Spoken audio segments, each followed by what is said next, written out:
Hello, hello, hello. Welcome everyone to the final day of the World Team Championship 2022. This is your host Sagar Shah, and I apologize for my delay here.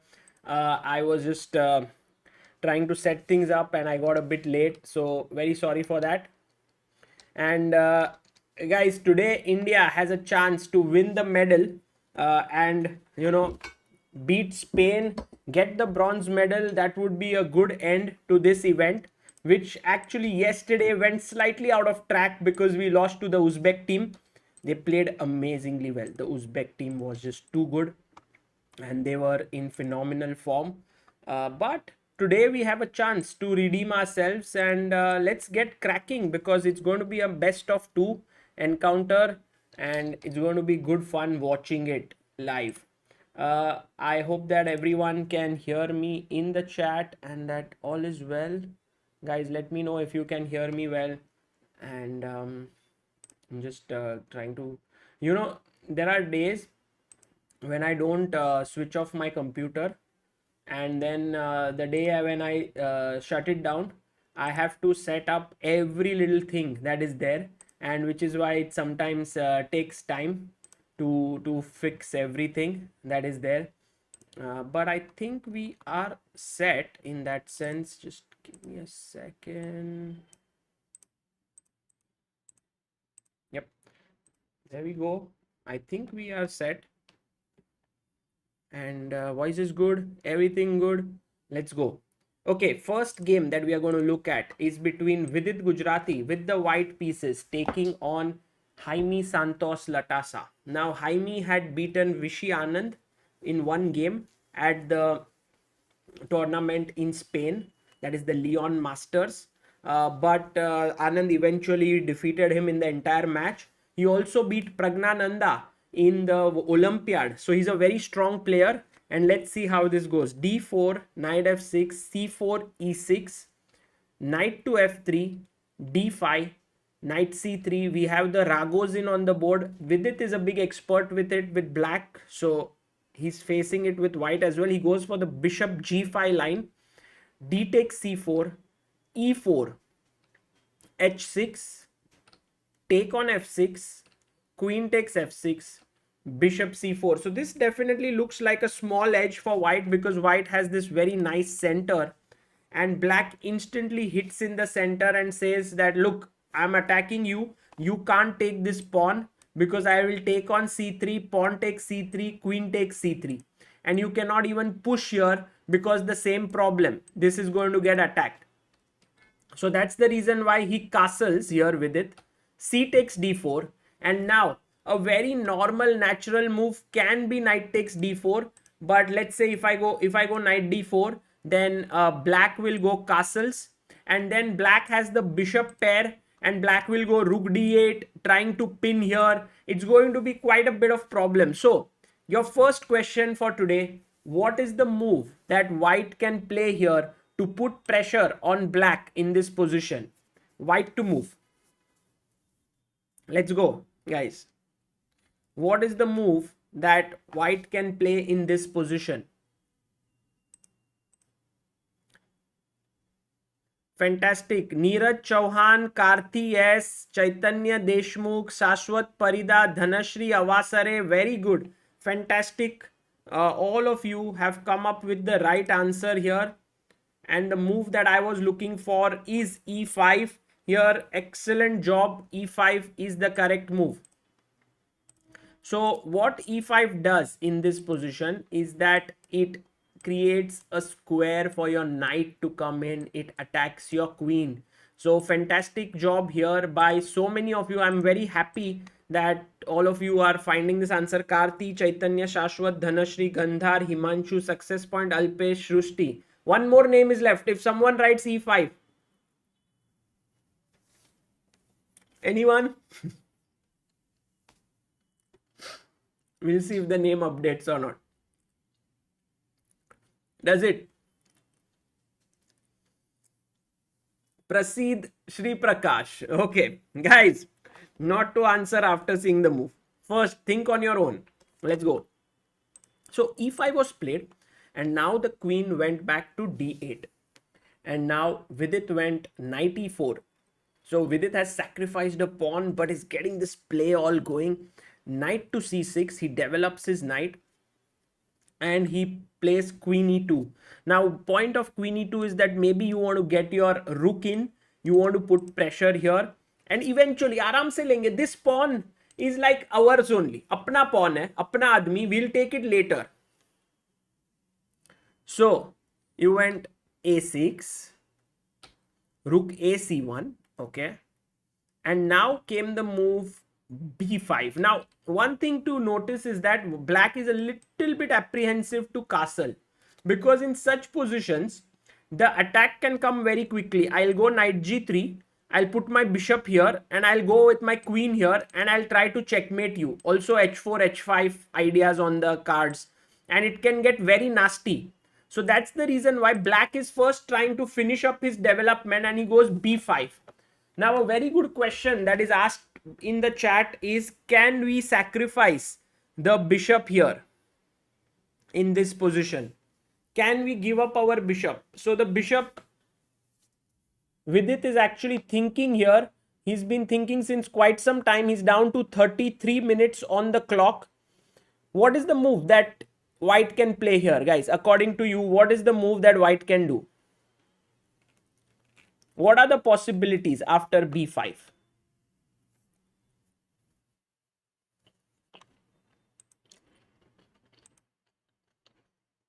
Deepmala Saitia, Neeraj Chauhan, Alpesh Rathod says take on e6. Sakar Chess Ambarnath says take on e6. Anirudh R also wants to take on e6. Dhanashri Avasare wants to take on b5. Dev Mathuria, Jose Alvarez, Hriday Gandhi, Uzair Sheikh. So basically it's a trade-off between these two, call between these two moves, I would say. If we also look at our chat chess moves, these are the two moves that are being recommended. Now look, if you take here, just as an example, I will take back, you will take on c6. Now what has happened in this position is that black has finished his development and now feels more comfortable to castle, especially because this bishop is not there. If you think about it, this is the key bishop to attack, the light squared bishop. The moment it is gone, let's say even for that matter, I take here, and now I castle, I feel safe. But imagine, okay, now I play bishop d3. You are not greedy for a pawn, and he castles here. Now all of us, okay, he can't castle, the knight is hanging. Bishop b7, imagine, okay, knight g3, and now he castles. Now all of a sudden in this position, white gets a rocking attack. How does that happen? What's the move that is very dangerous here? What's the move? Yes, Aradhya Das, very good, very quick to spot this move, queen e4. Exactly. And now you will notice that this bishop and queen battery is so powerful that it's going to result in a checkmate. You have to play g6, but at the very least, okay, here you can win material, rook c6, rook c1. I mean, you are just winning two pieces for a rook. But even if this did not exist, h4 with the idea of h5 can be very dangerous, right? So that's the reason why Vidit here will want to have his bishop in the game, but Vidit plays a3. Wow, that's a move I had not considered at all. Wow, guys, this is interesting, very interesting. So imagine that I take here. What is Vidit's move going to be is my question. Does he want to take rook c4 and say, should I take here or should I take here? Or is he going to take on b4 and say both your central pawns are weak and anyway going to fall? Maybe rook c4, right? Queen c4 also, correct. Queen c4 also possible. True, guys. Very right. Bishop d7 and then ab4. Maybe some tactical possibilities do arise here with black. Can anyone spot some tactics here? Black to play. Go, go, go. Guys, today lot of training for you. And we will also have a special guest who will join us during the break. We're going to talk about some very interesting things with him. So you can also stay back for that. But first, lot of workout. If you haven't done your workout, time is now. This is the time. Yes, let me see. What are the suggestions here? Oops, it did not update somehow. What happened? Now it is. Sorry, guys, if you can just write the move again.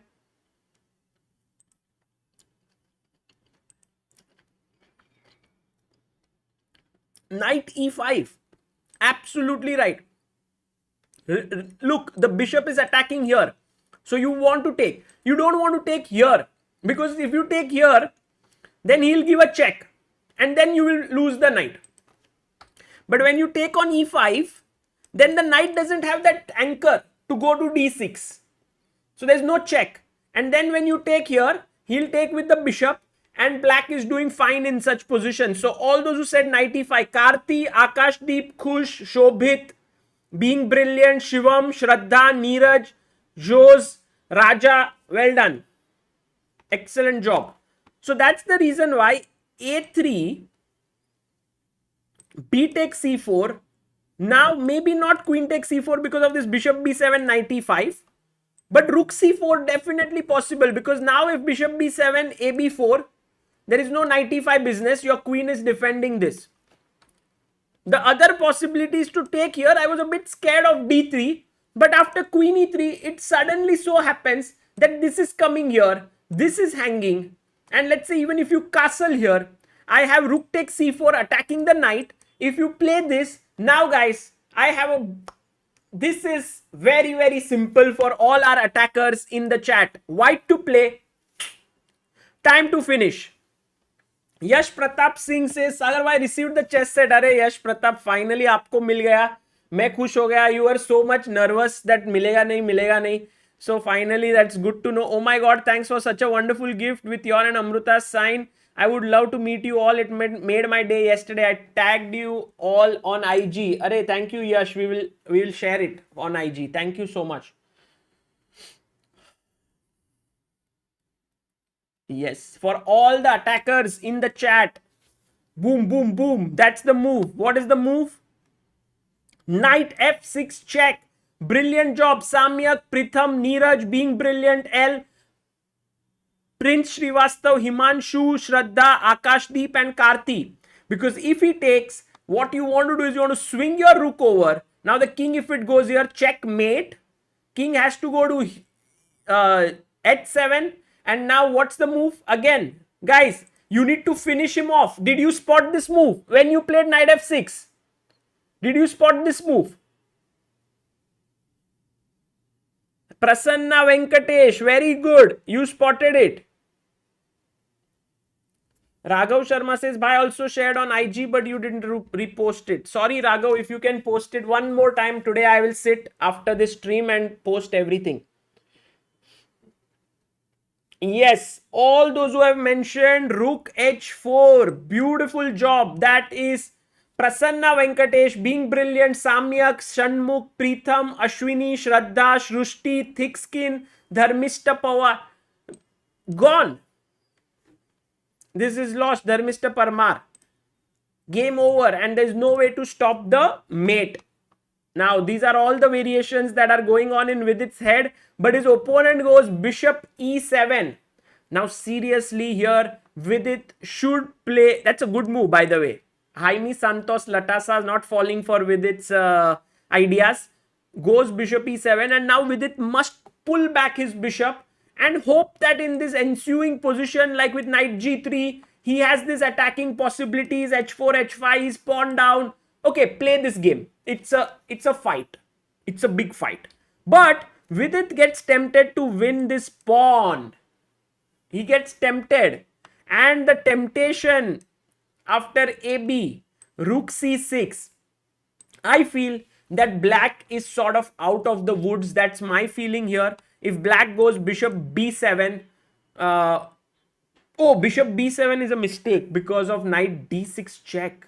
And this is hanging, so you must take, and then rook d6, and actually white is winning. So can't play this way, have to first castle.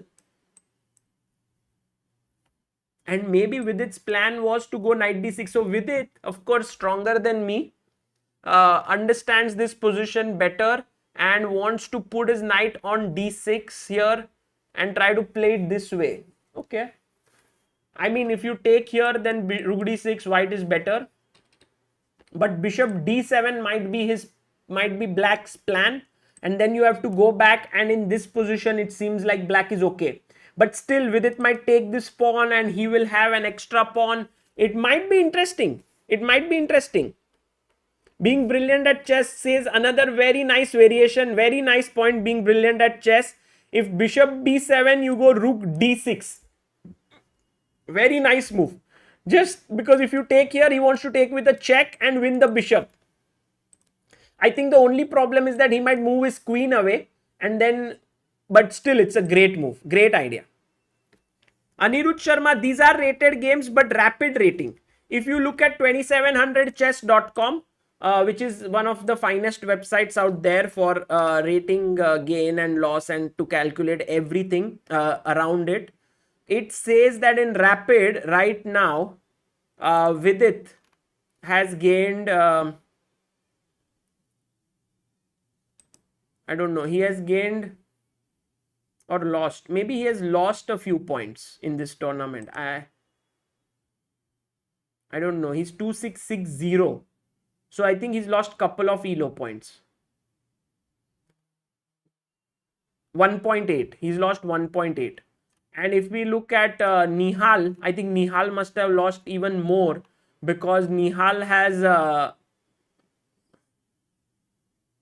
no, he's gaining. He won one blitz game. Does chess.com global championship impact FIDE rapid rating? Seriously? Is that true, guys? Yeah? Is it true? Yes? Wow. Oh, I was not aware. I guess that's the first time ever that online chess is impacting FIDE ratings. Okay, rapid, but still, that's a huge thing. Maybe we are mistaken here, but in 2700 chess, they show that him beating Savian, Giri, Wesley So, Nabat, all these people has given him, not beating them, but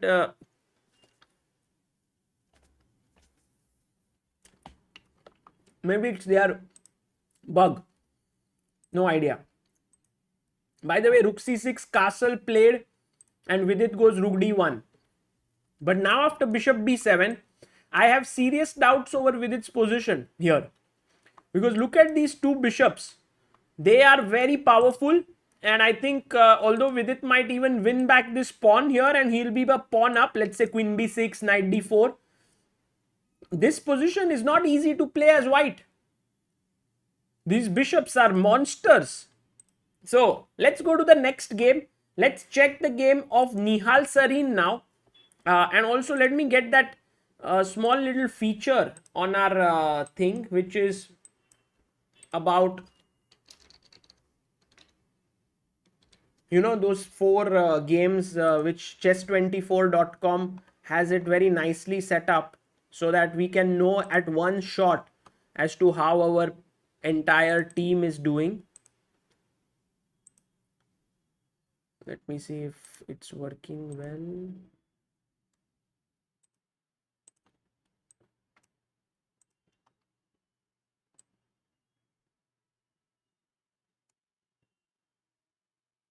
There you go.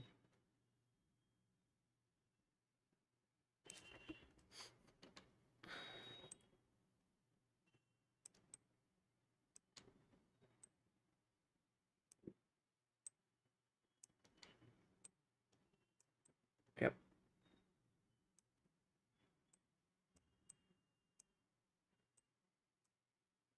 Okay. So Nihal, it's Vidit versus Santos, Nihal versus Anton Guyaro. Actually, everyone's like, you want heart rate. Okay, guys. Your wish is my command. In fact, I've been charging the heart rates today. The 10 heart rate machines that we have to take. I've been charging them, all of them, for Kolkata. We are leaving day after tomorrow. So we want to make sure that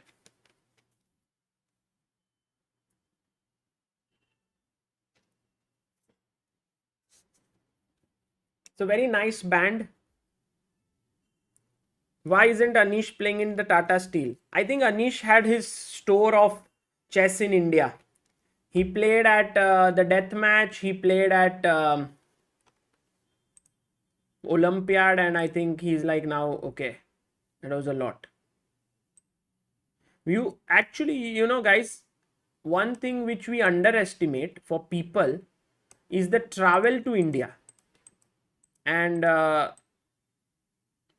like people outside India, for them to travel all the way across to India is not easy. I'm seeing all the players, they do get jet lagged and all of that because of the time difference, especially those who come from the US. It's not easy for them, so they come a bit in advance.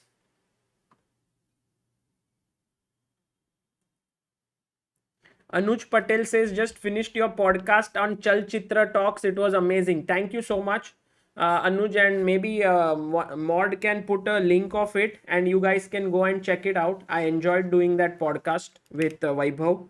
It was very cool. They have a channel where they have recommendations being put in, and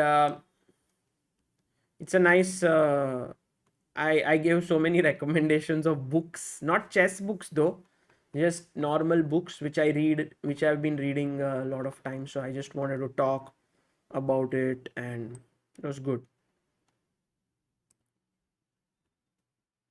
Yeah, thank you being brilliant at chess.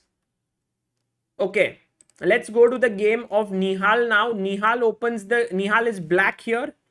His opponent Anton is a very strong player. Opens with e4, e5, knight f3, knight c6, bishop b5, a6, Rui Lopez, knight f6, d3, bishop c5, knight c3, d6, bishop c6, bc6, bishop e3, takes, castles, c5, b3. Okay, Nihal has this super solid systems, but Anton Guiaro understands these positions perhaps well. This reminds me so much of yesterday's game with reversed colors. Like Nihal had this structure with black, and this time it's white. Nihal played not so well, and Sindarov beat him beautifully. By the way, a very good idea could have been rook f2, rook f1, knight h4, trying to get in here, but he played d4. Nihal took,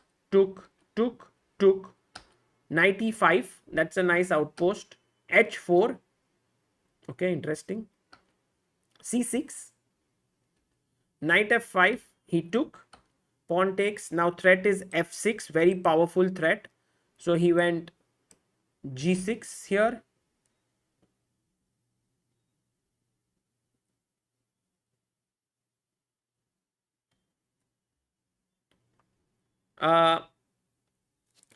knight e2 and d5. So I think Nihal again has a great position, and sometimes player like Nihal is so technically correct.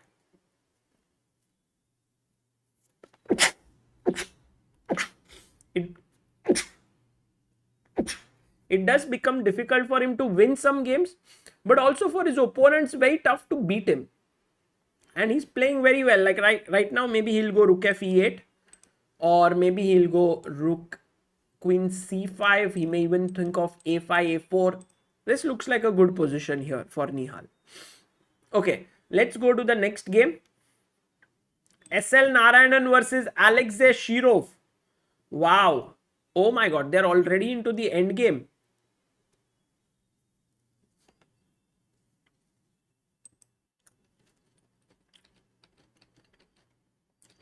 They played the Grunfeld. Check here, c6, bishop a4, castles, knight f3, c5, castles, cd, knight c6. So now there are three attackers, 1, 2 and 3. So you go bishop e3, defend 3 times, 1, 2, 3. So now how should black put further pressure on this pawn? Can anyone tell me in the chat? Let's go, guys. How can black put more pressure?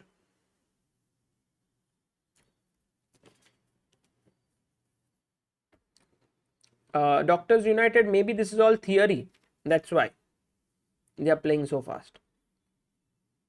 Okay, now guys, remember, everything need not be direct. If I say pressure here, it doesn't mean that you always have to do it this way, right?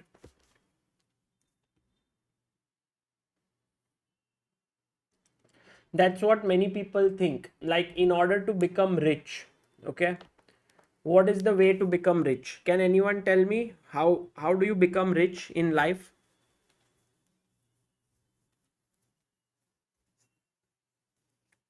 And I'll explain to you why I asked this question. What is the way to become rich in life? Work on skills, work hard, yes, by earning more money. I have seen this by working hard, by earning more money. These are direct ways. But no one says that actually by saving money, you can become rich. You know, that's also a thing, that you can save money. For example, someone earns, like, let's say, a couple of lakh rupees a month, but spends 1.5 lakh rupees on everything, rent, this, car, maintenance, fuel and everything, food. And someone earns 1 lakh but spends 40,000 only. That person is making 60,000 net, while that person is making 50,000. Now, where does this come from? Is that if you want to attack here, it need not always be that I will try to go directly on this. It can also be that I can remove one of the defenders. And from that perspective, that's why I really like the move that is suggested by Indrajit Forever, Karthi, VSSC Chess, Aradhya, Nishant, Deepmala, Shanmukha, Anita and Aishwarya D. This is the thing. You attack the knight and you remove it, and this becomes even weaker. Okay. So that's the reason why bishop g4 is a very good move. e5, all those who mentioned, this would be a big mistake, because it shuts down your diagonal and allows white to play d5. White is better after this. So bishop g4 was played, and now he took here. I was also wondering if you can sack an exchange with d5, like give up this rook. It can be a possibility, because later you will get bishop h6 and then attack here. But he might go just directly knight e5, and black is doing well. So that's the reason why bishop c6, queen c6, rook c1, queen a5, queen d2 played, queen takes, knight takes, and now this is a weakness. So black has to be very careful. Plays rook d8. This is now very nice. You are attacking, not defending. Guys, remember, it's very easy to go passive and play a move like this. But after this, like knight b3, knight c5, f3, these are one-sided positions. So you go and attack here. He goes knight b3. Again, continue in the vein of counter attack. Don't defend this. What do you play? How do you continue in the vein of counter attack?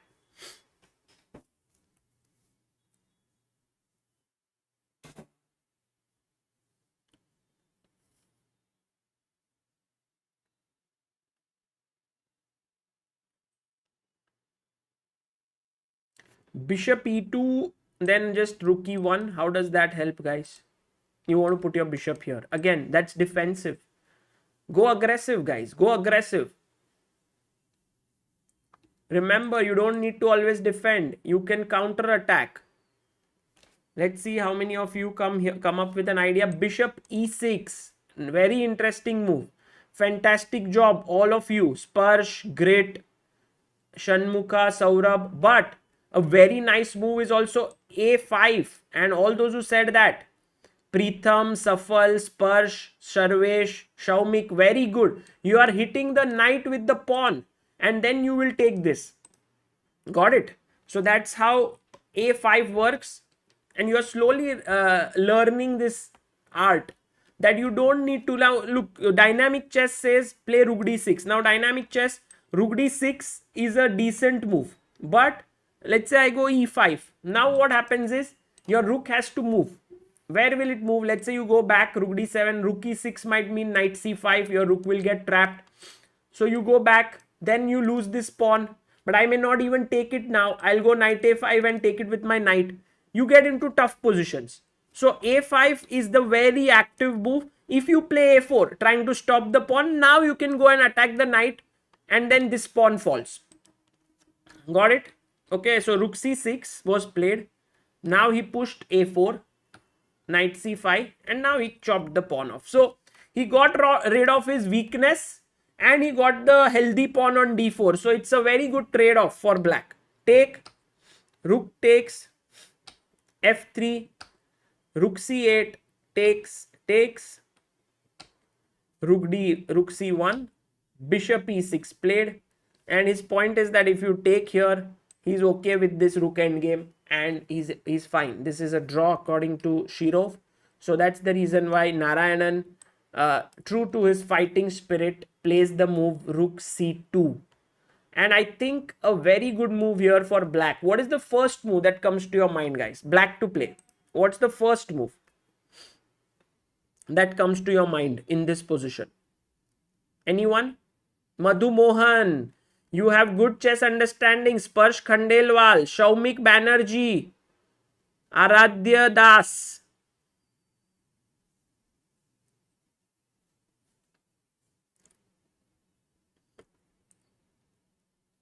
So the thing is, you can play a3 and you can fix this weakness here on a2.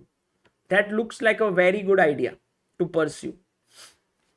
The other point which someone mentioned is rook d1 check, king f2, and go rook a1. That's also very good. That's more calculative, less intuitive. Like you don't want to just fix it, you're calculating. And now in order to save the position, he has to either take here or here. In both cases, the game will most likely end in a draw. So I don't see this game going on for too long. Let's go to the last game of India. That is Shashi Kiran against Santos Ruiz.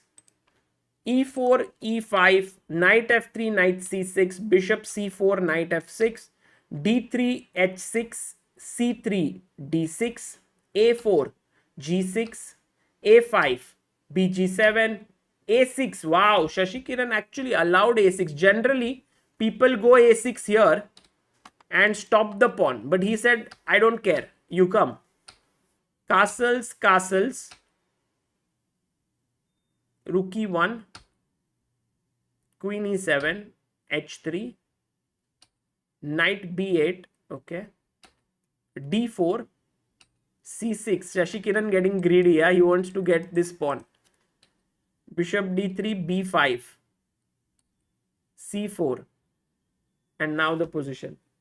Okay, interesting way of playing this. How about I go bishop a6 and protect my pawn? Because now after you take, I don't want to take cb because knight c3 puts pressure here. I'll take with the bishop. Bishop takes, c takes. Looks good. Black is a pawn up. At least something. I mean, I'm not saying that it's better for him or anything, because this pawn is weak. After a6, sometimes, you know, like if you play knight c3, a6, this hangs anyway because the rook is hanging. But still, it's a possibility.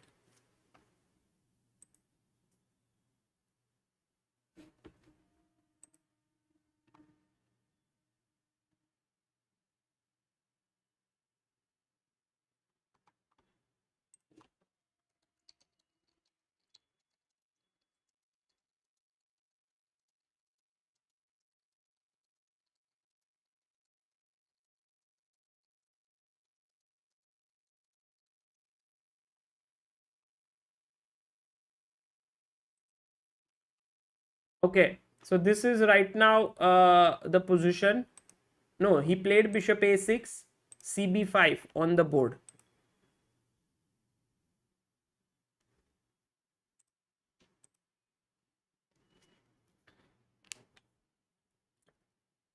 Okay, let's go quickly and check what is up with Vidit. How is he doing?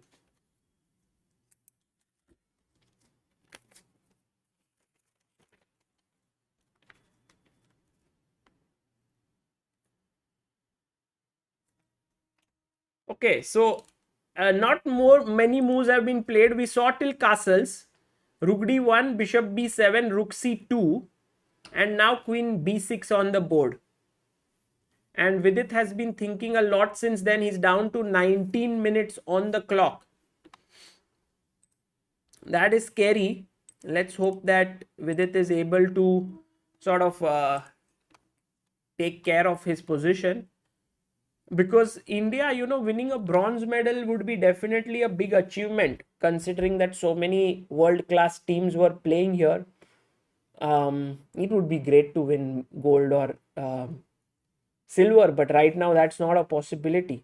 Can we quickly check what is up in the match of China and Uzbekistan? Because look at this, China board 1 is around equal, okay. Board 2 is also around equal. Maybe white has this dangerous looking position, like can attack. So I would say slightly better there for Uzbekistan. By Jinshi is here, white against Wokidov Shamshidin. I think Shamshidin Wokidov yesterday lost both the games. He must be slightly low on confidence.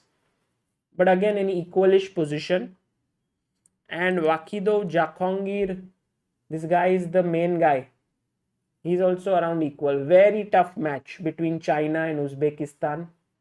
If China manages to win this, that would be something because they have none of their top players playing.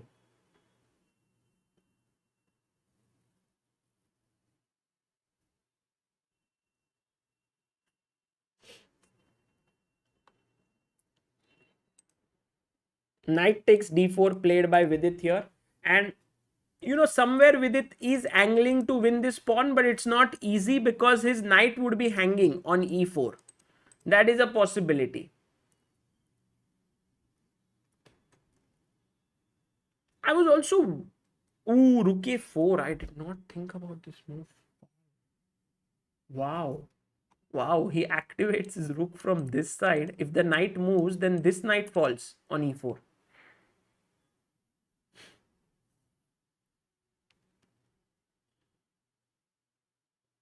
Ankit Singh Chauhan says, please tell us why India is not going full strength in this big tournament.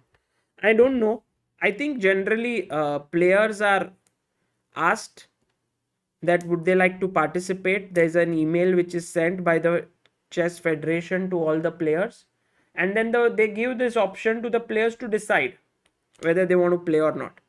And I think a lot is also dependent on many things for players. Like if this was a classical event, I believe more players would have been interested. Because it was a rapid event, there is less this. Also, maybe everyone has their priorities. Like Gukesh wants to maybe play classical. For maybe Arjun, there were some other things that he wanted to do. The Prague was perhaps in Miami. In San Francisco. And maybe he couldn't make it. I mean, there were many reasons, right? Which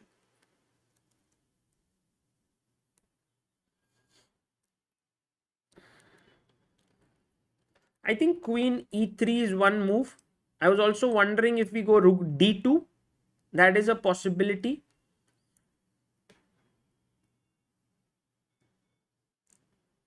And yeah, possible. Maybe Queen e3 is good, I think. So the position is around equal. Let's go to Nihal's game. I think Nihal's game getting a bit heated up in spite of, having less material on the board. We saw till d5, knight f4. He went rook f7, okay. Rook fe1, threatening to come with the knight here. He goes rook e8, knight e6. If he went knight g6, I think Nihal would have just moved his queen away, queen d6 or queen d7. But he went knight e6, okay. Queen a3, queen c3, queen d6.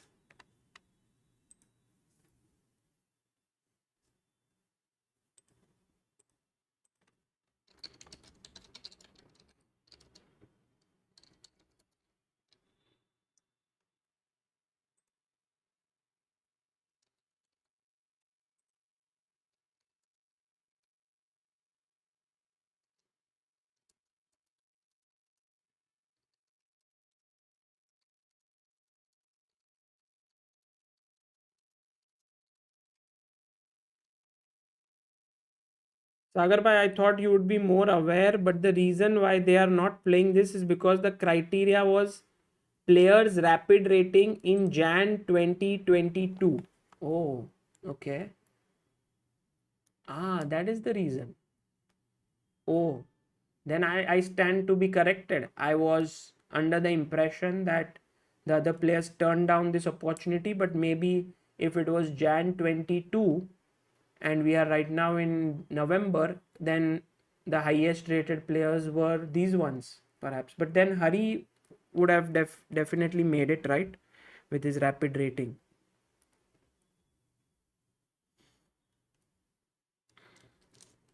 Okay, so queen a3 was played by Nihal and queen c3. If you take this pawn, that's a huge blunder, right? Anyone wants to try why this is a blunder? A very standard way. What's the move here, guys? White to play.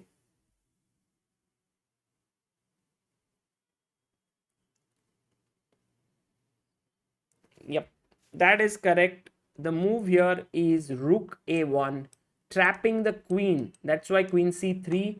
And Ojas, Madhu, Aradhya, Mohit, Utsav, Rashmi, Sanchit, Happy, Hasibul, and Zeus. You guys are absolutely correct. So, 96, queen a3, queen c3. He came back and he went queen d4.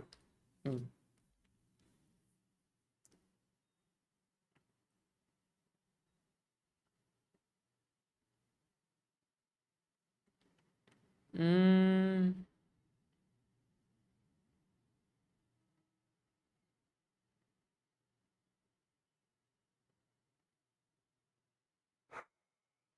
I want to play c5, but then queen takes d5 is hanging.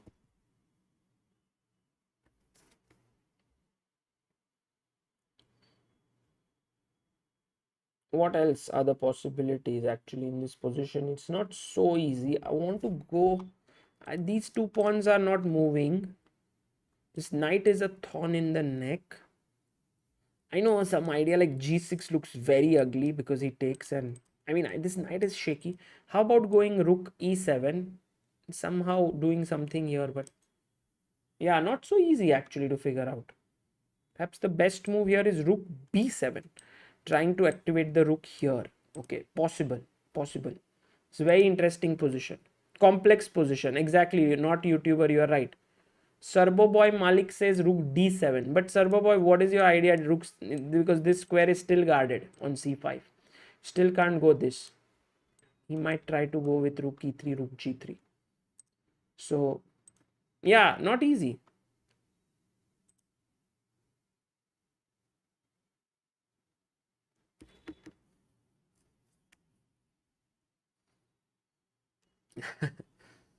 Okay, rook e6 might be a bit too soon to sack an exchange. White would be better.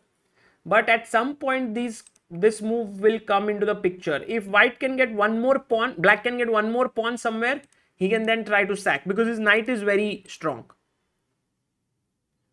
Okay, let's go to the game of SL.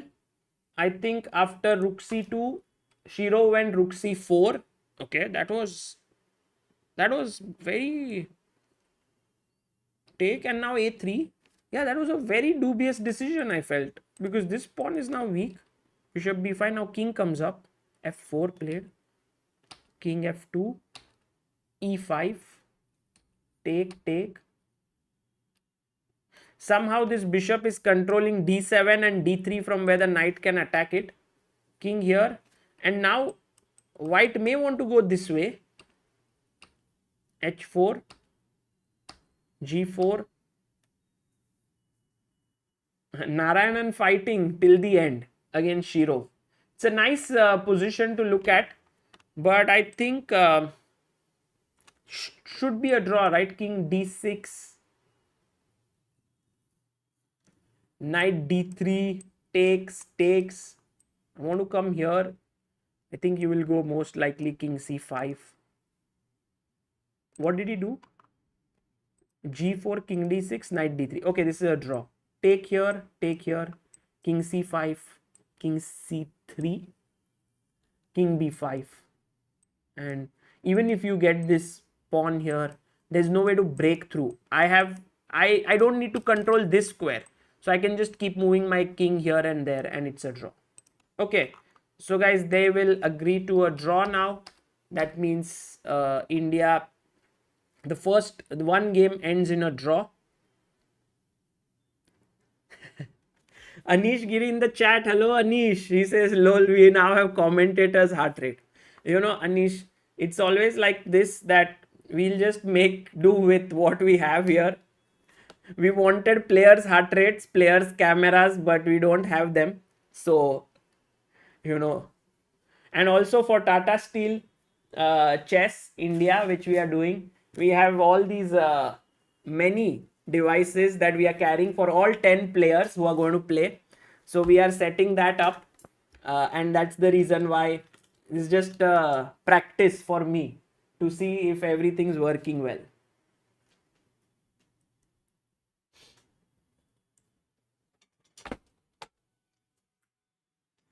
I think we'll all miss Anish in India. And you know, if he was there at Tata Steel, it would have been amazing. I remember the last time he came at Tata Steel, it was super fun.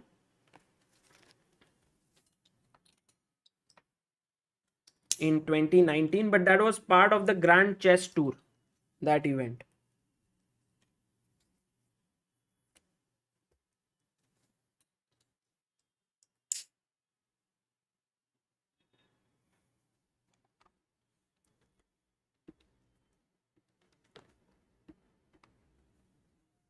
Okay, let's go to the next game, which is Santos Ruiz versus Sashikiran Krishnan. And let's see what's happening here. Bishop b5 happened, de. This happened, and Shashi is now a pawn up. But his pawns are slightly fractured and isolated. So he went knight d7, bishop e3, a5, and this is the position. Maybe instead of a5, I was just wondering if we could go knight c5, with maybe eventually trying to come here, but queen c4 is a strong move, putting pressure here and here. So that's why he went a5, but already it's looking quite dangerous. Anish says, by the way, you think any plans of classical chess top tournament in India someday, or that's not a thing anymore? I think we should definitely think about it. But you know, Anish, this is something I wanted to confirm with you because I couldn't get a conclusive answer from the chat. Was chess.com's global chess championship FIDE rated in rapid section? Because if you go to 2700 chess, it does show that.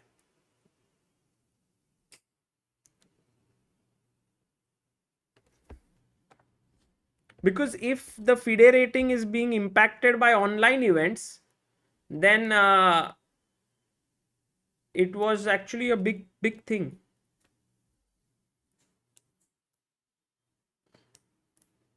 And I think maybe 2023 will be the year when India will have its first super classical tournament. We should think about it for sure.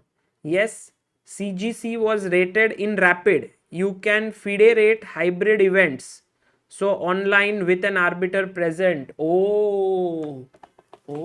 So if we do classical event in hybrid, that would be huge, right? That can be possible now. So that's a huge thing. And then that investment is saved, like people traveling, staying at one place, all of that. There hasn't been a top level classical hybrid event, I think. They have done rapid and blitz, but no hybrid classical event. So maybe classical hybrid is a little weird, says Anish. You sit for hours in front of no opponent, it feels very odd. Yeah, that is true. But Anish, then why is Champions Chess Tour not rated, FIDE rated? Because they also had arbiters. At like I saw Arjun had an arbiter. You all four were at San Francisco. Even that could have been. Anish says there was a classical hybrid to qualify for World Cup. Kevin Go in the chat says we already had classical hybrid events. And guys, Kevin Go is going to be our guest today in some time. He'll be joining us, and we'll be talking to him about Singapore chess, because he's the new president of Singapore Chess Federation, and he's also a grandmaster, a very good player. He's also a CA, so a lot of things to talk to him about, and we are going to do that in the break after this game, this match. B4, they could rate San Francisco, I think, but maybe they chose not to. It's very interesting actually, and people can actually listen to music also, and still it can be rated. Like wear those headphones and things. AB4, Rook B4, and now with it under some serious pressure here, guys. Even though he's a pawn up, this is under pressure, this is under pressure. The two bishops are looking here, and with it makes a very good decision. I think I call this the emergency break move. Just pull that and hope that at least he will be able to survive, because if you take queen d6, then at least you have gotten rid of one bishop. Black might still be better, as there are no great discovered attacks. Like a move like knight c2 attacking the rook is met with what? Black to play, guys. Come on, black to move.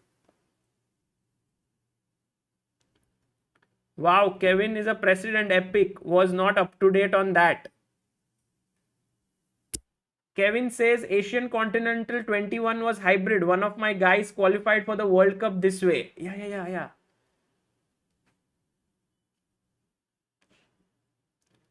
Kevin says, I'm not the president, I'm actually the CEO. Anish mentions that you can actually hear the music, but they have to approve your music playlist. Chess is getting different, guys. Chess is getting different. You can actually listen to music, you can play online. That will also impact your FIDE rating. Never thought that would be possible, but pandemic definitely changed things. Anish is saying, Kevin, we need some events in Singapore. Kevin, if you're going to do an event in Singapore, you already have your first super GM who will join in, and maybe some from India will join in, and then it will be epic. Maybe we can have one death match in Singapore. Oof. Too many ideas.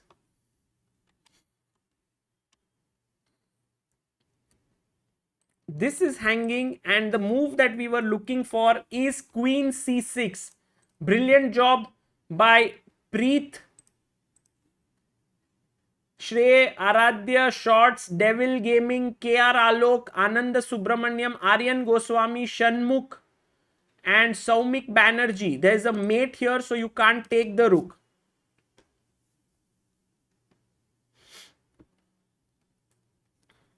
Someone asked why not rook e4. Rook e4, that's a very weird move. I guess it's an interesting move. I was thinking take here, but if you take here, I think you take here, right? Interesting. Nice suggestion. Shweta RT, well done.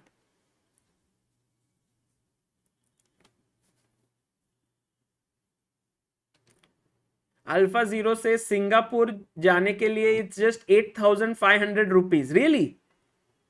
It's so cheap, the flight to Singapore. I didn't know. Sarbamoy Malik says, I have ordered CBI chess set hoping to get signatures of Indian prodigies at Tata Steel Kolkata. Nice, Sarbamoy. That would be cool.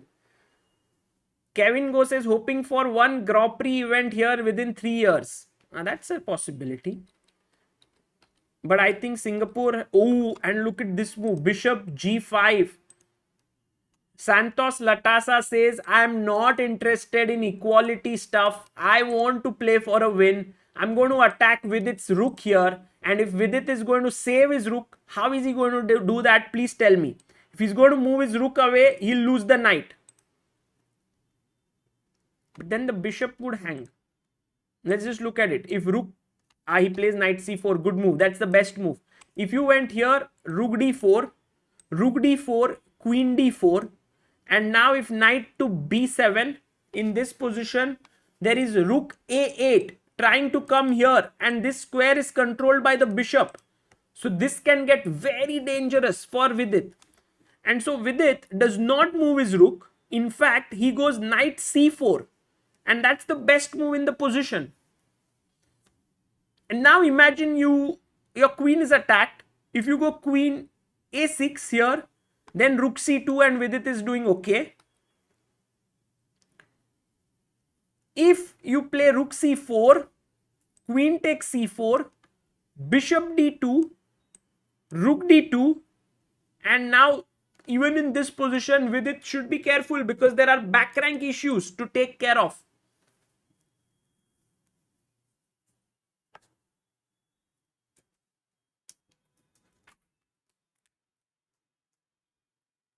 So, dangerous position here, guys, for Team India. What about Nihal Sarin? We looked at till this point, and after queen d4 played.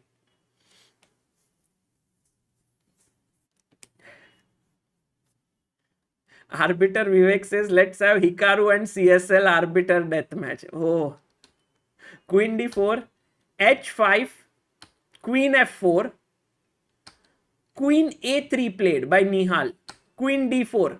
Somehow, now Nihal can think about picking this pawn. Can he? Because if you play rook a1, there is queen takes c2, the queen escapes.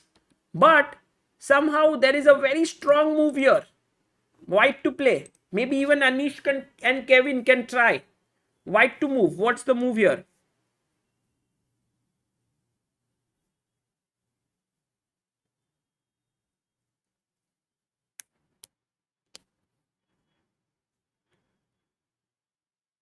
Not queen c3, guys. Because if queen c3, there is queen a3 and the queen runs away.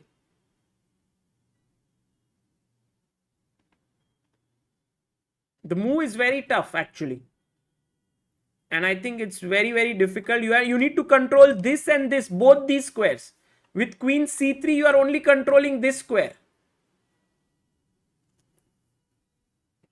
Yes, Anish Giri is right in the chat, but he is maybe not one of the fastest to find it.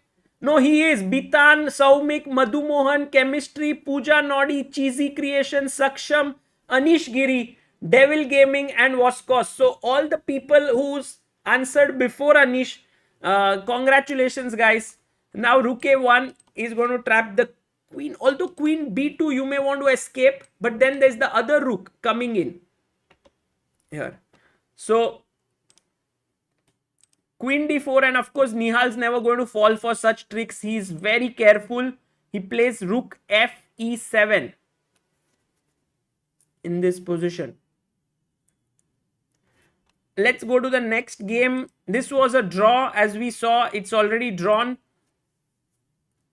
And here I think maybe black is under some pressure perhaps, but he's got his rooks here, doubled down the a file. He wants to win this pawn. But whenever he takes this, this would be hanging, and also knight c5 can be played here. Knight c5, queen c4, and then rook b4, because he played bishop f8 and he's protected this knight. So Shashi Kiran definitely pushing. Also queen b4, a b4, rook takes. There's no check, so you can win this knight.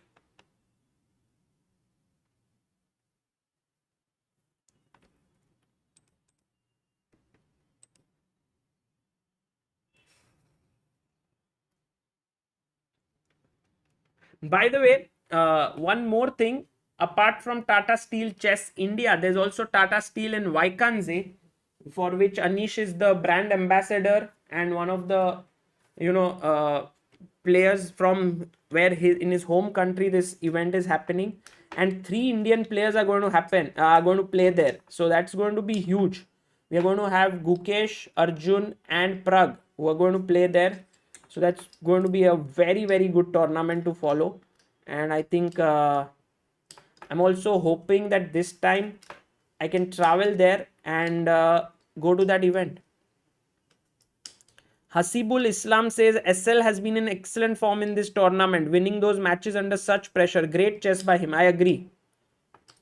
That would be, I think SL is the find for the tournament.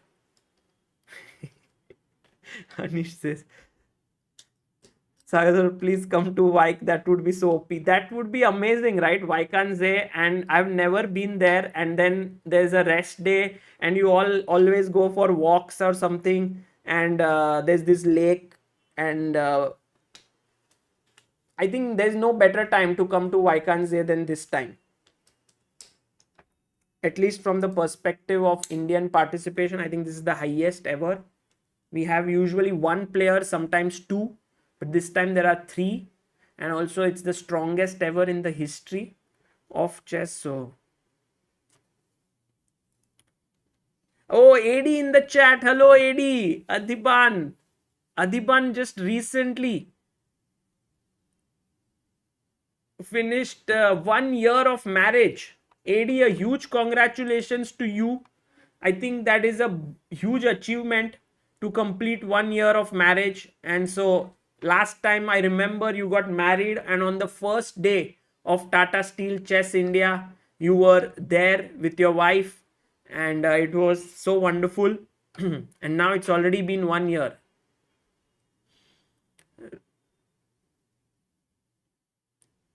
Anish Giri says, yes, Sagar, it's the strongest tournament in history of chess. No, in the history of Vaikanse. Don't believe the ratings. Rook c2, knight c2, queen e5 played, and now Vidit plays queen c1. Is Vidit going to start pressing here? Let's say, for example, knight e3, b4, queen c5. Slowly, maybe Vidit can try, like he can first create a luft for his king with that outside passer, and they used to say, like, knight bishop, knight queen combo sometimes trumps the bishop queen combo. f5 is a nice move, trying to make sure that the knight doesn't settle on e3. Is it the strongest in the history of chess also, Anish?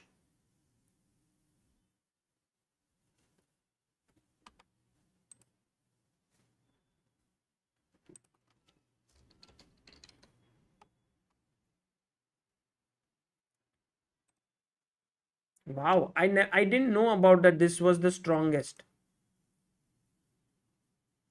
Doubt that Vidit can start pressing here, says Anish. But clock time also, Vidit has 6 minutes 36 seconds, 15 minutes for Jaime. Let's go to Nihal. I think Nihal's game is the critical one here because it's still so complicated with a knight on e6. I always felt like white is the one who will create pressure, but not so sure.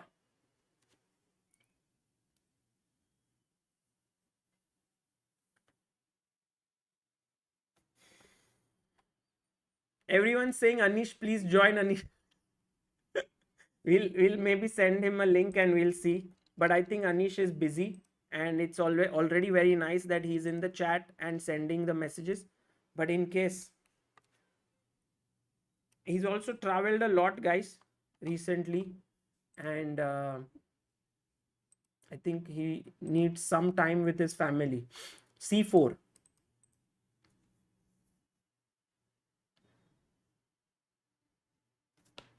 And on the last, actually, Shashi Kiran might make the difference today, because Queen C2, this was the position.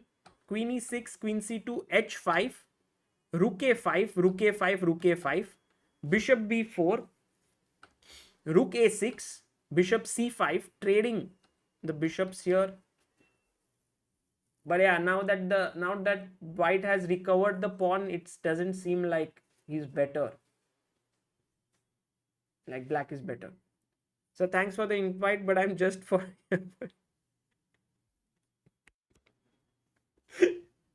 Anish says, I'm here just for your heart rate. And I soon have to pick up son from school. Yeah.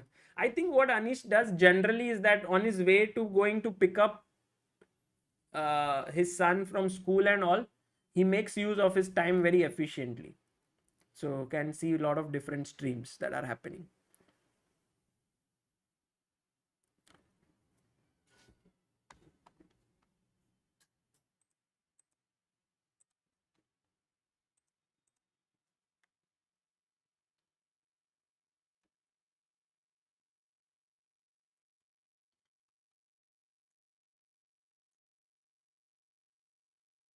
Let's go to Vidit's game. Vidit goes knight e1 here.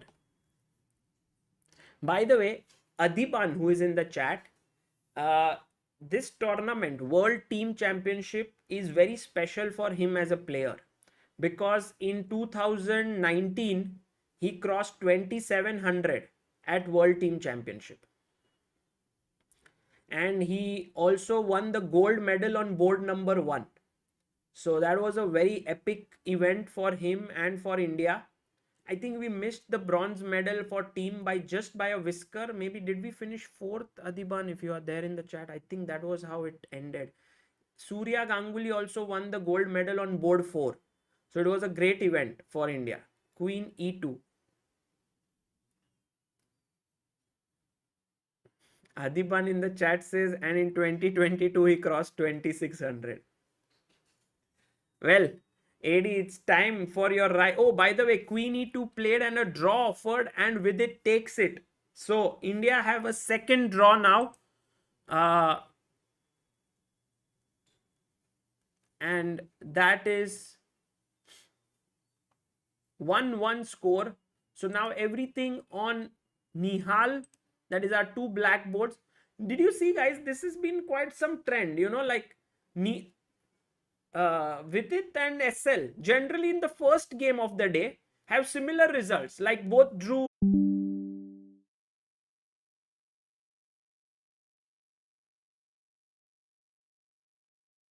Okay, we are back. We are back. We just had a small lag, but we are back now.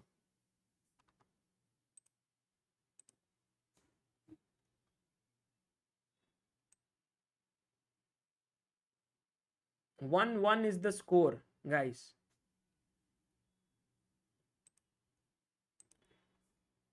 And yeah, just to complete that thought, Adiban, we are just looking forward to you playing more events and coming back to the 2700 mark.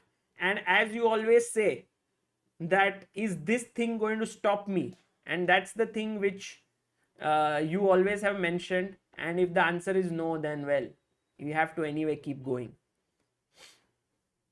Modi ji says we want 2700 in 2023. Exactly. Let's go, AD. Now, CD. Yesterday I was seeing this one interview of Emil Sutovsky with Ivan Lubicic, who was the former top tennis player. If I'm not mistaken, he was world number 1 for some time in tennis, and he's a big chess aficionado, and he plays chess all the time. And he played b3 against Sutovsky in that video, And Sutowski actually mentions Adiban's name in that. And that's when you realize that the way in which Adiban has popularized 1b3, maybe no one can. Marketing genius.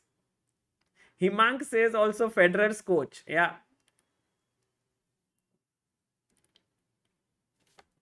And also everyone played b3, the who was it, in that deathmatch simul that they did, Arjun and Gukesh, everyone played one b3, b3 cowboy.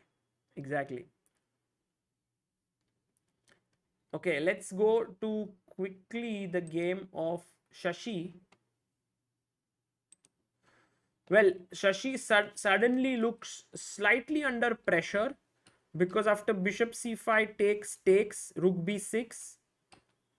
They are agreeing to a draw. No, he goes rook a7. He's putting pressure there.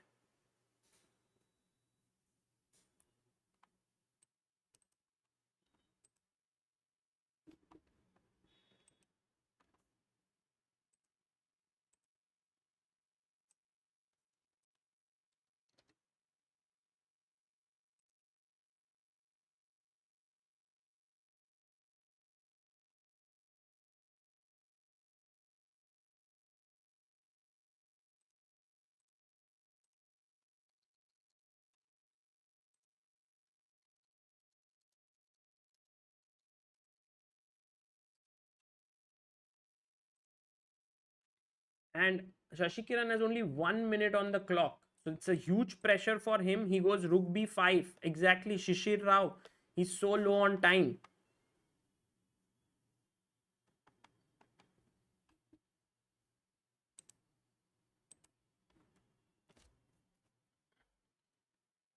The main problem for black is that he hardly has any counterplay here. Look at the white knights having this beautiful c4 square. And if I even try to go like knight c5 in such a position, then knight a3 here, sorry, knight a3 attacking here, and then this is hanging. It can get very nasty here.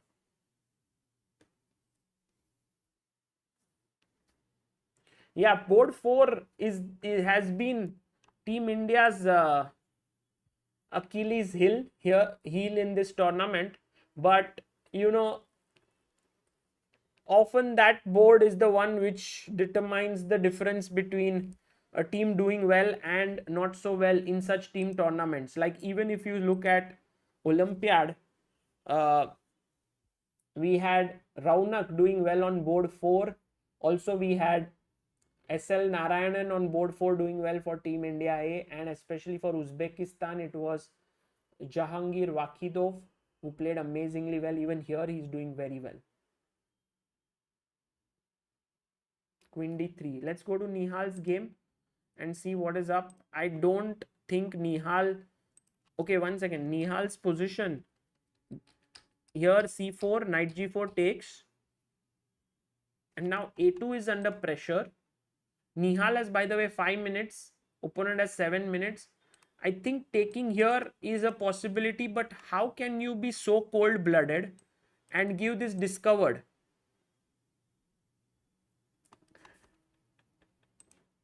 Hadipan says, thanks for the invite, Sagar, but just here to make sure that your heart rate does not cross 100. Okay, if everyone is here to just see the heart rate, guys, then let's just keep this. No, what is the need? Let's just sit and enjoy. So how is everyone?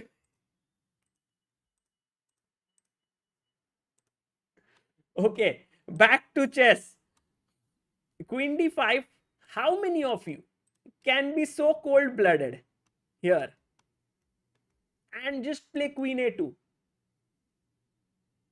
and allow this disco?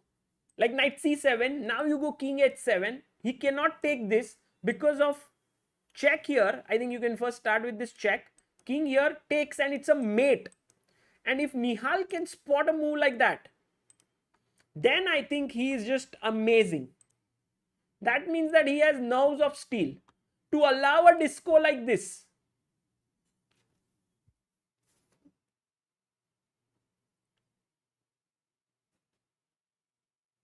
But if he plays a move like king h7 right now, coming out of this, then after queen d2, white has not only just won a pawn, he also has control over the position and white is better. So actually for Nihal, being brave is not just a luxury here, it's a necessity.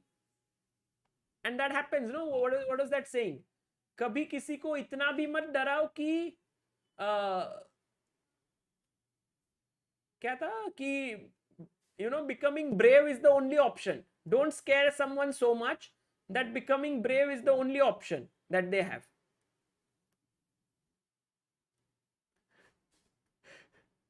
थोड़ा खराब हो गया पूरा saying, but ठीक है. हाँ, कभी किसी को इतना मत डराओ कि डर ही खत्म हो जाए. Nice. Don't scare someone that scariness is complete.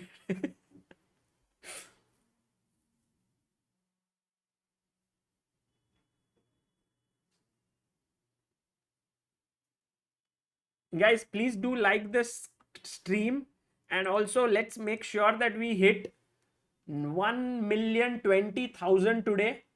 46 लोगों की, only 46 people left to hit 1,020,000. It's a nice number to aim at.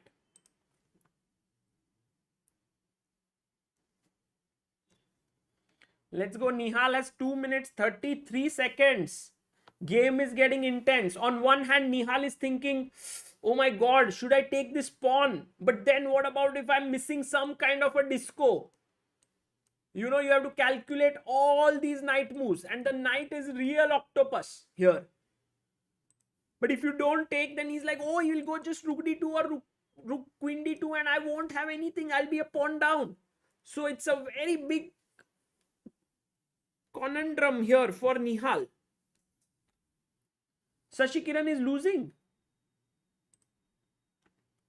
Oh my god, Shashi Kiran just blundered something. No, wait, what did he do? So the position was okay till here. He went queen b4, knight d6. He had to go rook b8, I think, so that later he could defend with rook f8. But he went rook a5. And that allowed takes queen b3. And there's no way to defend this pawn. Unbelievable. That is so difficult. I mean, it's not difficult to spot, but when it comes on the board, it's so tough to even believe that you have no move now. And that is lost. So India going to lose here, while Nihal under pressure. So maybe India under huge pressure here. Oh, Nihal chops off the pawn on a2. What a move. Nihal Sareen goes in. Maza aa gaya. Let's go. Let's go. Now Nihal Sareen has to win. Because if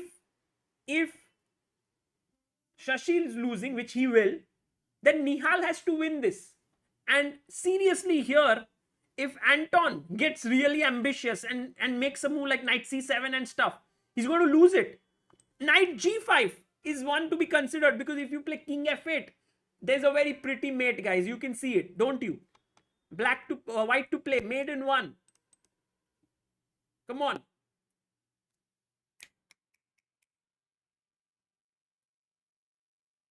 How many of you? Maybe at least 100 people should answer this. We have 985 people in the chat. Come on, 100 of you can answer this. You spot the mate. It's a very nice geometrical mate. The queen is the watchman. The knight is the killer. The killer has to land the check. How do you do it? Knight h7. We have 68 people. Aradhya, Keshav, Shubham, Madhumohan, Kamal, Bala, Ankur, Sanchit, Yash, Bitan. Well done, guys. So queen a2, knight g5. You can't go to f8. You can't go to h7. You have to go to h8.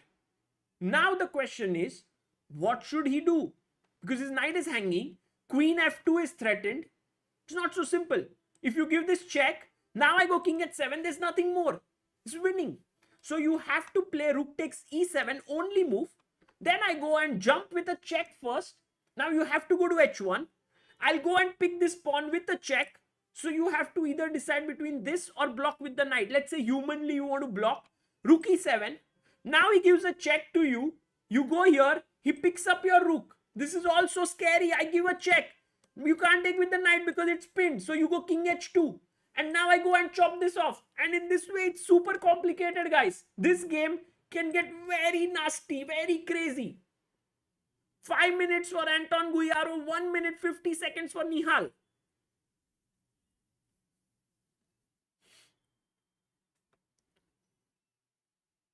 Maybe. Next round, maybe Shashi Kiran might take a break and someone else can join. I think there's an option to do that.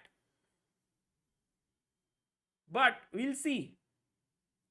This moment is very important. It's, like this. How can we say? Imagine that you are inside a room, okay? And there's a door. And there's a small opening. And someone's watching you.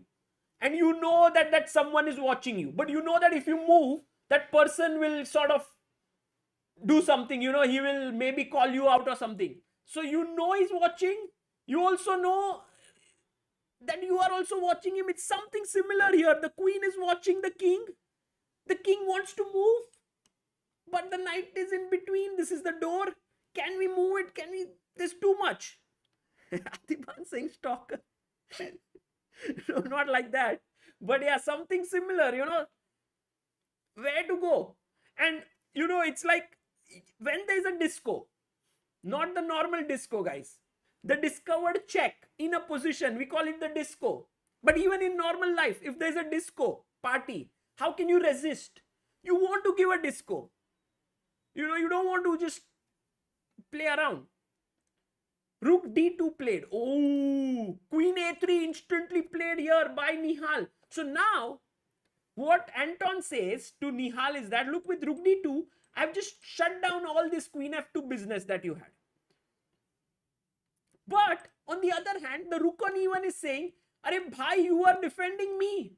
Now you moved up. Now I'm undefended. So if now check and I go king h8, now you can't do anything because your rook is hanging. And if you take here, now my queen can come back.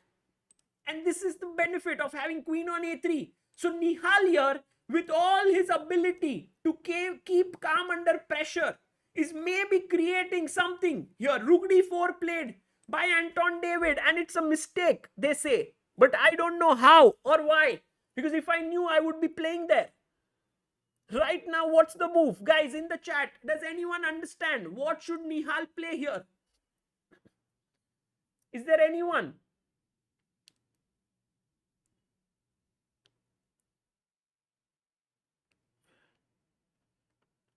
I think first thought that comes to mind is let's get the king out. Yes, exactly. That's what he did.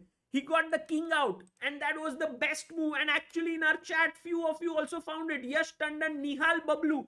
I always used to think Nihal Bablu is Nihal Sareen. But now Nihal Sareen is playing there. So Nihal Bablu is Nihal Bablu. Shweta Arti, Aradhya, Madhu Mohan, Hasibul, Pallav, Fatih, Keshav. Well done, guys. Let's go back here. So he's gone king h8. And now Nihal is asking a question to Anton. Actually, it's a big question to me that why is black better here? Seriously, man. What is the reason you have a beautiful knight on e6? Is there anyone who can explain to me? Maybe the point is that eventually this is very weak, the second rank. And maybe there will be some tactics. But as long as this knight sits here, how can you say that this position is better for black? I mean, just visually, it feels like white is better. But I get the point. This knight is such a nasty creature. It's kind of tied down. Oh, I was saying it's a nasty creature. And Anton was like, let's get him off the board. He just sacks his rook for the knight. Oh, man, king h2. Let's go, Nihal. Let's go. Everything in your hands now. Queen b4. Let's attack the queen, rook here. Maybe g3 and looking here in this direction and getting the queen out.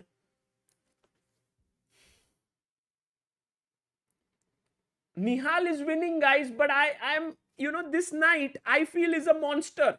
You can't underestimate it. 1 minute 20 seconds for Nihal, 2 minutes for Anton. Whew, too much. Too much stress.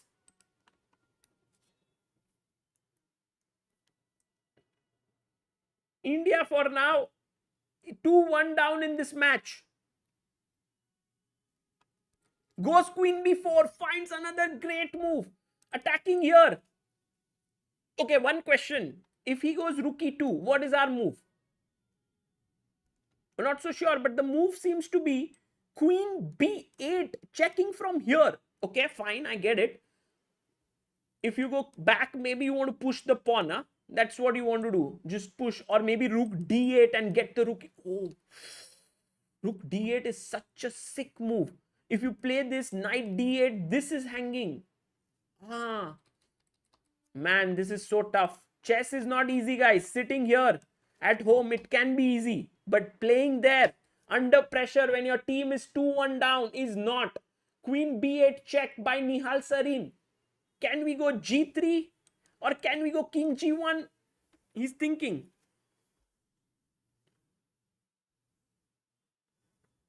What is Anton going to do? He has 1 minute 10 seconds. Ashutosh Dhamale says, bhai kya mast position hai. G3 played. G3. And now Nihal. Look, Nihal's move. I'm 100% sure he'll play queen b7. He'll offer a trade of queens and he'll say, let's trade the queens. And I'm winning. Just calm, cool. And this might be Nihal's first win of this tournament in rapid time control. Queen b7 on the board. Let's go, Nihal. Queen b7 is nice move. Because now if you try to avoid the trade of queens with queen d4, I go rook d7, I go rook c8, all of a sudden the knight is like, at some point, अपना भी रुबाब हुआ करता था, दो रुक को अपन रोक के बैठा था, अभी पूरा रुक इधर से घुस रहा है. There's no way for the knight to then control the position. If Nihal wins, India holds 2-2.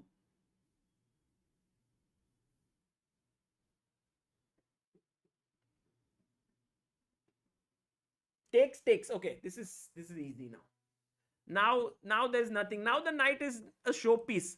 Because without the queen, it's like the knight had support from the queen. You're nothing, buddy, on e6. I think you can even go and chop this off. Because if he takes with the knight, there is rook g8 and I'll win this. And if he takes with the rook, I think there's rook e6, fe6, king g7. So yeah, rook b3 looks just very clean. This g7 pawn is also not falling.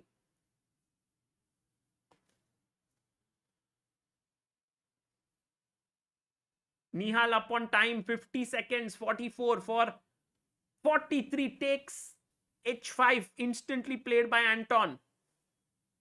I would say, and this is my thought, maybe I can be corrected, but I think David Anton is the strongest player in the Spain team. Board number 2, even stronger than Jaime Santos or Shirov, or for that matter, on board 4 we had Santos Ruiz. I think he's just the best. He's played many top level events, and Nihal beating him is a big result actually.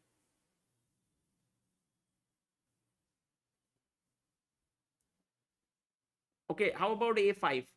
He goes rook b5, attacking here. That's a nice move. And eventually what you can do is, you can put your rook here and then push the pawn. So let's say if he takes g7 now, the point is you can go rook g8, but then he wants to defend with h6. That's his idea. I was wondering if we can go and take this, because knight f5 there is rook g4, but then rook f5, maybe there is rook a4, and then this is hanging and then our pawn is hanging. Yeah, maybe rook knight g7 is what he must do. Did he play it after rook b5? No, he's thinking. He's down to 14 seconds.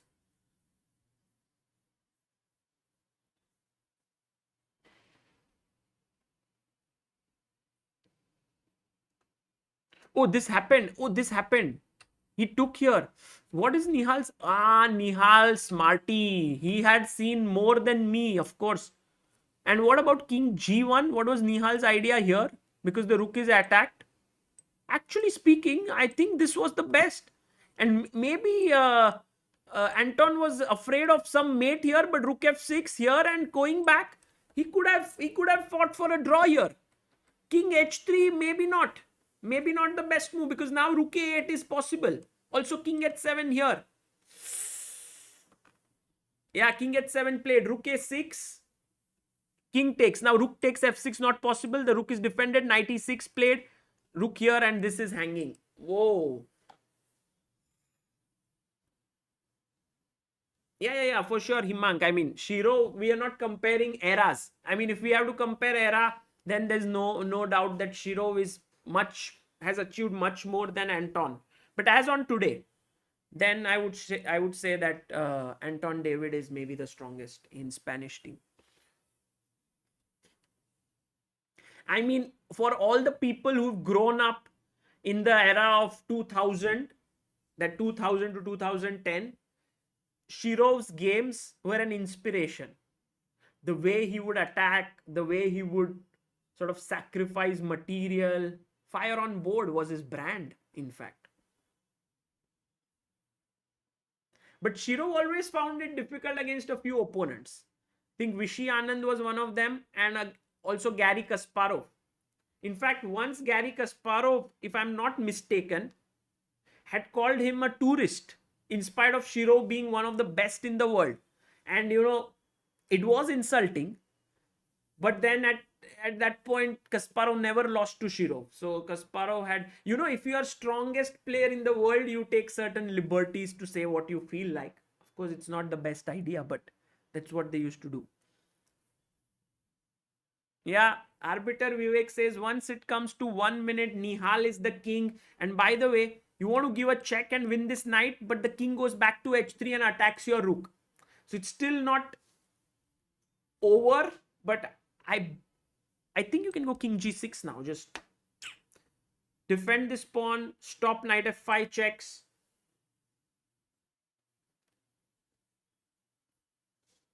Without a pawn, it should be a draw. Yes, without a pawn, but in such positions with the king on the corner of the board, it might not even be a draw without the pawn. But what is Nihal thinking? Nihal, play. Nihal wants to checkmate him. Check, getting some time, 20 seconds. And then, oh, look at this. Okay. Normal guy says, I see here king g6 is the best move. And plays it, gets 10 seconds. Nihal, the smart guy, gives a check, gains 20 seconds, and plays this, gains 30 seconds at that. 20 seconds extra. Khalifman as a tourist, yeah, he said, Sandeep. Not Shiro. Maybe I'm mistaken there. But he did say something about Shiro at some point.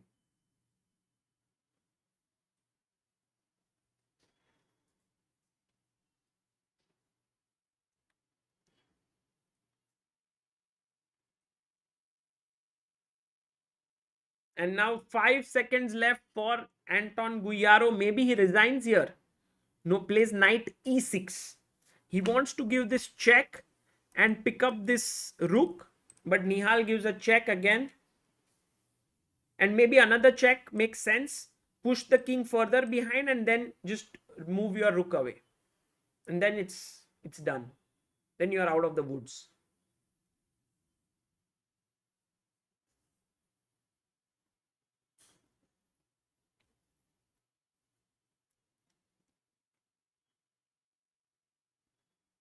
Raymond NG says, I can't believe your heart rate is still in the 70s. I feel, guys, and this is seriously, I'm also surprised because the first time I'm having my heart rate on while I'm commentating. And this is accurate, by the way. It's not like, it's not fake. It's very accurate. So what I've realized is, because I've been commentating a lot, I've gotten used to it. And even though I'm seriously excited and I really am enjoying myself, my heart rate is still in control. I don't know if that makes sense, that explanation. This is how I explain myself. Oh, what a beautiful move. If you take here, I go check. Oh, sorry. I go check here and I go check here. It's a staircase mate. And if you go rook takes f6 check, I go king e7, attacking the rook and the knight both. Rakshit says, when Anish came, your heart rate reached 88. 88 is still not something that uh, is.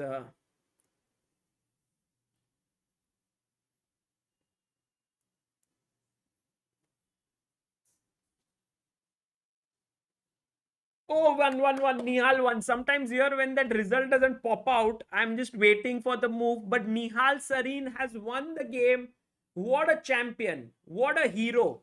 And he has managed to help India do, stay in this match with a 2-2 draw against Spain. And we will still fight for the bronze medal. It's going to be epic. It's going to be great, great fun. And it's actually a very, very important match for us, because going home with a bronze medal is a big thing for Team India. So I just hope that India is able to do that. And Nihal, first of all, that part where he just moved his queen to a2, that was the epic moment. I would say if there was a moment of the day, it has to be this one. When your queen is looking at the king, when the opponent's king is looking at the queen, there's all sorts of discovered dances coming in. You just calmly move your king to h8. Oh no, that would be bad. Then queen d2. But you calmly moving your king to h8 is fine. But calmly taking this pawn, that's not fine. That is something which Nihal Sarin can do. And I'm in awe of how he does it.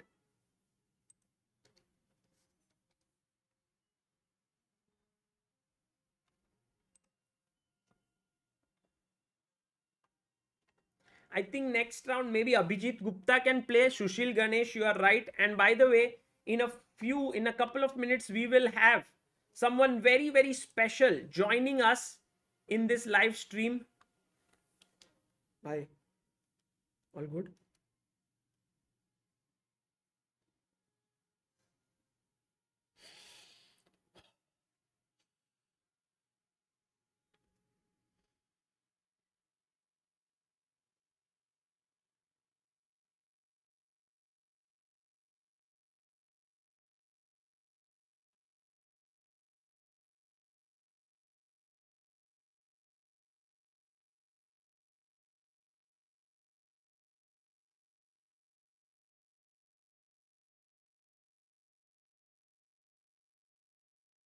And Kevin is the CEO of the Singapore Chess Federation and our very good friend. And we want to talk to him uh, about the chess in Singapore and how he plans to develop it and what are his plans.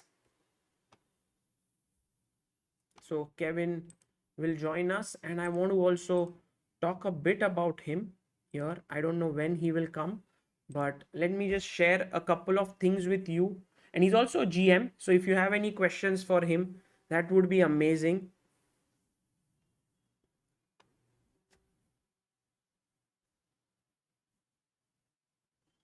Okay, the thing is, let's see if I can. Yeah, here, let me remove this. So this is our match today. The next match will start at 8:30.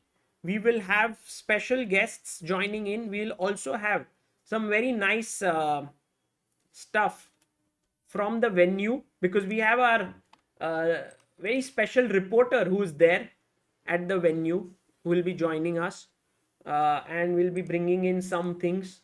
We'll tell you who's in Israel right now.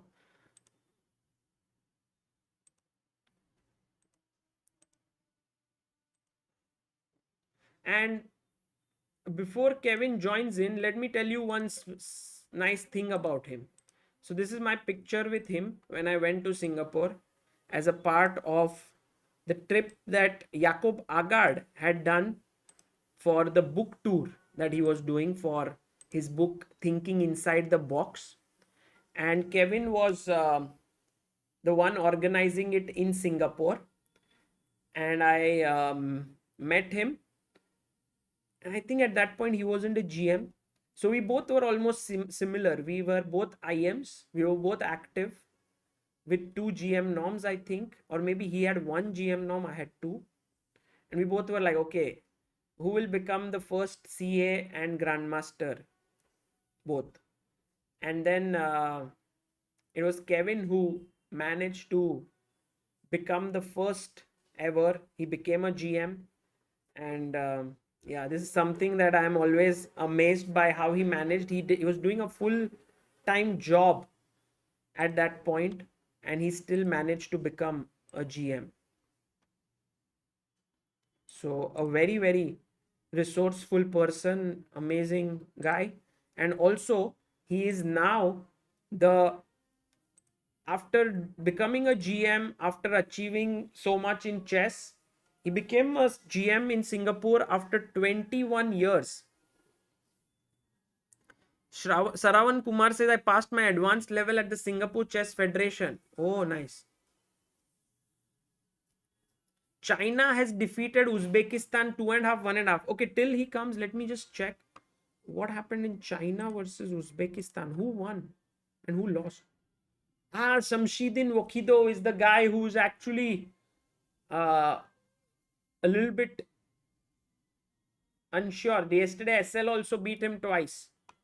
So that means that China may beat Uzbekistan, but you know Ivan Sokolov, yeah? He always wants to win every tournament that he plays. So who knows?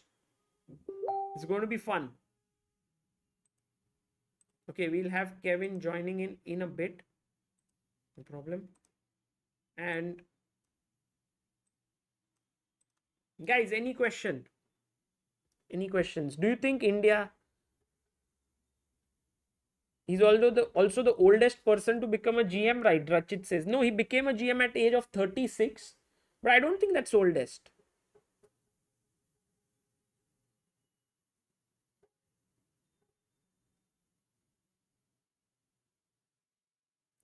Sashwat says, have you thought of some to prepare quizzes for players in Kolkata? Yes, yes, I will. I am working on it. Get this out for now. And I will prepare some quiz for all the players.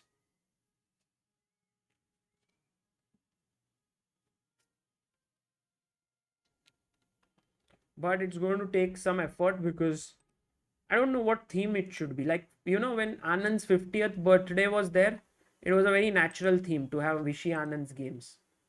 Now, what theme should it be? Any suggestions, guys, for the quiz? Frenzo says, is Samay also gonna do commentating in Kolkata? Maybe, I'm not sure. Maybe he might. सागर भाई हर्षित का match देखो, शार्लॉट US masters. अरे वाह, हर्षित भाई playing chess, amazing. We'll check.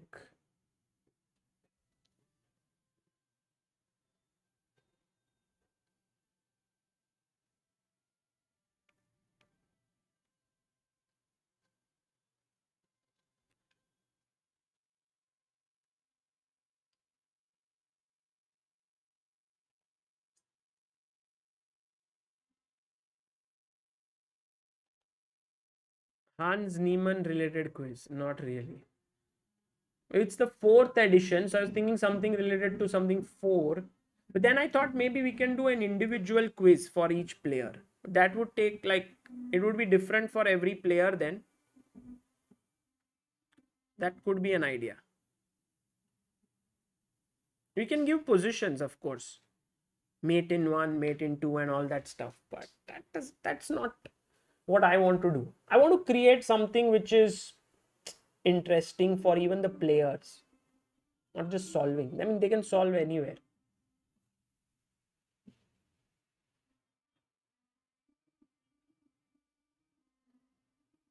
Tournament pairing is not done. It will be done on day number 1, like at the opening ceremony when the players will be given numbers. Lakshandar Sagwal says some fun segments also. Possible fun segments. Guess the worst move in the position. I'm not going to. That's Samay. That would be Samay. I think he would do it the best. Yeah. Any suggestions?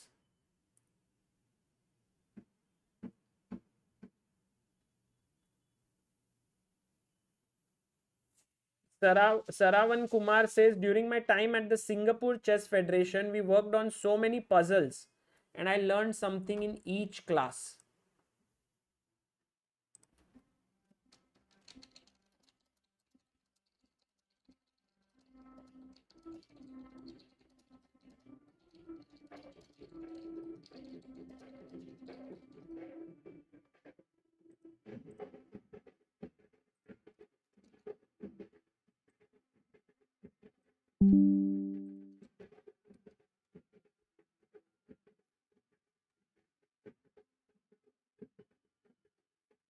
$13 more people for 1.02. Yeah, guys, please do subscribe. Oh, 9 more. 1.02 million. The last movement from 1 million to this 20,000 has been insanely hard. It has been very tough.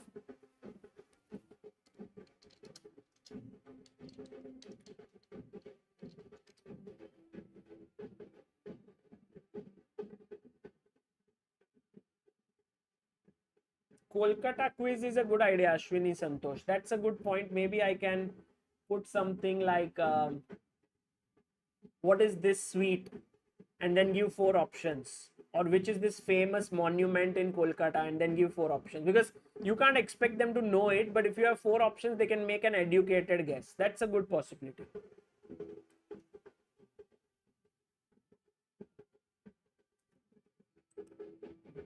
Nine more people to go. 8 more to go. Let's go. Yeah, MCQ type question, Nikhil, exactly.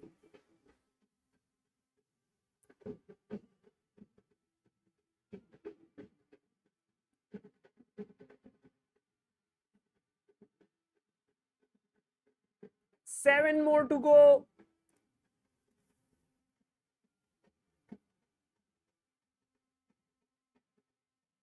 Yeah, that's one possibility, Aman. Positions from their old games to identify. So what we can do is we can, for all individual players, they can 4 more to go. We can get positions from their individual games, and we can get something Kolkata related. And we can make a mix. Parimarjan Negi is playing. Correct. At the US. Yes. We'll follow it. Everyone left now. Fine. Guys, there's nothing to be happy about in life. Chat is just...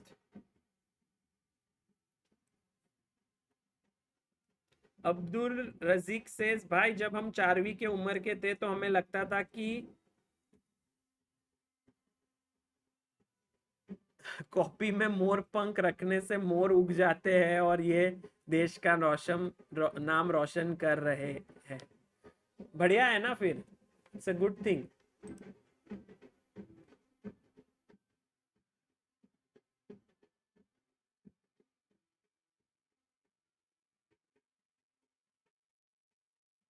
So guys,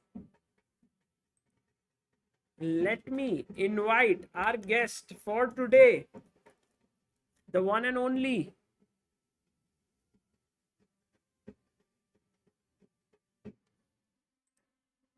Kevin Goe Ming is here. Hello, Kevin. Hi, Shaga. Hello, hi, Grandmaster, an amazing chess player, a CA, and now the CEO of Singapore Chess Federation. Kevin, congratulations. Yeah, thank you. How's everyone in India? Everyone's good. We were very excited for the match because it went really down to the wire, and then it ended in a 2-2 draw right now against Spain. And so there's going to be a second round, yeah? Yeah, second round there will be one 30 more minutes, yeah? In an hour's time from now. So it's going to be at 8:30. But Kevin, I was very keen to talk to you about this new thing which you have just accomplished and to understand a bit more about it. So I did collect a few things here. Let me see if I can pull it up.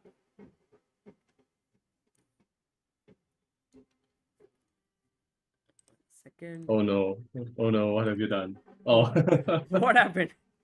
No, I'm not going to ask you questions. I thought you did, yeah, I thought you did some CSI and you found some some dirt on me. Yeah.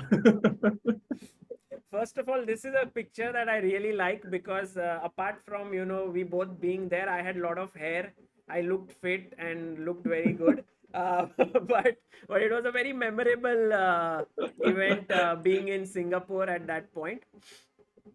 It was very nice. No, this was great, yeah. The Agad event. Yeah, It was great. Yeah.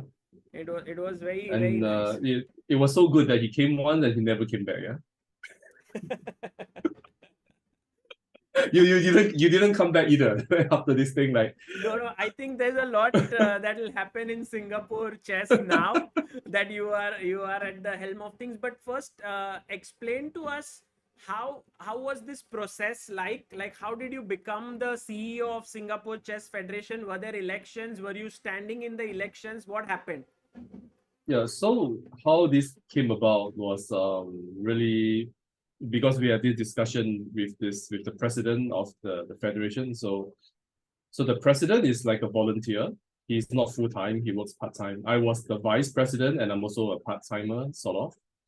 And we don't get paid for what we do for the federation, and we just work on chess whenever we have the time. Okay. So after a while, like we decided that doing this part-time and on a volunteer basis, just there's a limit to what we can do. So at some point, we felt that there is a need for a full-time sort of a leader position in the federation, so that he can continue to develop chess and create more activities. Because we did organize a festival in June this year, but it took so much out of everybody, yeah, including me. It was so tiring because I was trying to manage my work at the same time. Right. So we have this discussion with the president for about 8 months to decide like who should be this person to take on the leadership position. And then somehow like he just said, why don't you go and do it? Wow. And the funny thing is he was also he sort of got me my job with Lucens. So he's the one that sort of dragged me from point A to point B, like in this respect. And so what's the name of the president of the Singapore Chess Federation? He's Dr. Su Liang. We call him the legend. He's an international master, actually. Okay. Yeah. So he's like the legend of Singapore chess, and you were having a very full-time, I would say, a very high-level job in Lucent's Diagnostics, because you were the CFO there, Chief Financial Officer, and you gave it up to become now the full-time employee of the Singapore Chess Federation. Yeah, utterly nuts, yeah. No, but I don't think I can compare to you, yeah. You start this ChessBase India on your own, yeah. So it's almost the same. But I never had a job, like from everything I've realized that once you have a job, you have this security, you have this stability in the work that you are doing. It's also a company, I think, based on what you have mentioned in the past. It's a growing organization, it's doing phenomenal work, and you give that up for this. Can you explain your thought process, and do you feel like this is are you excited about it? Are you nervous? What are your feelings like? Yeah, I'm petrified. So obviously, I was with Lucens and we were doing like great stuff for 5 years, and we are now trying to expand in the US. So there's like big growth opportunities. But at the same time, I think chess at this point is thriving, and there's big opportunity to like continue the momentum. So for me, it's like, okay, two very difficult choices. But I think at some point, okay, I probably should do some chess, and chess administration. But if I do this a few years later, I don't know how I will feel at the time. Yeah, maybe I will run out of energy. I may not have that motivation, or or I spend more time watching ChessBase India and just One not thing so we know, interested. Yeah. one thing we know that you're not going to run out of energy because you are always on the go, yeah? Yeah. I'm always running away from reality. No, but you are like a full distance runner or something, no? No, I like to run.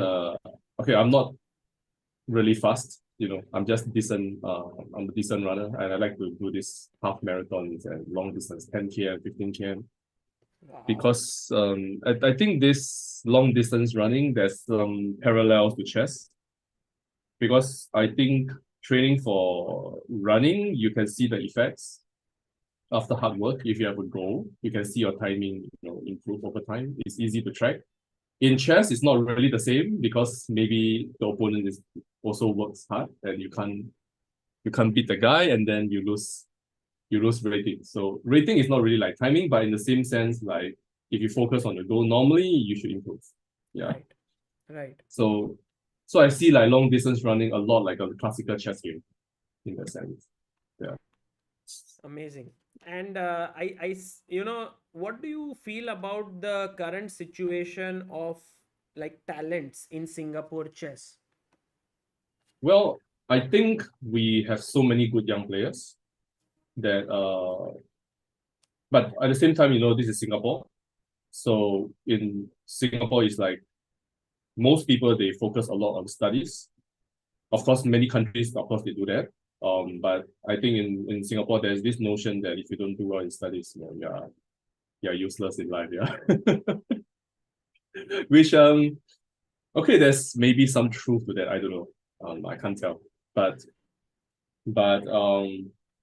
at some point when they reach the age, let's say they learn chess when he's 7 years old, 8 years old, they become good. But by the time they reach 14, 15, they have all these important exams and they start to shift their attention to studies. And also, I think in Singapore we have a mandatory national service to serve in the army from the age Really? of 18. I served. From 18 So to how many years? but my time I had to do like 2.5 years, but now I think they have reduced the time. Yeah. Oh, I think it's something like almost like less than 2 years now. So all this is not good for anybody who wants to pursue sports, but okay, we have a system and we need to abide by the system.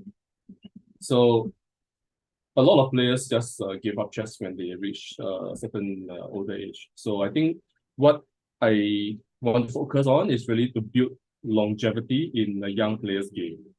okay. So it's not always about results, it's about loving the game and building their passion, and then they can continue to learn and want to improve in chess Mm. until a really long time. So like for me, like I'm still trying to play some chess. Like I was in Chennai, I wanted to play chess so bad, I came down with COVID. You couldn't play, right? In the I couldn't play tournament. the last 3 rounds. I didn't play, Mm. yeah. Mm. And I came to playing hall. I was trying to look for you, but you were overwhelmed with all this stuff. Yeah, we And couldn't then meet. Amruta, I saw Amruta, and Amruta was like, so still trying to stay alive. So yeah, I think this is something that I really want to focus on.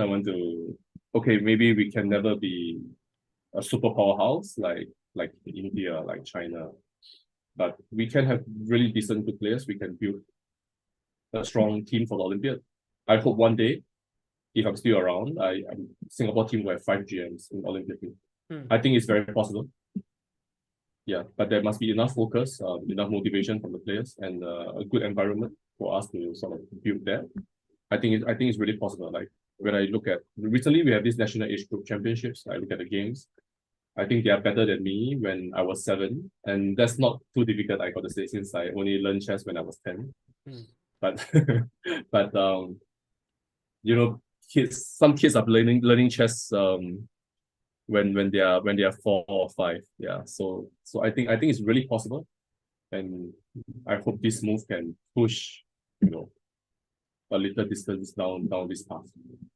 In India we had this movie. It's in Bollywood. It's called Nayak. And in that, there's this journalist who is kind of interviewing the chief minister of a state, and he asks all these pointed questions to him. And then the chief minister gets really upset and he says, if you really think that, whatever you are saying can be done, then why don't you become the minister for a day? And he says, you got to be joking. And that the minister says, no, no, I'm not joking, you be the chief minister tomorrow for one day. And that then he actually becomes one, and then in one day he kind of tries to change everything. So for me it's Mm-hmm. like, how would a day be like for you? Like, you already left your job, right? And now you're starting. Mm-hmm. So how earlier it would be like, you'd wake up, you'd go to work, and now Mm-hmm. what's the day looking like? Yeah, I mean today is literally my first my first day of work. Yeah, Right. so I spent the first 30 minutes barking at my team. No, I mean just kidding. No, I I think yeah. Well, there are so many things to look at, like from the financial point of view. There's from the operations point of view. Operations, it means like just organizing events. We have the training and development point of view. I'm grateful that we have Thomas Luther. You might know of him. Yeah, Yes, of course. yeah. He's here with us. He's our training director. Oh. So we had this deep discussion. How do we build these squads based on the principles I've just said? Yeah. Yeah. So I feel like so we discussed like what are the three key things that we think that a young player should learn or cultivate from young. So first thing, how do we what is this how do young players have discipline in self-learning? Okay. The habit of reading, for example. So because most young players in my country, they don't read. Yeah, even older players, they sometimes you ask them what's the last chess book that you have read, and they say not no. Like Oh, they don't read text, much. they don't read much. Yeah. So if you tell them like, oh, there is this latest book by Navarra and Yan Marcos that won this book of the year, and they will have no clue what you're talking about. They will say, who is David Navarra? This is, I mean, I'm not trying to make fun of our players, but I think this is just a way of life. I think that they just do not have that culture and that requirement, that thirst to acquire knowledge in that way. Because I think it's also because most of our players, they have this opportunity with private trainers. So to them, learning on their own is just a very alien concept for a lot of these young players. Yeah, unlike for me, like I didn't have any private trainers as a child. So I go to public libraries to like there was a day when I went to every single public library in the country to borrow chess books. Nice. And and sometimes I will accidentally borrow without knowing, like I didn't tap the books out and accidentally and I don't return them. No, that's not an example to share. But yeah, I actually do that. But these days, if you speak with them, they just don't understand. Like, why is there a need to? I have my coach, right? Right. So Yeah, you but speak about mm, inculcating this love, this mm, sort of knowledge about chess and everything. Will that happen through sort of centralized programs by the Singapore Chess mm. Federation, or will that happen through more events being organized? I think we want to combine everything together. So like as a focus towards this line. So for example, our training programs, we are going to have certain modules on important chess books, and we will give like trainees. You have to go back and read the book. Okay. And we will try to do this like Soviet style. Yeah, you come here. What is on page 42 of whatever Dvoretsky endgame manual? If you can't say, you get out of the class. And the other, and if you don't know this, whatever, who wrote Grandmaster Repertoire One, the Catalan. If you don't know, you clean the toilets. So I mean, I we will think get some. I think in this, if you start doing this, then in next 5 years, Singapore becomes a superpower, yeah, of chess. No, I think I lose my job in the 3 days. Yeah, I my Google review for SCF would be 1 star, like for sure. Yeah? No, I mean, in all seriousness, I think we want to try to enforce this sort of thing. We through tournaments, I think we want to give away book prizes. I think that's one idea we have. I want to set up a chess library within the federation. I actually have plans for that already. But yeah, still waiting for, somebody's supposed to give me an idea on what software to use, but that person has disappeared. Yeah, I need to go chase after that person to give me that software. Okay. And then yeah. So I think this is what this focus on reading, on team-based learning as well. So even like I think in chess, because a lot of players here they have one-to-one trainers. To them, training as a team is just very alien. They don't understand like I'm going to compete against this guy. Why do I train with him? Correct. It's just something that's strange. So we want to change that approach as well. I want both all players to work together as a team. And I think the most important is to grow women chess in Singapore.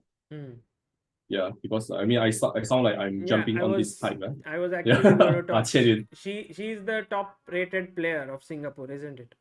Yeah, he's a woman grandmaster, Gong Qian Yun. So one time she was my sort of my student.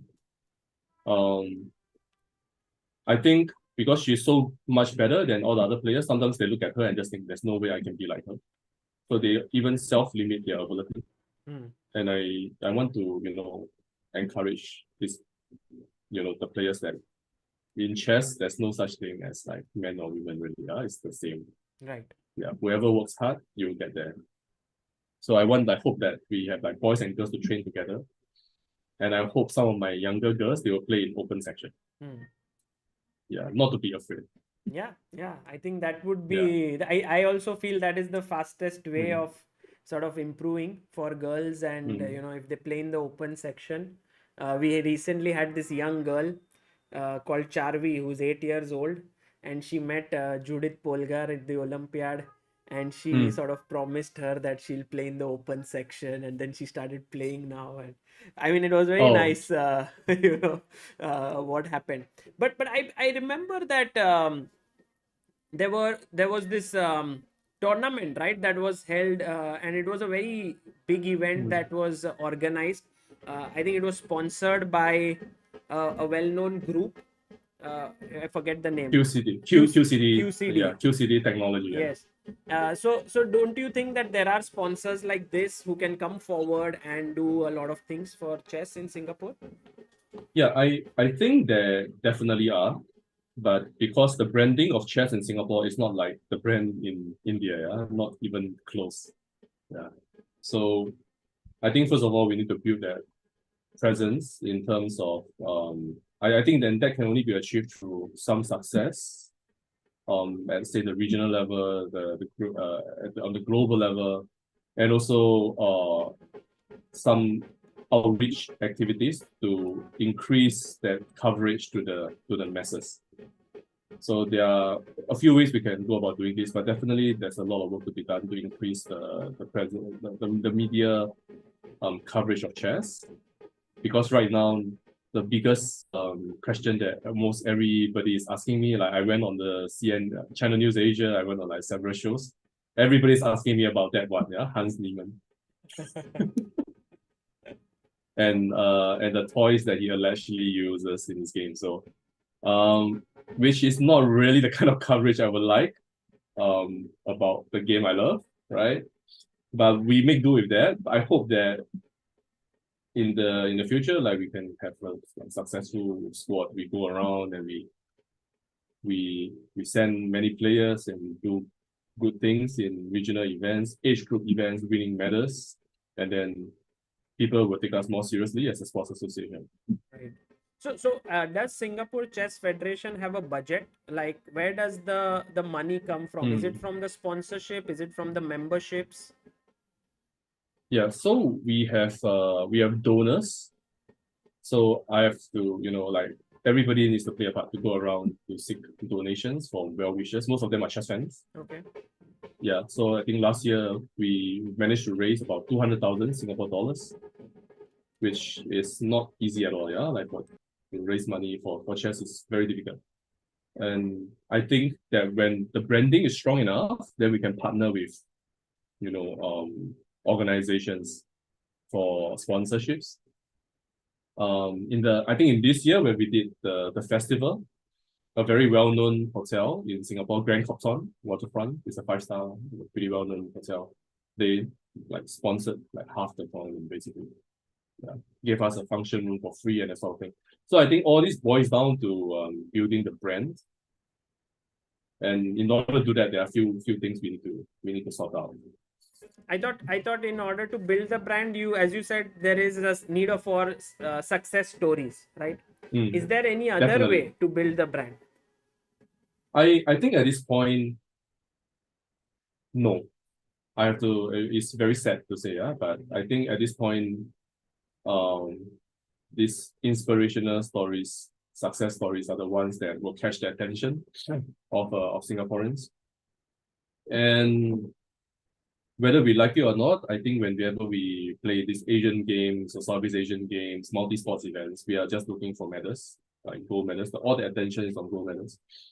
There's not much attention on the guy who trains really hard, never ever had any success, finally qualifies for the Southeast Asian Games, competes in his first Southeast Asian Games and finishes last.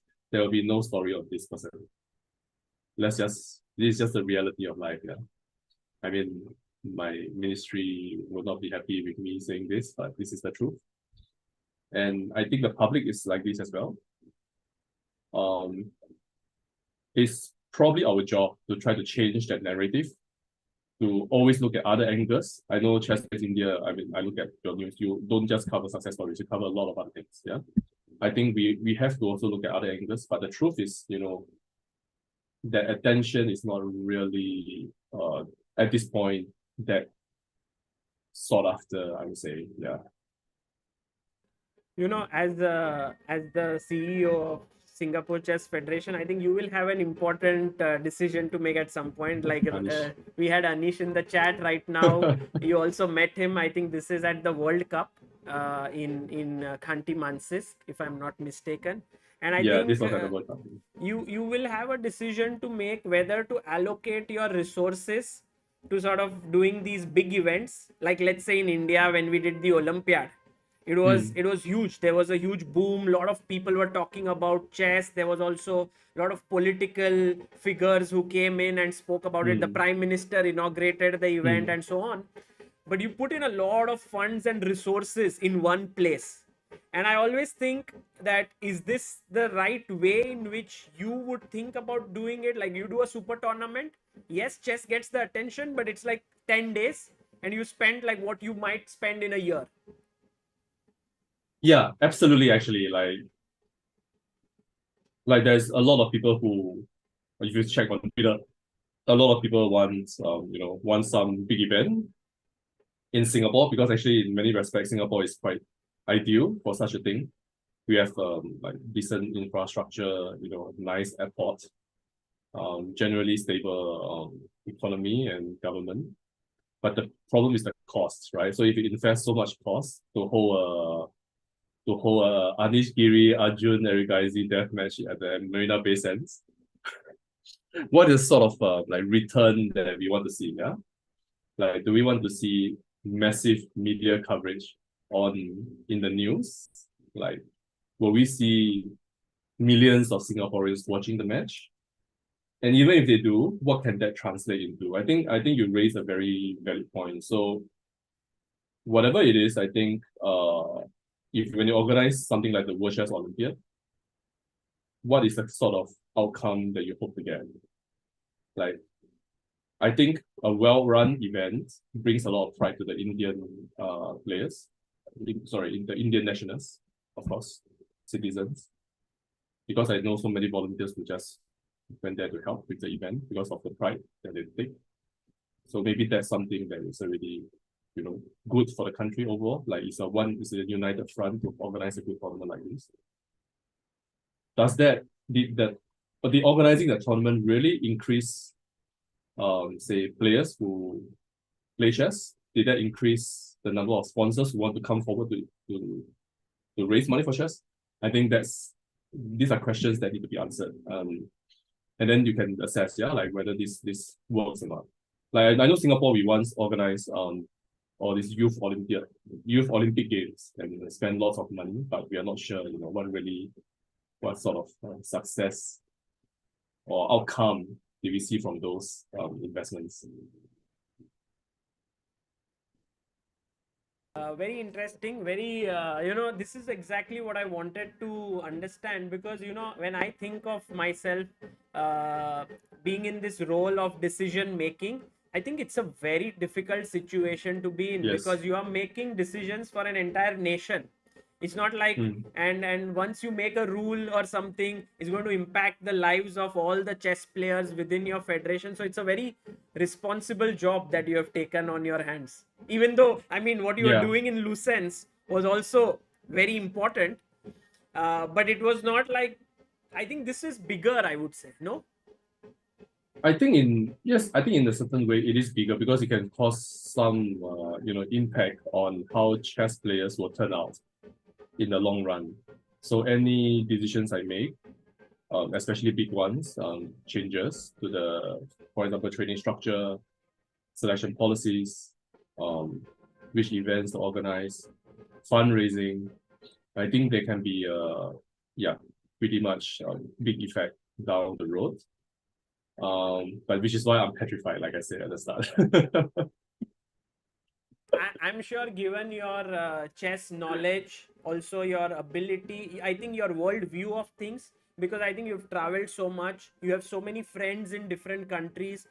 In fact, if we look at this picture, even the world It's champion, a random guy, some random Norwegian guy. Yeah, some random guy. I think you are connected with the reality of chess that is there in the global scene, and I think this is what you want to bring into Singapore, right? Yeah, absolutely. Because I mean, chess players, especially the ones that are really obsessed and dedicated to chess, they don't seem to look at things outside of chess. They don't know anything outside of chess, which may be a good thing for them, right? If they really want to be really excellent at the game. But there's so much more, right, to life apart from chess. I think you should know about like different cultures and different economic situations in different countries, how people train, how people think. I think these things are important to observe and to learn when you go overseas to play, and not just like how to convert the isolated queen's pawn or better control the d5 square. Like these things. Okay, these things are useful to know, but it's not everything. Yeah, because only if you know like different cultures and different ways of thinking can you probably make better decisions, because you have just a wider perspective of how people see things. Of course, I am also not. I wouldn't say I'm extremely knowledgeable in such things, but at least I am open to different opinions, even if I always think mine is correct. Do you think that things will, India, I think India and China are, I guess, the closest superpowers to Singapore. Do you think that there'll be something more that can be done between India and Singapore in the coming years? You're talking about chess or Yeah, chess. No, I mean, politically, I don't think you would be able to do much. No, we have maybe could be, I don't know. But chess, no, I was talking about chess. yeah, I I definitely would love to have more arrangements or collaborations with India. Of course, we are not the kind of strength to work with the best players in India, but definitely I think maybe in terms of young players and exchange, in terms of matches, training camps with each other's countries. I have always a close connection with India. Like if you look at my Twitter profile, like most of my followers on Twitter, on Twitter are Indians. So I always feel like I feel more like an Indian than a Singaporean sometimes. Yeah. Like I remember when I was at the Olympiad and I was not playing that round. I was just standing on the streets, and it was the first time in my life a chess fan just came to me and got me to autograph his book. And I thought he was just being polite. Or he sees a random, like, I thought the guy was thinking, okay, look at this random chess guy. Okay, let me go to him and get his signature. He's probably a chess player. And then he addressed me by my name. Oh, wow. Yeah. And then he says, look, yeah, I follow you on Twitter. I'm like, what, really? Like, so I think this is yeah. Does So that happen to you in Singapore? Like, do people recognize you on the streets? Well, not often. Like sometimes. I think most of them are chess players, and then they come and they say hi. Yeah, but but they treat me like how I'm a normal person, which should be the case, of course. Yeah, No, true. But yeah, I mean, yeah. I'm sure Singapore has. Which sport is the most popular right now? Well, I would say badminton maybe is the most widely followed because we have a world champion Hmm. recently. Yeah, young chap, Okay. good looking. Yeah, we need this young chap, good looking guy to win to try to win the some of these things. Yeah, unfortunately, I'm only half of it. I'm not young, so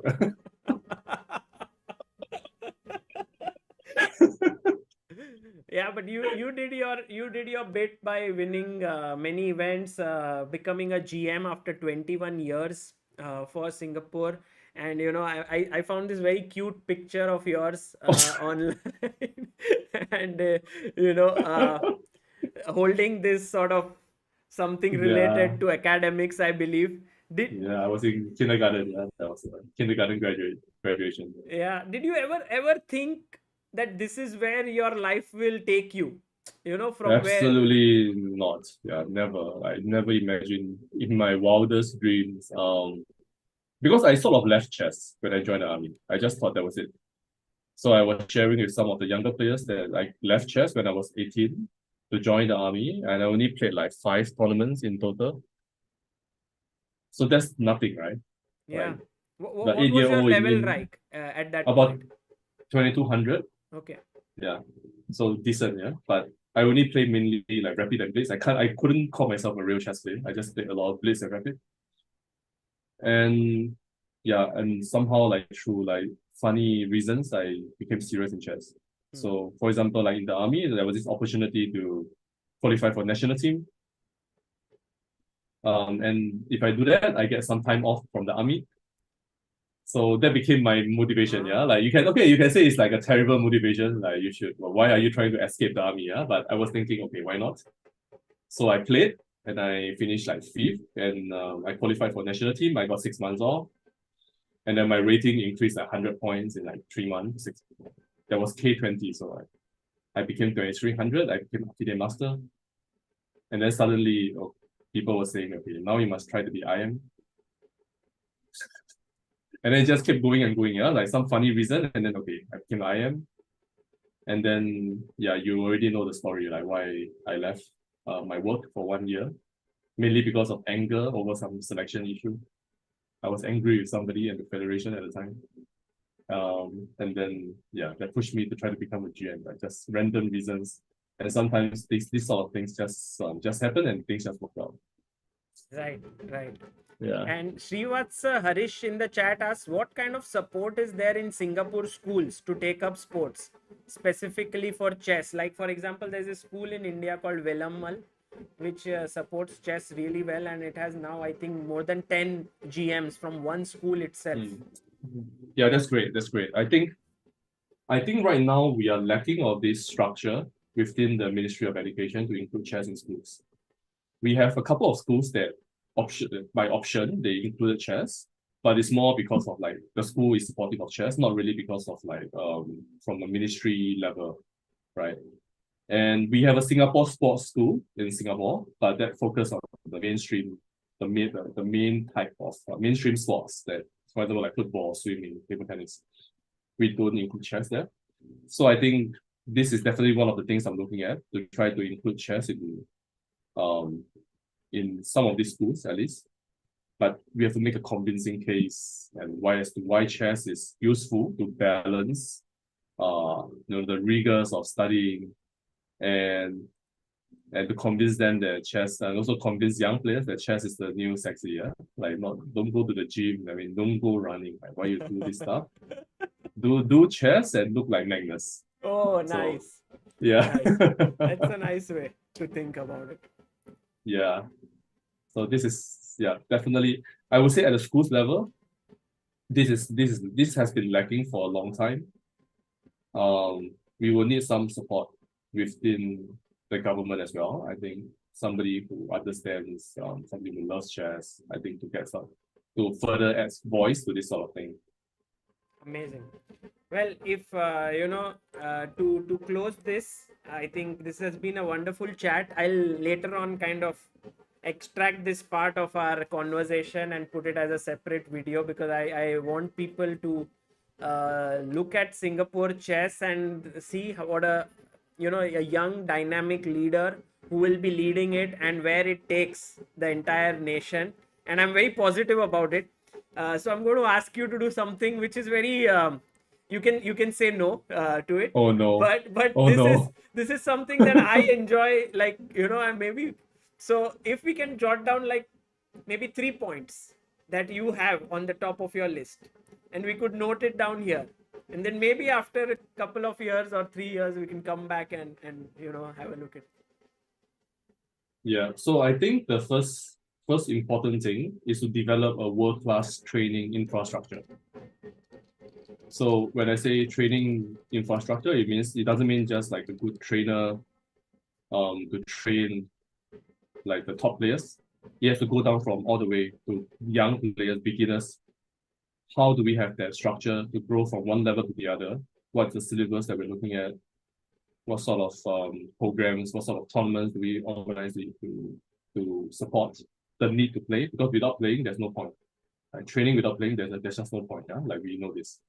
So I think this like top of the list of my priorities. Yeah. Yeah. The second thing would definitely to build a world-class brand. That and give chess like the recognition that I feel it deserves. To allow. So I think this kind of like marketing, but not really marketing. It's more like trying to let the masses know that chess can be applied in many different ways, not just from a pure sporting point of view. It can be used as a way, for example, for people to be, for integration into society, for education, for discipline, and all these sort of things that when somebody has a kid, has a newborn, you will just think that, okay, in 4 years, I will send him to chess classes, because of course we should do this. Right. Yeah, to make this like something that is common and normal for parents to send their children to learn. Yeah, like I think Professor Ling Kok An, like the founding father of Singapore chess, he once had this dream of making, hoping that every Singapore household has a chess set. Yeah, so that was like his dream. I have something similar like that. Yeah, like just to make people understand like how important, how beneficial chess can be. Amazing. And maybe a final point. Yeah, so I think this is really to have to establish a working, sustainable relationship with organizations. Yeah, so sponsorships, partnerships, and in a way, all these 3 points are sort of related. Because when we have a strong infrastructure, we will have success. And we have success, we have increased media coverage. We have increased media coverage, you become a stronger brand. Right. And when the brand is stronger, you get money. Right. So in that sense, all these 3 things are interrelated, and to become also, of course, with these sponsorships, we are financially independent. We are self-sustainable, and then we can go on to do bigger things and bigger things. Yeah, so I think it's also important that we are always doing new things every year, because if you keep doing the same stuff, like for you, yeah, like you're always having new ideas, or not just on the socials. I mean, also your channel, you're covering different things all the time, because you know that you cannot keep doing the same stuff. Yeah, because people get bored if you do the same. Your team will get bored as well. Right. Yeah, so it's the same thing for me. Amazing. Well, develop a world-class training infrastructure, make chess into a world-class brand, like improve the brand of chess in Singapore, and establish reliable and working relationships with organizations. This is going to be a very, very exciting next few years, Kevin. And I'm going to closely follow what's going to happen in Singapore chess.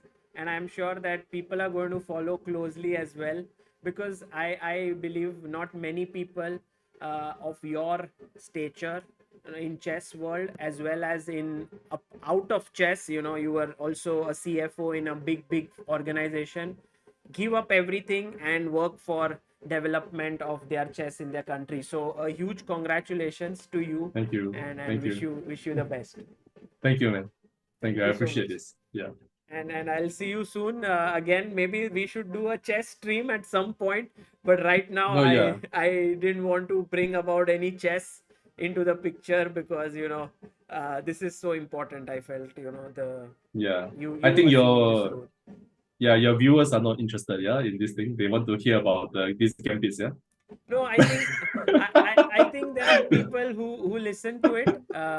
No, just kidding. I'm just kidding. And also later on, when we'll put it up as a separate video, maybe more people will get to know about this. So yeah, I mean, of Yeah. course, chess is always the most exciting part, but I think through these things, there are always some or the other people who watch this, who know about this, and are have some ideas which can really be helpful. So I Yeah. have always realized that not the most popular videos make the biggest of impact. That's what has been my learning in these last few years. Maybe sometimes the video which has the lowest viewership has the most interesting things that come out of it. So Mm. I don't know. Yeah, thanks. I appreciate I always every time I do this shows with you, I always learn stuff from you as well. So I draw inspiration from the work that you and Amruta do.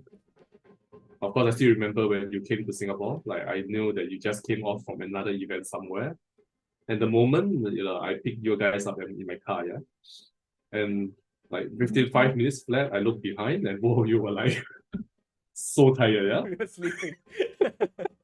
5 minutes flat, I was like, okay, I will drive smoothly, I will not drive like a madman. I will let you guys enjoy your sleep.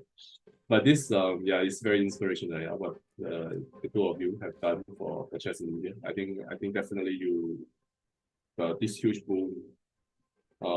Definitely, you and your work, your team's work, definitely played a very important role. So I always enjoy watching some of your stuff. Like I sometimes encourage my student, who is a Chinese female player, and then so she lost to Vaishali. I don't know if I told you this story. Yeah, Yeah, I made a video on that. If you yeah, remember, yeah, yeah, I made a yeah, video yeah, saying yeah. why it's a must to watch ChessBase India was the title of it. And then after that, there's a like sequel to this story. So after that, she told me that every day I just watch ChessBase India. Like I will master all these Indians and how they train. It's quite hilarious, yeah. And then she's always asking like, how are these Indians finding these ideas and all these things, and why is it that India have more GMs than China actually? Like the way China has been developing is a bit slower as compared to how India works. So I just explained like it's a whole network of um, interconnected reasons.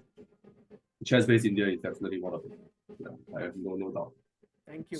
That's So well amazing done, to man. know. I just wanted to ask you one question which I missed. How has been the reaction of your family to this decision that you have taken? They'll be like, oh wow, that's Really? it. Yeah. They were all very happy. Like they were just like, what, really? Then the one sister asked, you got fired by your boss, is it? Do you get fired? Just admit you got fired. And then the other, some friends ask, when I share this with some close friends, and some of them like immediately they ask, yeah, hey, so your new job pays you better or the old one? These things. And I can't answer that on stream, yeah. So I think there are some Singaporeans watching this, so I better not say too much. But no, there are lot of people will watch this as we put it later. So please don't be under the impression that this will not be watched by people. So yeah. Yeah, I'm well, going to put a link in the description right now for people to follow follow you. I think you are the most active on Twitter. in Singapore chess, yeah, maybe. Okay. So in case guys, if you want to follow Kevin, you can follow him on Twitter. There are also links to his Instagram on his Twitter channel. So please do follow him and show him all the support that you can. And Kevin, it was a great pleasure having you here. I'll see you soon again. Thank you, Take thank care. you. Pleasure is mine. Take care, bro. Bye. Yeah, cheers, man. Bye. Guys, that was Kevin Gove Ming, the the CEO of Singapore Chess Federation. 36, at the age of 36, he became a GM. He's a CA, chartered accountant. He gave up his job in a very, very successful company called Lucence Diagnostics, and he has joined the Singapore Chess Federation full time as the CEO, and he aims to grow chess. And this is his plan there, as he says, develop a world class training infrastructure, make chess into a world class brand, make more people aware of it, and to establish reliable and working relationships with organizations. So these are some amazing things to pursue. It's not easy to do such things. Newt says Kevin is such a fun and sweet guy. Not YouTuber says thanks for joining, Kevin. Then she live says he's really qualified man, inspirational. Absolutely, guys. We have 10 minutes for the next round to begin. We'll have a guest joining in, an amazing guest who will join us. But until then, guys, I'll get some food, and then we will start off with the next round. So take care. Aradhya says, yesterday I clicked a photo with him. Oh, wonderful. And Kevin Go says, thank you, real fun. Thank you, Kevin, for being here. And I'll quickly join you guys in a bit. Until then, please do stay back, because India's chances of winning the bronze medal do look bright, but Spain is not an easy team to overcome. It's going to be fun. I'll be back in 10 minutes. Take care.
Hello.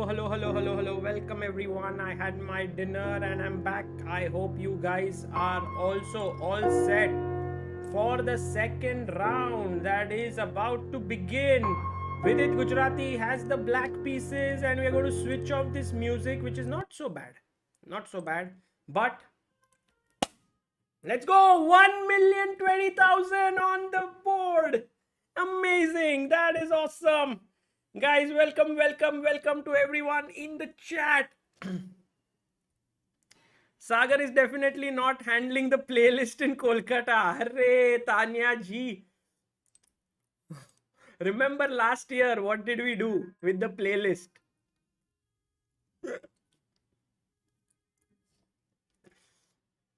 And let's get it moving. We'll have a special guest joining in. Guys, any guesses? Although someone really gave away.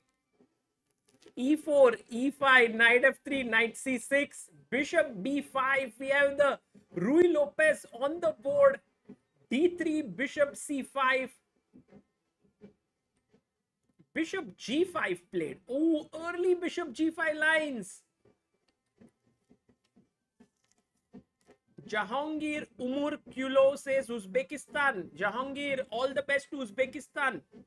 It's going to be very tough for them to make a comeback against China because they lost the first match. But if there's someone who can do it, it is Uzbekistan.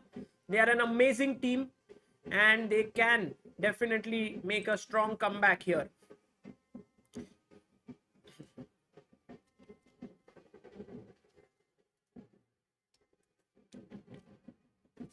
So with it playing the Italian here, an early bishop G5 from Jaime Santos Latasa.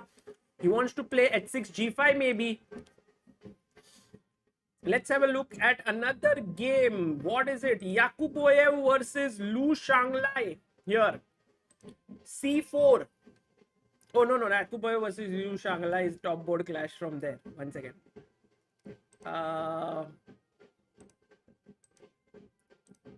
Just get the main games. The next game that we are going to look at, dosto, is Nihal Sarin. Arre, Nihal Sarin's London system on the board. C3, E6, bishop F4, bishop D6, E3.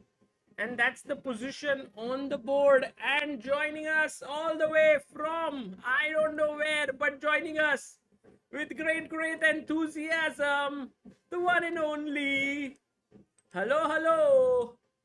The very strong, talented, dynamic Tanya Sachdev. Hello, Tanya. Of course. What's she up? couldn't hear anything that I said right now because she was connecting to the audio. I was saying, welcome to the most talentless. ये वो सब बोला मैं, but कुछ सुना ही नहीं तुमने. Welcome to the most talentless बोला. मतलब most talented वगैरह बोला, but तुमने सुना ही नहीं तो क्या फायदा? ए मेरा connection ठीक है क्या? नहीं, बहुत ही खराब है. हाँ ना यार. ये क्या full white ऐसे लग रहा है, तुम्हें heaven में से आ रही है ऐसे. रुको मेरे को light कम करने दो.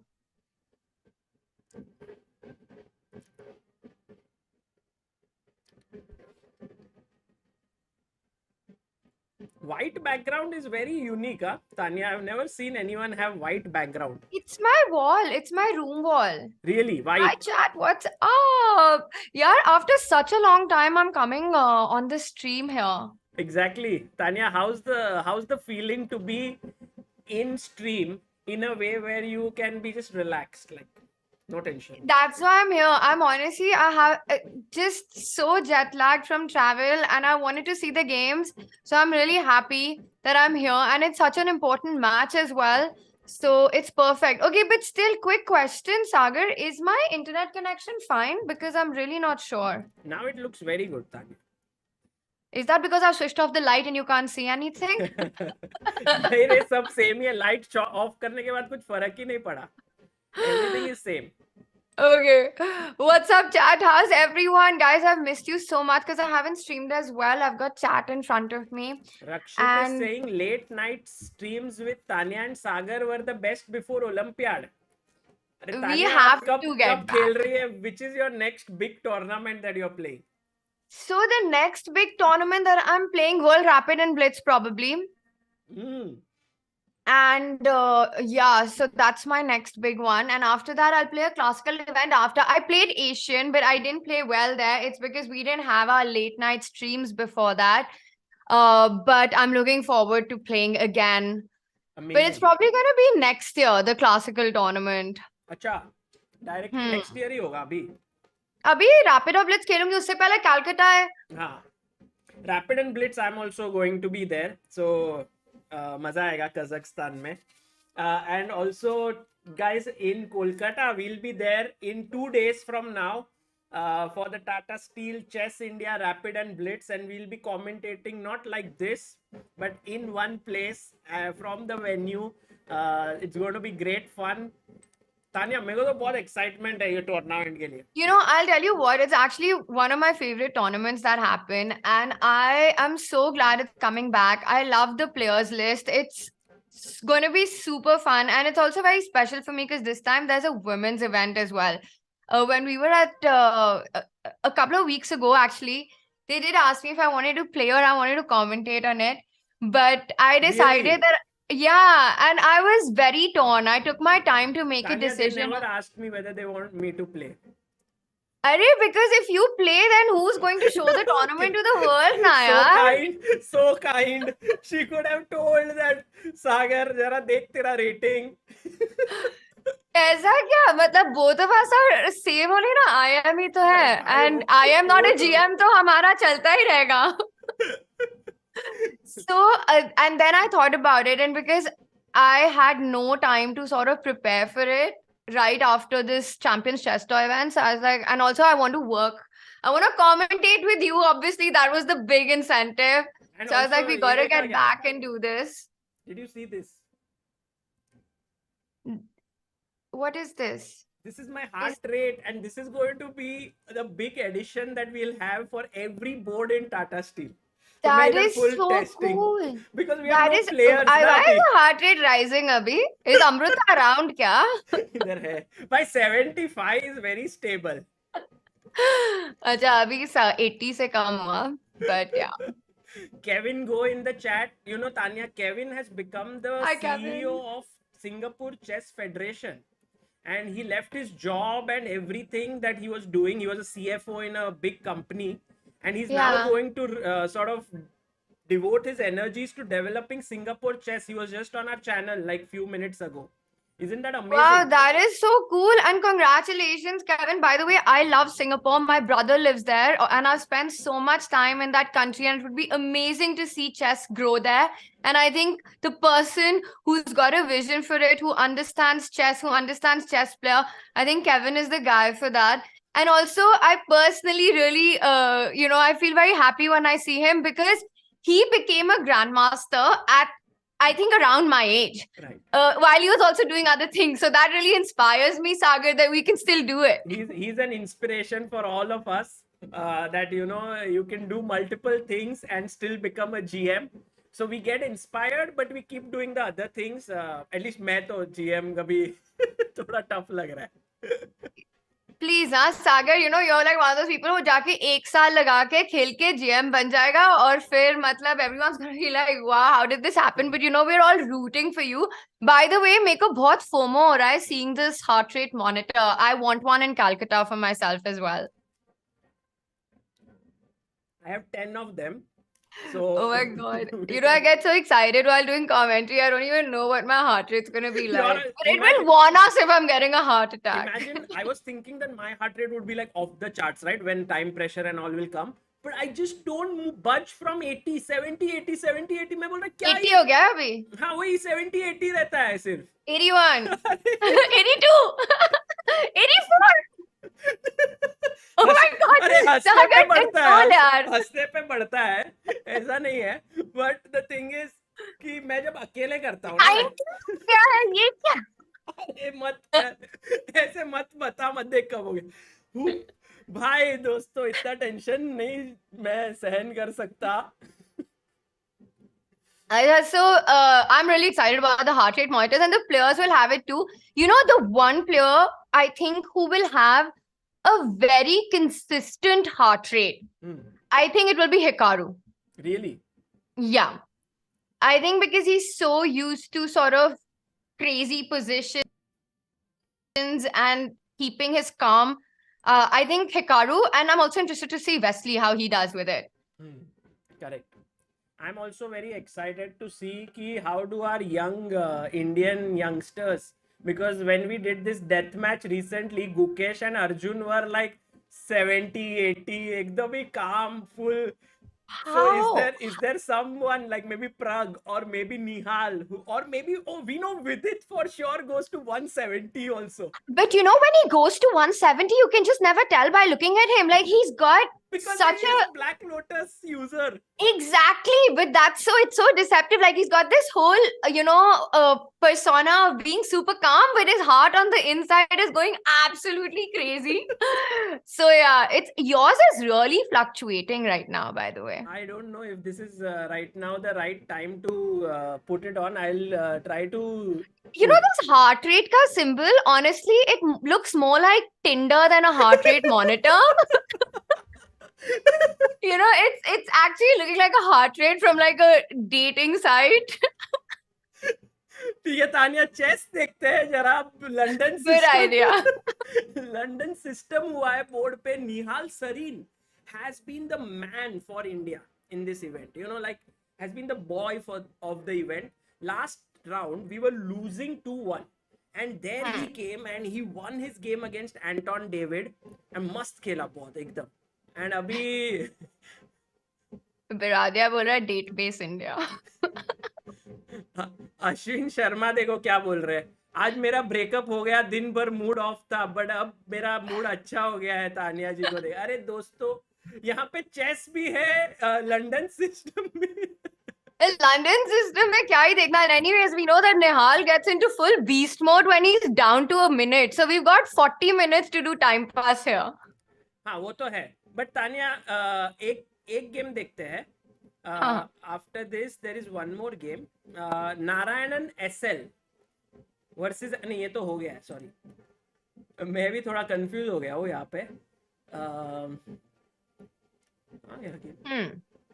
This is with its game. Hey, our good friend Abhijit Gupta is also playing this round. Oh, wow. He has replaced Sashi, right? Right. Because Shashi Kiran lost the last round. So they said that, okay, let's give a break to him and let's have Abhijit on the board. He's playing on board number 4. And I think, Tanya, at some point you have worked with Abhijit, right?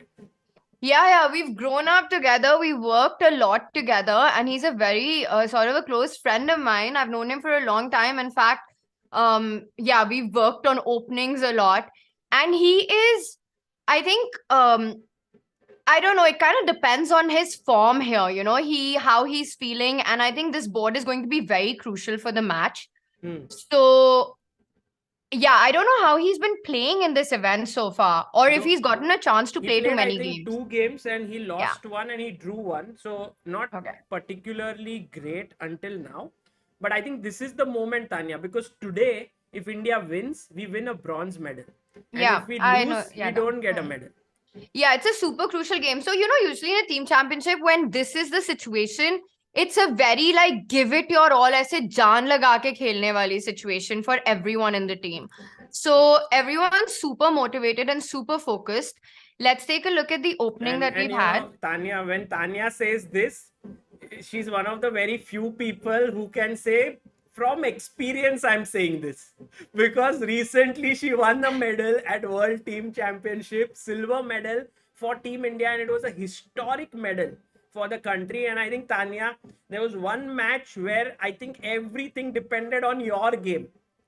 It was the semi-finals match. It was the semi-finals match, and I had actually lost the quarterfinals match, but luckily I think Mary had won hers, so we had qualified. And then in the semi-finals, it came down to my game, and I was sort of able to redeem myself for what happened in the quarterfinals, and we qualified to the finals. So that was a very special moment. But like I was saying, that every player, I can guarantee you, is just super motivated right now. Whatever energy they've got, they're going to be putting it into this game, into this match. So we can like expect a very, and also Spain is a difficult team. Very tough. It's Very they tough. almost beat China yesterday. You know, I was watching some of their games. So it's but it's the World Team Championships. Like only the best teams will play. Right, and you know, I was looking at the players like Santos Latasa. This guy has beaten Vichy himself at the Lyon Masters, you know, this invitational event. He beat him in one of the games. Then you have Anton Guyaro, who's like absolutely the best. He plays at Champions Chess Tour events and he's there, you know, at the top. Then you have, I mean, this round they changed Shirov. They gave rest to Shirov. Now imagine a country who can actually give rest to Shirov, and they got in Daniel Yufa, who if I'm not mistaken is a Russian by nationality, but now has changed his federation to Spain, and he's playing SL Narayanan. And Tanya, Narayanan has been an amazing player for Team India in this tournament.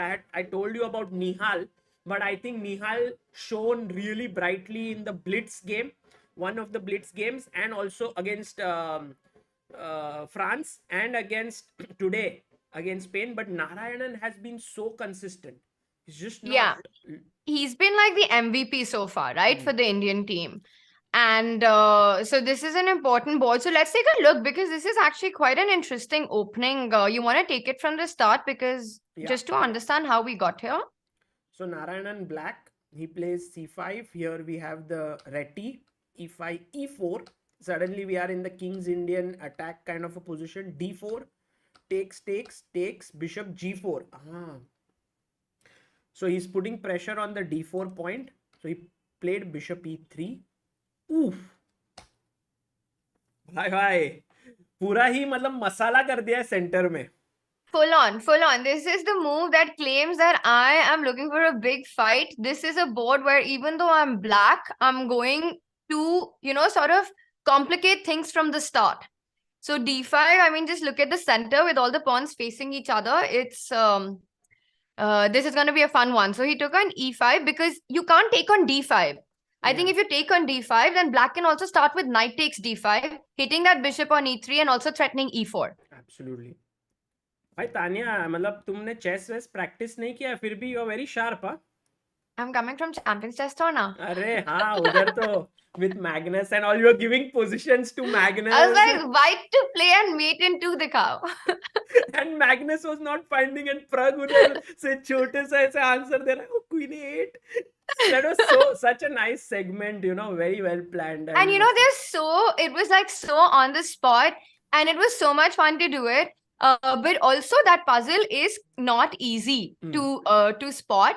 But the one thing about all these players is that इन्होंने जितनी भी chess खेल ली पूरा दिन, they want to come back and see more chess. Like even if it's really hard, they want to solve it. They love it. You won't believe it, okay? Wesley, when he came and solved this one, he was having the worst tournament ever. I think this was, and then after solving this puzzle, he won every single match of his. So he would come every day to me after his match and go like, where is my puzzle? I want another puzzle. Literally after fighting for 3.5 hours, he wanted to solve more. भाई यही तो, इसके लिए तो वो लोग उधर है. They are at the top of the chess world because they breathe chess, they drink chess, they eat chess, and that's why they are right up there. But Tanya, it was amazing what you did there in the Champions Chess Tour. And guys, just think about it, that generally these events, which are Champions Chess Tour events, they are played by people players all across the world play it. And in the closing ceremony, we had Tanya there as the host of the ceremony. So it was such a big occasion also for India. You know, chat, I'll tell you one thing. Hindi में बोलती हूँ कि अगर वहां से कोई देख भी ले तो फिर उनको समझ नहीं आएगा. पर actually अरे उस वो time translate कर लेंगे. No, but मैं बस यही बोल रही थी कि उस time पे मुझे ऐसे really लग रहा था कि as in, how is this happening? Like, how did this come that I am, you know, sort of hosting this thing here? You know, so those moments in life which happen when you have to like pinch yourself. And I felt really it was a very special moment for me because I never thought. I love commentating, I love hosting, I love playing, and I love the whole journey around it. But I didn't think that, that they would ask me to host the closing ceremony. So that was super special. क्या बोलते हैं वो है ना, chess speaks for itself के जैसा your your achievements speak for itself. So Very he sweet. took here. So I think we are reaching a position which is kind of equal. Yeah, I think the whole center's been dissolved, and I really liked the move d5 because it immediately made white, it sort of asked this question immediately, ki kya karna hai? Take a decision right now. And I think with d5, black actually solved all opening problems. And we look at the clock, so obviously it also means that SL has a good understanding of this position, and at the right time he played the move d5. Yeah. And that's why everything got traded off. And I think we should be happy with this board equalizing out of the opening. Correct. I think DeFi is that kind of a move, guys, कि अगर आप life में कुछ procrastinate कर रहे हो, you're not doing something that needs to be done because you think, oh, later on might be the time. Well, maybe now is the time, because this kind of, if you time it well, it's equalizing the game. If you mistime it, then it can go wrong. But SL had great confidence on himself. Yeah. मतलब जरूरत नहीं थी DeFi करने की. Like, even if you castle, his position was okay. It's not like too bad. But he found this best move. No, I really like it. It's so, is it fair to say it's like, if let's say you want to ask a girl out, like, don't waste your time and do it immediately, because if you keep waiting, your chances of actually making that happen will reduce. The margin of that happening will reduce. So if you find an opportunity, the right moment at the right time, go for it. What if you did that and the girl actually said no? The thing is that if the girl, so in this position, let's say he goes d5 and it's bad. Exactly, the girl loses out on you then. So it's in this position. Had white said, you know what, I don't want to trade off anything, I want to keep the tension, then black would have been better. So actually, let's say you do have a crush on someone, you ask them out at the right moment. heart बंद करता हूँ because ये dating वाला site वाला feeling. पता चले इस बात पे heart rate 110 हो गया. नहीं, तुमको लग रहा है वो हार्ट बीट हो रहा है, तो ये डेटिंग वेबसाइट का ये स्ट्रीम चल रहा है. अच्छा, okay, so I should change my analogy. But you get it right, what I mean. So it's very important to make the right moves in life at the right time. Absolutely right. Which I have done so by sending the Zoom link to Tanya today by inviting her. Okay, by the way, chat is saying that Vidit has sort of equalized out of the opening. Okay. You are a big expert at this e4, e5 systems, Tanya. So bishop g5, this early bishop g5 played. Yeah, very interesting. And he played knight e7 here, right? Yeah. So let's just talk about this, because I think this is such an interesting move to understand. Usually what is our thinking? That bishop f6, g f6, it destroys the pawn structure and you're kind of breaking, your castling, your defensive resources in front of the king, right? But actually we have to remember that we haven't castled yet. So knight e7 is a really nice timed move again, very nicely timed, because now if white does take on f6, the g file opens up, black will never care about actually castling, and you will try to create play on white's king along the g file. So knight e7, what Vidit's saying is, I haven't castled, you want to take on f6, go on, do it, bro, I'll be happy about it. And if you don't take on f6, I want to simply make the move knight g6 next. You want your knight on g6, eyeing that f4 square. I really like the move knight e7. And what happens to knight takes e5? We have to look at knight takes e5. Generally, if the bishop isn't here, Tanya, then c6 followed by queen a5 is a very nice trap in this opening. Super nice. But here, maybe because the bishop is there, can we actually play bishop d4? I'm wondering. You were saying start with this, yeah? I want to hit the b2 pawn and the knight on d4. Yeah, very interesting, very nice. I think he has this move knight c4 But trying now this- you can go like a6, b5, no? Yeah, a6 maybe. And then there are all these e5 tricks maybe, but yeah, you're right, maybe this is the way to go. Perhaps this is right. So you're right, bd4 is one option, also c6 followed by queen a5 and some bishop a2 f2 and take this ideas. So there are many Super nice. possibilities here, and also c6 d5. So in this position, Santos said, Jaime said, let me go c3. Vidit went c6, bishop a4, d6, d4, and now after takes, he gave a check, bishop d2, and this looks pretty okay for Vidit. I mean, how would you continue here? Because let's say if I take, you take with the knight, and white has this central structure. You want to break it in some way. Okay, now it's finally updated on my screen, the position. I don't know why my internet is so laggy at my end. हाँ, तुम्हारा बीच बीच में से चला जाता है. Is Yeah, it? I'm not sure why that's happening, but maybe it'll be better now because I've just switched the network. Right. So he's taken on what? Sorry, can you just play the last move because I missed it? Yeah, he played bd2, And he took. and he's not taken yet, but I think most likely he'll take knight d2. And then we'll have this position where white has this central structure. But I think common idea is d5 here, right? Yeah, you want to play d5, but then I again feel like it's all about timing. Do you want to go d5 now, or do you want to play d5 after you've gone short castle? Right. Yeah, that's a choice. I think d5, e5. Then again, will you put your knight on e4? Is this good enough? Or do you go knight h5, which looks slightly misplaced, but you're going to f4? But look, Vidit doesn't do all that. Vidit says, I'm going queen b6. Very nice. I like it because he's sort of keeping the tension on the board, you know? I would love to see with its heart rate at this moment because very often that also gives away the kind of chess the player is feeling at that moment. Yeah. With queen b6, he's sort of gone the more complicated way. So now you can't really take bishop takes b4 because that lands into queen b4 check and b2 pawn is hanging as well. E4 is hanging as well. So this would be very, very bad for white. Correct. Yeah, true. So this is not a good idea. Queen b6 is a nice move. We have a couple of super chats. NIS says, huge fan of Tanya. Selfie with you someday. And as you've got to come to Tata Steel, we'll all be there if you can at the National Library. You'll meet all the players. Sagar will be there. I'll be there. So it's going to be one big chess party. Yeah. And Swaran Singh says, Tanya, when are you planning for your final GM norm?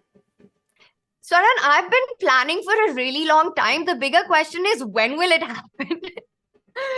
But I am, I'm going to keep trying and I'm going to do my best. We'll see. Right. Well, guys, it'll happen soon. If, especially after Tata Steel, very likely after Tanya spends 5 days of commentating with me and then all sorts. Yeah. I think that's what I've been lacking, I have to commentate with Sagar and that's when I'll get my final GM norm. So right after Tata Steel. See, Peter Lecco is a legend. Okay? You can't argue on that. But Tanya, the thing is, he's very calm and sweet with you. He tells you, yeah, Tanya, that's a nice move. But I'll be like, Tanya, kya pakha rahi hai tu? Ye kya move kar rahi hai? Make a better move. Something like that. Yeah, he doesn't play the bad cop. He's only the good cop. So, even though he's completely refuting my lines all the time, he's still super encouraging about them. On the other hand, when I make a mistake with you, we've clearly seen on the streams, like you're like, chess nahi khelni aati kya? Exactly. So maybe I won't go into that zone. Pura stream wala thoda zyada ho jayega. Thoda bahut beech mein we'll do. Okay, so this is the London, right? Nihal's London again, David. By the way, this I think is a very crucial board for us. Agreed.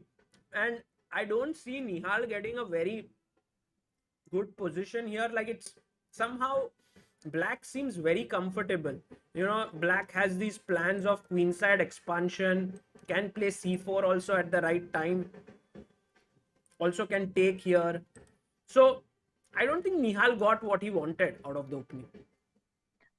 Yeah, I think if we just compare the pawn structure and we see that black has no weaknesses, it's easy to say that black should be happy out of the opening. The only thing is that there is this e5 square, Yeah. which is a long-term square for white. So I think um, I would say that white isn't better, but I think white's doing fine as well. But white definitely did not get an advantage out of the opening. Yeah. So my understanding here, Tanya, is that if black, let's say white plays rook e1, I mean maybe h5 pawn is hanging. So let's say I go here. Then if you get such a structure with a pawn on d4, that's not a good idea. It's a weak pawn. It's an isolated pawn. So generally, yeah. Go on. No, go on. So generally you want to take on c5 in such positions. But here, because there's a pawn, you will take back and then b2 is weak. So you mean there are direct problems in white's position right now. You don't want to allow a pawn on d4, Yeah. but you're also giving up this file. And the thing is that if you make a move like, can you defend the d4 pawn, let's say with something like queen d3? Looks logical. I mean, you want to do that. But then this is the thing which I was a bit afraid of, that you push the queen and then there's b5 and b4 coming at you very quickly somehow. Not super pleasant. I mean, I can still go knight e5, but yeah, I agree with you that black and then is... this way, huh? You want to just blow me off the board with g4, g5. I mean, that's the dream, to try and get g4, g5, but I think black is faster with the counterplay on the queen side with b4. Yeah. So right now Nihal has some concrete issues to solve and he's thinking about it. So if we think about it, Vidit's game is too early right now to give a assessment. We can say around equal. Nihal is maybe very tiny bit worse, but can't say that much. SL Narayanan, I would say, Tanya, with his considering his form and the kind of chess he's playing, this should not be too difficult for him to hold. I think this will end in a draw. Yeah, I mean, for any of these players, right? Like, if you think about it, honestly, Sagar, I feel like even you and I could hold this to a draw. Just simply because, look at the position. Black has no weaknesses at all. The rooks are coming into play. They're going to get traded. It's totally symmetrical on both sides. I think we can count this as a draw. Yeah, so this will end in a draw. And then we have Abhijit today, who actually, the fourth board, Tanya, is somehow very critical in these team tournaments. Uzbekistan, who has reached the finals, has been riding on the success of Jahangir Wakidov, who has been playing really well on board 4. And today, I think India's board 4 has to strike, because we have been struggling on this board. So queens have been traded, g5, bishop g3 and bishop b4 on the board. What would you play here, Tanya? Because I think white has a long-term edge with the d5 pawn weakness, but black is creating all these threats like knight e4, this knight is pinned. Yeah, it's a good question, because you also are not really sure if you want to go short castle or keep the option of going king e2. I definitely don't want to allow the move knight e4 here. Yeah, if the knight comes here, it can get very, very difficult for white. And also, like, let's say if you castle in such a position, do you really want to put your king here? And what about then this weakness on c3? This is a nice move, no? Tanya, bishop b4 then. It's super nice, and it's like it's sort of counterintuitive if you think about it, because all of us would think we want to develop our knight. But bishop b4 is so classy because it's sort of, again, timing, right? You've got your king on e1. I want to take advantage of that. So before developing the knight, he actually puts immediate pressure on Abhijit here, threatening knight e4. Right. So what's the move here? अच्छा move बताओ Tanya, तुम white से. Oh God, I feel like we are doing our stream again. There's so much pressure on me. But fine, I'm gonna think. No pressure, but full pressure. Oh God. So dosto, even in the chat, guys, what should white play here that he can fight for some edge? As we have seen, if you are not careful, then black wants to take on c3 and get these isolated pawns.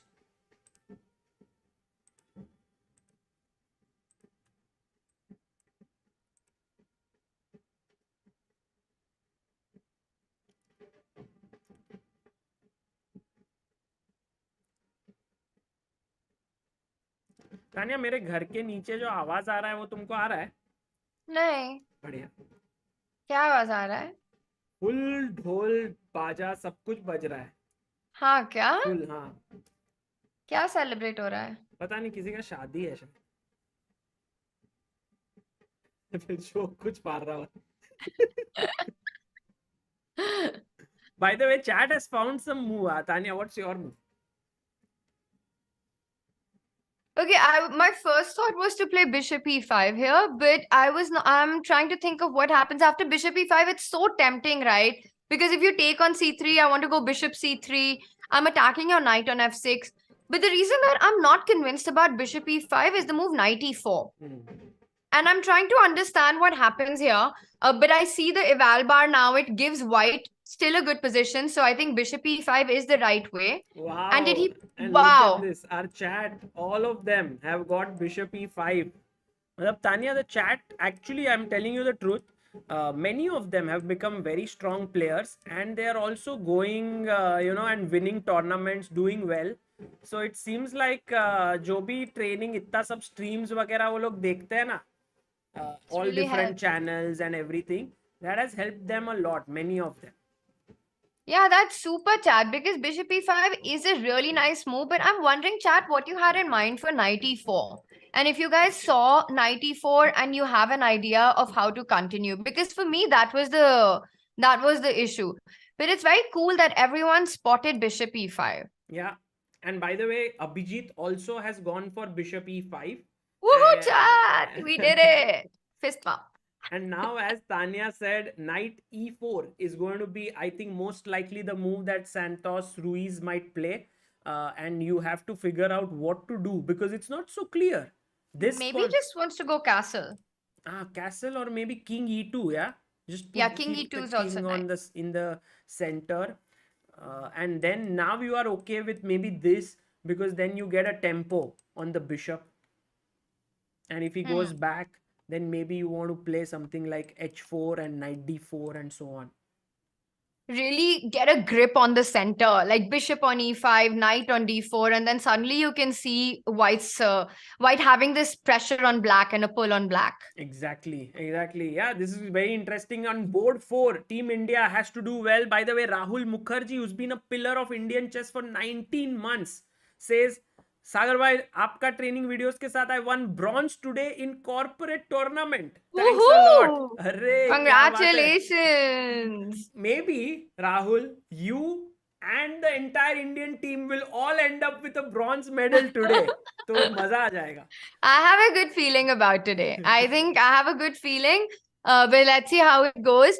And yeah, I feel like if we win the bronze, it'll be like the year of India winning bronze medals. हाँ ना, बहुत सारे. But it will also be the year of India winning a lot of sort of historic medals, right? When Yes. I think the last World Teams medal for our men has been in 2009. So it's been almost 13 years since we won a team medal in World Teams. And did they win a silver or a bronze that year? No, it was bronze. Oh, it was bronze. Okay.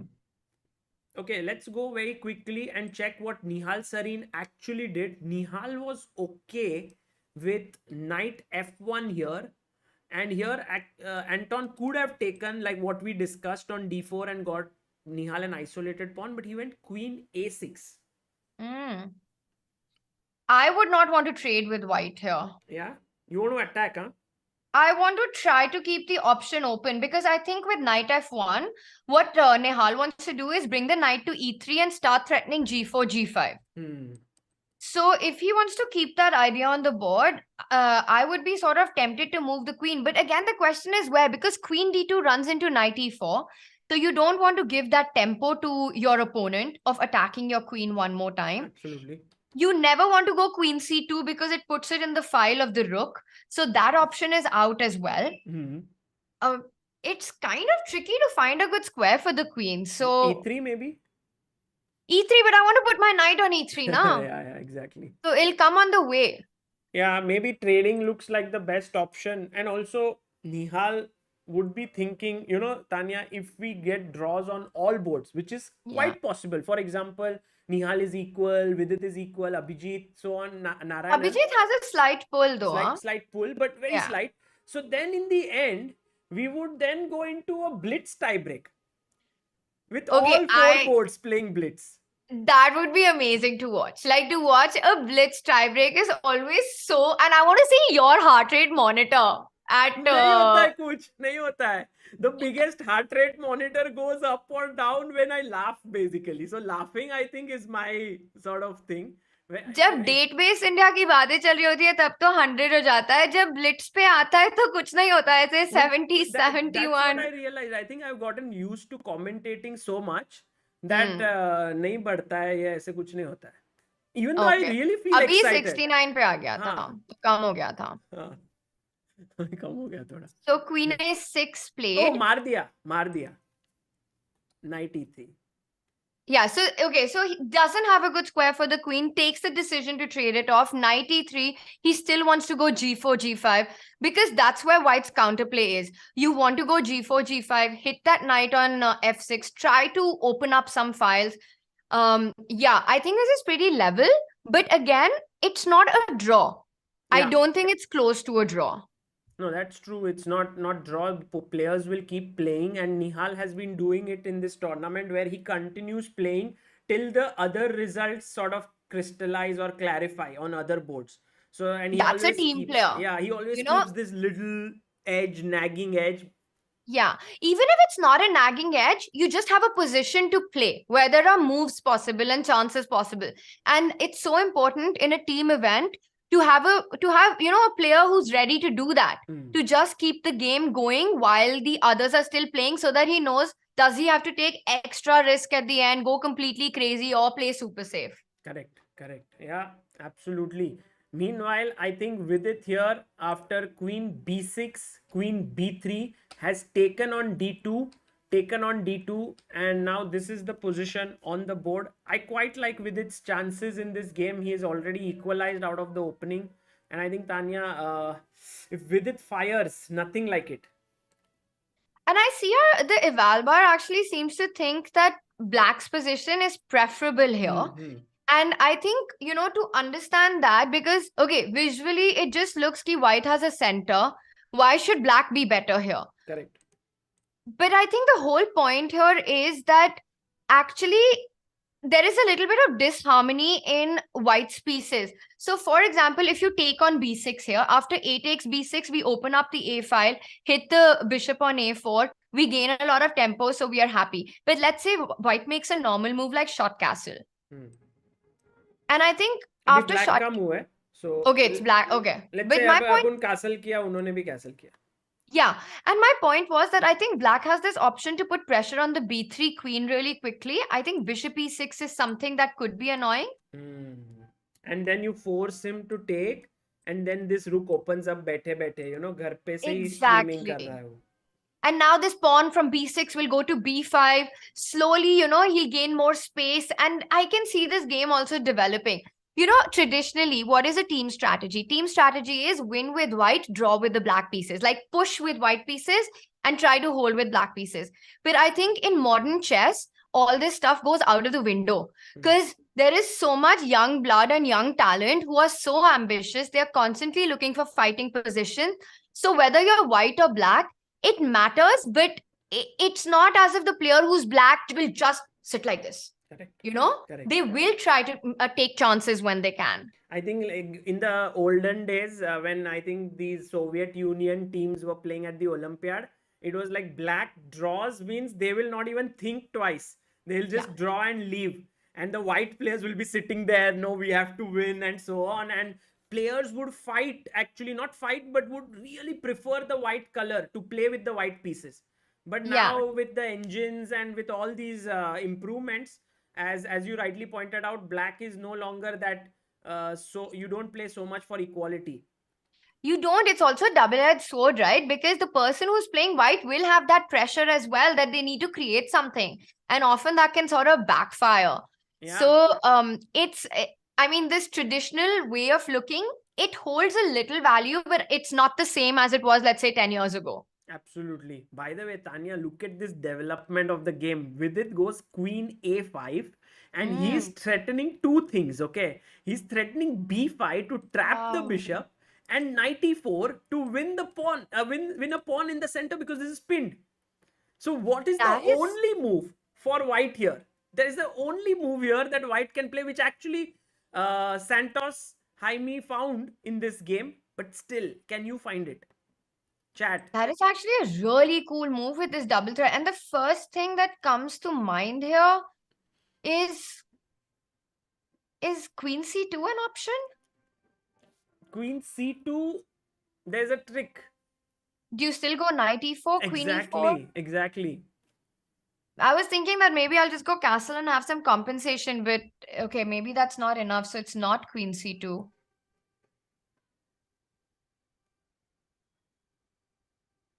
Very tough, yeah, Tanya. This is not an easy move. Oh, and yeah. no. No. The hint is किसी disco में जाए. Okay. Actually not, yeah. That is not a good hint because that doesn't work. Were you trying to play queen a3? Yes. But queen a3 kisi disco mein jaye doesn't work because then I thought there's b5 here. नहीं ना, अगर b5 खेले ना, then bishop b3 is okay. This position, because sort of you don't lose the pawn, no. But the real question is what happens to knight e4? Then you wanted to take on c6, bishop c6, knight c6, queen a5, knight a5, knight e4. Exactly. So किसी disco में जाए, किसी hotel में खाए, and you eat कोई the pawn. देख लेना हमें. And take this pawn. Yeah, okay. You take this pawn and it happens. And by the way, all of this has happened. Oh my god. I think Vidit also must be thinking about this song. कि वो भी किसी बोला कैसे, disco हाँ, में जाए. I जाए. hope he's not thinking about this song. But honestly, queen a3 is such a creative way to fight this whole idea. Yeah. So let's just take into account. So queen a3 was played, and how did black respond? Yeah, Vidit took. Actually, Vidit Okay. should have gone d5. Maybe that would have kept the tension. But he took here, and then Jaime took, and d5 played. This is the position knight c3, bishop e6. And Tanya, when the smoke has settled, what is your feeling about this position?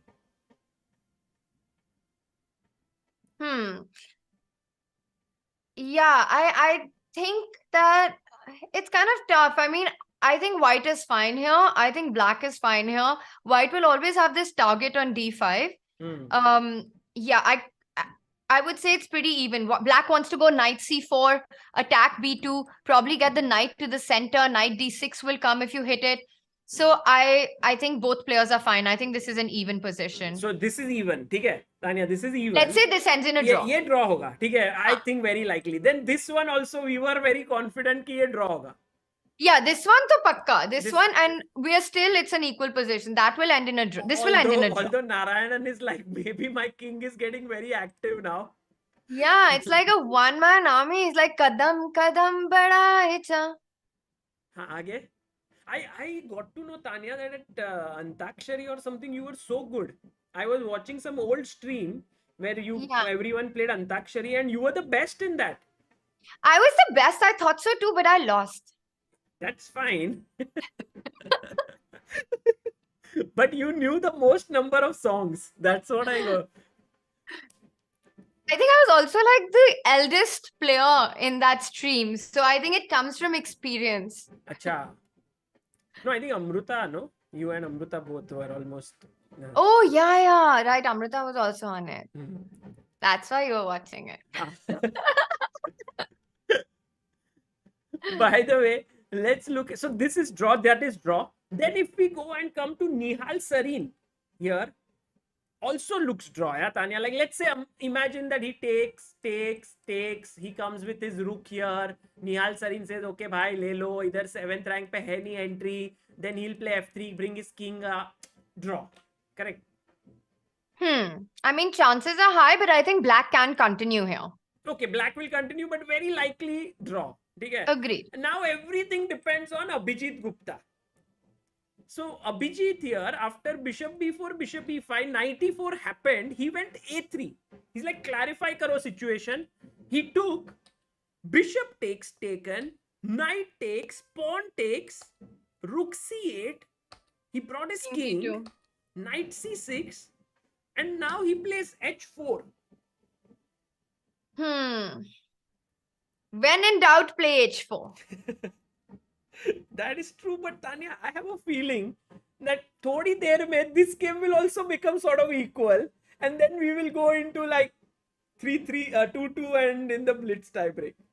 But you know, this is quite an interesting position because after h4, I'm threatening to take on g5. You will not take on h4 for sure because then you have a very ugly pawn structure. So are you going to go g5, g4 here? Is that what you want? Yeah, g4, but then my knight sits here. Yeah, And- I'm very happy to play knight d4 now. And then after, if you can't, you shouldn't take, right? Because this is just very good for white. It improves my structure a lot.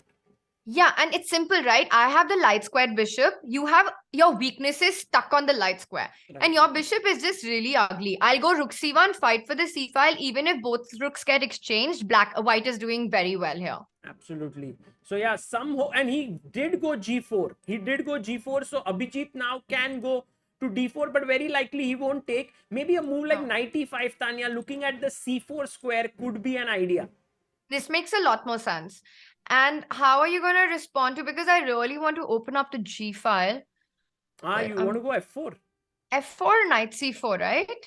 but then I can take. You take with I the mean, rook. I would love to play f4 because if you go gf3, then I'm super happy. Then this rook opens up. You can play with these pawns. Okay. So yeah, knight c4, take. And don't you think this is good knight versus bad bishop? Yeah, but then the problem is that white also has a lot of weaknesses. Like na. look at c3, a3 na. So black can go rook c8, rook a4, start attacking. So ऐसे थोड़ा give and take हो जाएगा. And I think उस give and take में black will be fine. Correct. This thing, ये अकेला रहना is just very sad. Like here, आना यार. very very sad. The pawn on a3. Let's not go there. Let's see what happens next. He's thinking still g4 के बाद. Abhijit maybe he has some ideas like take here and then go here. Oh, by the way, as we are talking, draw on the board of SL Narayanan, first result in. Good result, guys. Good result with the black pieces without any trouble. This has been drawn against, well, one of the very dangerous players of Spain. Exactly. And Tanya, really, this might be the last game that we'll see SL playing if India, doesn't go into the tie breaks. But a huge round of applause for SL's performance here. He has been someone who we don't talk too much. He doesn't get that much limelight because all these youngsters are doing very well. But he's proved once again, like he's done it innumerable times, done it once again. Ki bhai, I am right up 2700 now. Yeah, and very deservingly so. And I think this event so far, he's really been the MVP for the Indian team. I mean, even just this game, the ease with which he drew this game. Yeah. Because again, he never got into pressure. So this is a good result. SLOP in chat. That's one draw. My OBS also almost went into a lag after you did that. Also, like bow down करके. अभी मैं नहीं match कर सकता हूँ Tanya, and I think you have that some hip hop sort of vibe, yeah, in you. Like you like you listen to some hip hop and all. Yeah, I enjoy hip hop. I enjoy rap. अच्छा. Hmm. बढ़िया. Who's your favorite? I do like rap I like to artist? freestyle, but I'm very bad at it, and I get very conscious when I try to do it. But I sort of really enjoy it. Do you have any favorite rapper or hip hop artist? I mean, it's got to be Eminem, Acha. and yeah, so I'm a bit of a fan, but I'm not also very hardcore. Like it's not as if that's the only music that I've grown up, listening to. But his music has been a big part of my life. I feel like there's an Eminem song for like most. Every mood. I was going to say every mood, but then I realized most of the songs have a lot of like anger, motivation in them. So maybe not every mood, but his songs are very sort of, I'm gonna get this vibe. Correct. I think rapping in general is that vibe. कि भाई Yeah. मैंने ये बहुत मेहनत किया है, मैंने बहुत ये किया है, मैंने हसल किया है. मतलब when I listen to rappers, I feel like दुनिया में और कोई मेहनत करता ही नहीं है. ये लोग इतना मेहनत कर, मैंने मेहनत से कमाया है ये, मैंने वो किया है, मैंने ये किया है. बोला, ओके ओके, No हाँ cap. भाई. आप सब लोग ने बहुत मेहनत किया है. Yeah, it's true. No, yeah, also it's a very strong genre. So you can't imagine like that lo-fi, that happy love song kind of a vibe there. But it's sort of powerful. So yeah, I do enjoy it. Got it. Got it. By the way, coming back to Vidit's position, the bishop is एकदम छोटा सा घर बना के sitting cozily with the pawns. I think doing well. Black is okay. Black is okay. Again, I think white is also okay here because white, again, there's only, d4, d5, both are weak. White also has this opportunity to, let's say, double up on the c file, start going knight a4, knight c5, put pressure on b7. I am predicting a draw in this one. Correct, correct. And Vidit is very good at such simplified positions, so he should be able to hold this one. And as we said, Nihal has reached the same position which we were just discussing, and very likely he'll go f3 and then try to bring his king in. Do you think there is an off chance, Tanya, here that Nihal will start to press once he gets g5 in? But that's the thing, you have to really ask yourself that with g5, you also risk that you allow black's knight a lot of counterplay. You're giving this e4 square, which is why I kind of like your move f3 a little more, threatening g5. It keeps things in the air. After g5, I'm more inclined to go knight e4 directly. I don't know if I should take on g5 or not, but I want to keep your double pawns. So I would think f3 makes a lot of sense because I just want to cut off your knight. Correct, correct. f3 just stops this from happening, and very Nihalish move. Tanya, Nihalish move are those moves where you take away opponent's counterplay. Yeah, I agree. And the thing is, they come not only very naturally to him, like he takes away the counterplay. Also, he does it so fast. But it's funny, like if right now he had like a minute or minute and a half on the clock, I feel like he would blitz the move that he's going to take like 3-4 minutes to make right now. Correct, correct. Yeah. It's funny how fast he plays, but very often Nihal's the one who's behind his opponent on the clock. I've always found that very fascinating. It's more like Nihal, when he doesn't have time, he can think quickly. But when he has time, he likes to just relax. I think of him as this person who reaches the airport when there's only 1 hour left. He will never be like, अच्छा 2 घंटे पहले पहुंच के आराम से सब करते हैं. I think he's the person who actually reaches the airport like 2 ghanta pehle, but will go to the gate like at the last minute. Exactly. He will be outside, maybe just talking. He'll be outside till they're announcing, Mr. Nihal Serene, your flight is about to take off, and then he'll go running and he'll make it. He'll catch every single flight. Exactly. And then he'll be like, I did it, and as ekdam, yeah, it's all easy for me. It doesn't matter. Yeah, that is ekdam relaxed vibe about him. Even when he won that critical game, Blitz wala, everyone came and hugged him. He was like, yeah, calm, aise. Oh my God, did you see that photo of Vidit and Nihal that Nihal tweeted? Chat, I don't know if you guys saw it, but it's such an amazing photograph. Yeah. I think Maria took it and I saw it today. And I feel like these moments in team championships are so special. Absolutely, 100%. And I've also started, Tanya, feeling that photographs, like I always believed in it, but I've started to feel like photographs, these iconic pictures have so much value. Like recently we had this Ronaldo and Messi photo, and now this photo. So, pictures are making quite the thing. Earlier it was all about videos, reels and all, but now, photos also, people have started missing that. Yeah, those moments that are captured without movement and then they leave an impact. It's open to imagination कि क्या हुआ रहेगा इसके बाद, इसके पहले. Did Messi say something? Did Ronaldo? Actually, in truth, that didn't happen. Yeah, the true story is that they both came at different times in that same room, and it was photoshopped not photoshopped, but sort of merged. So oh, really? I didn't know that. Exactly. That is the truth. Truth. Wow. Okay, you've just sort of crushed all my concept of what that photograph was and the power it held in my mind. You've just broken it. Yeah, I also felt that for a few minutes, but then I sort of told myself कि ठीक है ना, दोनों same room में तो आए थे, दोनों सेम फोटोग्राफर नहीं तो लिया था, वो सब तो That's crazy. But you know how cool is it that two of the greatest footballers, you know, who you don't see them so often together, come together over the chessboard. And that's such a moment of like pride, you know. It was amazing.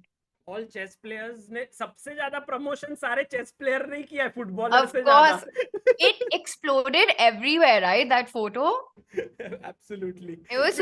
By the way, I want to say, while we were talking, I was checking out what Nihal's played. He's gone King F3, and this is such a tricky move, Sagar. It's sort Why? of like that, you know, little push move. We were thinking about F3 and just pushing the knight.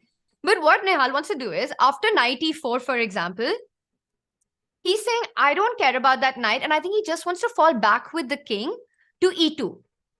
After this, he will also probably move the rook and go F3 and gain a tempo.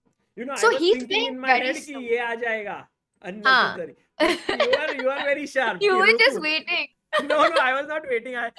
But in my mind, I was like, अरे यार ये रुक और king को fork हो रहा है और एक टेम्पो वेस्ट करना पड़ेगा to play F3. But I think it's kind of nice because he wins a tempo like that, and it's not obvious. I like King F3. It keeps the position, and again, like it's equal, of course. And most likely result here is a draw. So we are calling Vidit's game a draw. This one a draw. What is left? Abhijit. A4, by the way, played here by Anton. Let's go to Okay. Abhijit's game here. Oh wow! ओ भाई तानिया, तूने जो भी सोचा वही हुआ. Wow! Did he go He F4? played F4. He took here. I'm incoming. King G7. Rook B1. B6. Can you tell us a bit about Abhijit Gupta's strengths? Like what according to you would be his biggest strength as a player? I think his end games are actually pretty strong. He has a very good understanding of you know, when there are fewer pieces on the board, how to coordinate them, how to play. So his end game's pretty strong. He also has a good repertoire. With Abhijit, what I feel is it really depends on his sort of his mood and his form. You know, he's a player who can have a fantastic tournament, or he will just have a total spin. It's sometimes very difficult for him to keep things under control. But when he's playing well, he's unstoppable. He's won the Reykjavik Open in the past, one of the strongest opens. You know, he's a very strong player, but I think it just comes down to how he's feeling that day. Absolutely. Otherwise, in general, he also really enjoys playing complicated positions, but I think these kind of simplistic in nature is really his forte. So I don't see him messing this up. And do you In fact, I think Abhijit right now is actually thinking about how to create chances here. Absolutely. And you were very right when you said that he has won a lot of tournaments. I think, maybe I'm mistaken, that after Anand, he might be the player in India who has won the most open events. Like, you know, he's won Reykjavik, he's won Dubai Open, he's won Asgamov Memorial, he's won Commonwealth Championship 5 times, he's won Delhi Open. He's just, Yeah. And so what I realize is that whenever there's a high pressure last round, in order to win opens, you need to be very good at these crunch situations. And I think he delivers at that point. Yeah, he's super good at handling pressure. He is not the kind of player, you know, we've even seen him in MCL, the Maharashtra Chess League that used to happen, you remember? You know, in these Armageddons, with him keeping control over his nerves. Even when things don't go his way, he's extremely calm. So I think pressure situations, you're absolutely right that he has a lot of control over his nerves. Talking about Dubai, you remember what had happened, right? In the last game, he was playing against Jabava, and Jabava didn't show up for the game. Isn't that what happened? Really, this year, when Not this year. when he This was play- like Acha, when he won. when yeah? he won. No, I mean, he Ah. was having this fantastic tournament, but he was, I think, half a point behind Jabava. In the last round, he was coming second or something, and then Jabava ऐसे थोड़ा overslept हो गया. Was Uh, Yeah. So we leave it to everyone's imagination why. And then वो आया ही नहीं championship के round पे. Oh, बाप रे. Imagine leading a tournament and then winning, and then you just like don't make it to the final round. I have to ask him what he felt about it. But yeah, just to finish this, I think he also won the World Juniors in 2010, if I'm not mistaken, or 2008. And at Yeah. that point, he was languishing in the tournament, guys, and he won 5 games in a row at the end to become the champion. So we are really banking on Abhijit here to bring that sort of beast mode right now where he's playing. Unfortunately, the position is quite clarified. So the beast mode can only be so much. He's got about 14 minutes on the clock. Well, let's take a look at the position, okay? So White's got this G file, this beautiful knight on D4. Counterplay on the G file is there. His bishop is better than Black's bishop. But what does Black have? Black has a lot of pressure on White's pawns. The F3 pawn is attacked. The C3 pawn is attacked. The bishop on E6 is horrible, but it's still defending the D5 pawn. And it's not going to be easy to really make progress for White. Like, I'm trying to think, does White want to play F4 in such a position and try to get F4, F5? मेरे मन में, you know, when we talk, when a chess position comes in front of us, and then we are talking on different things, like let's say Abhijit's strength and all, does it happen that in your back of the mind, 1 or 2 moves are constantly being played, like F4, F5? All ऐसे? the time. All the time. Not only are we talking about, you know, it's crazy. Like, even when, supposing I'm seeing a game and then I just go out and I'm sitting outside, whatever I'll be talking about, because ghar pe to koi chess khelta nahi hai, I'm just thinking about the position that I saw, like at the back of my mind. It's not like I'm just sitting like this and not having a concept, but it's so normal. It's like a chess player's curse.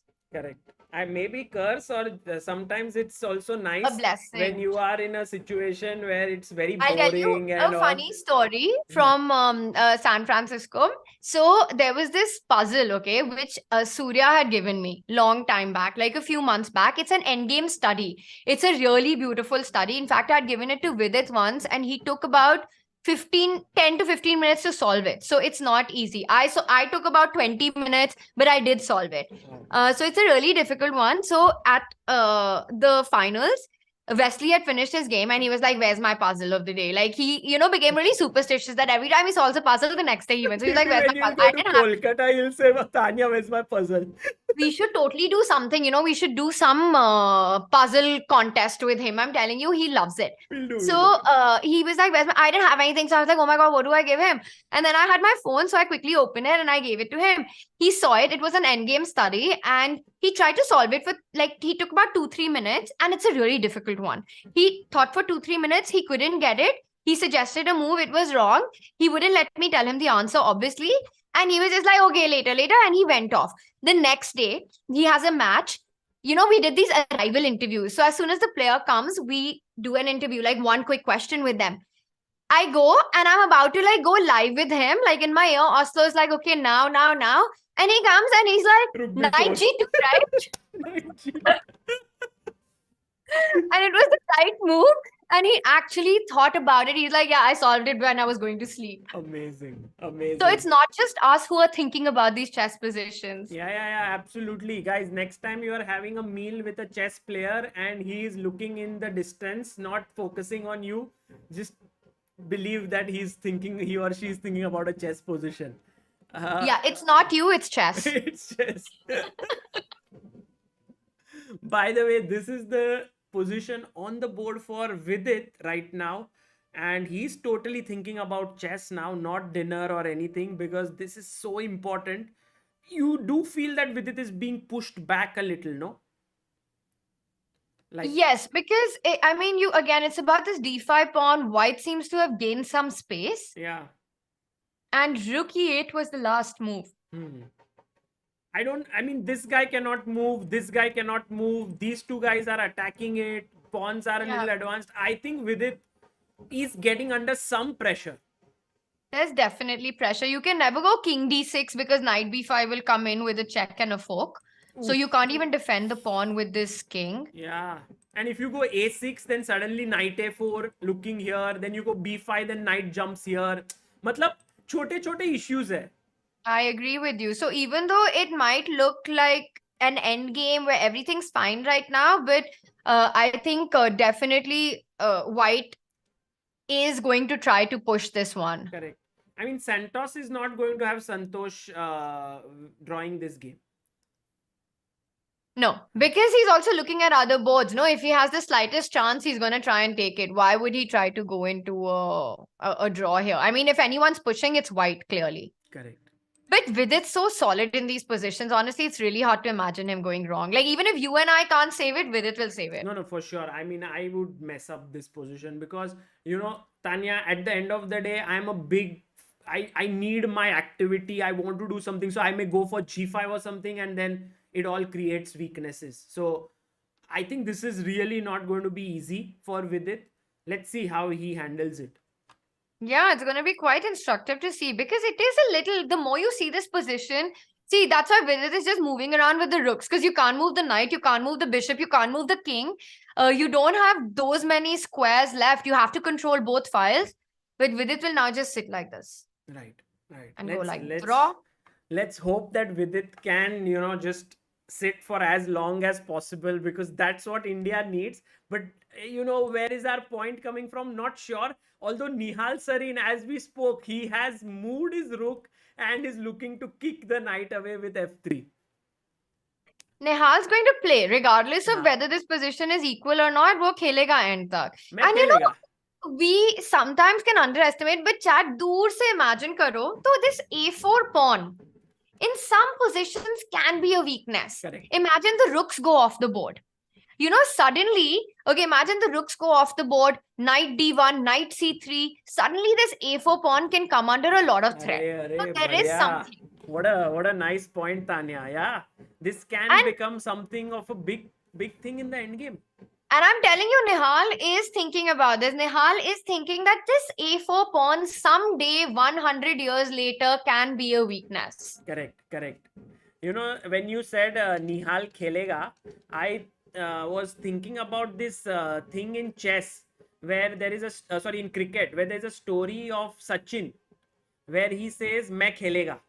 There's some tournament when he was a very young boy and he gets hurt or something, and then people ask him to take rest. Now in test match you have a second innings, so they say okay, don't, just take some rest, and he says "Main khelega." It's a very famous thing, and I feel like Nihal has the same vibe like Sachin right now. "Main khelega, मैं end तक खेलूंगा मैं, देखते क्या होता है."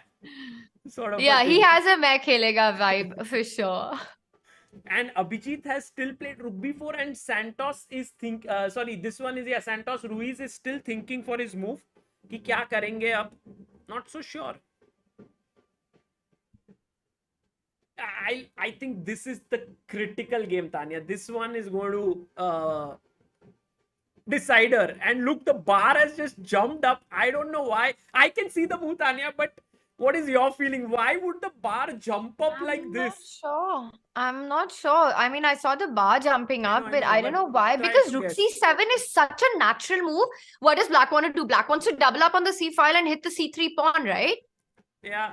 Oh, by the way, he plays f4. But Tanya, he did it one move too soon. The right way to do it was rook g1. Okay. First give a check. Then king f6, suppose. Now f4. So he can't maybe come here because knight e6 would hang, and then this. So he must go here. Then you take this. Then he takes with the pawn. Okay. And now you play e4. And this is a very dominating position. Yeah. This is something real now because these pawns are going to actually make life hell for black with e5 and f5 coming in that position. Correct. And Tanya, rook b4 ka yahi point tha. Because when we were analyzing here, remember we were looking at f4, knight c4, takes. But with rook here, he wants to take and play e4 and this way. Yeah, that's what he wants. So wait, that means that after f4, now black has to play knight g4. Knight c4 is a bad move. But did he play knight? He played knight g4, yeah? Played knight g4. And his point is, if you play rook g1, he wants to play h5. But still, Abhijit has a push here. Maybe bishop e2 attacking here with the idea of f5 could win a pawn. It's not easy. I mean, for white, I think what Abhijit has played is so natural. Go f4, go rook g1, and still black is under pressure.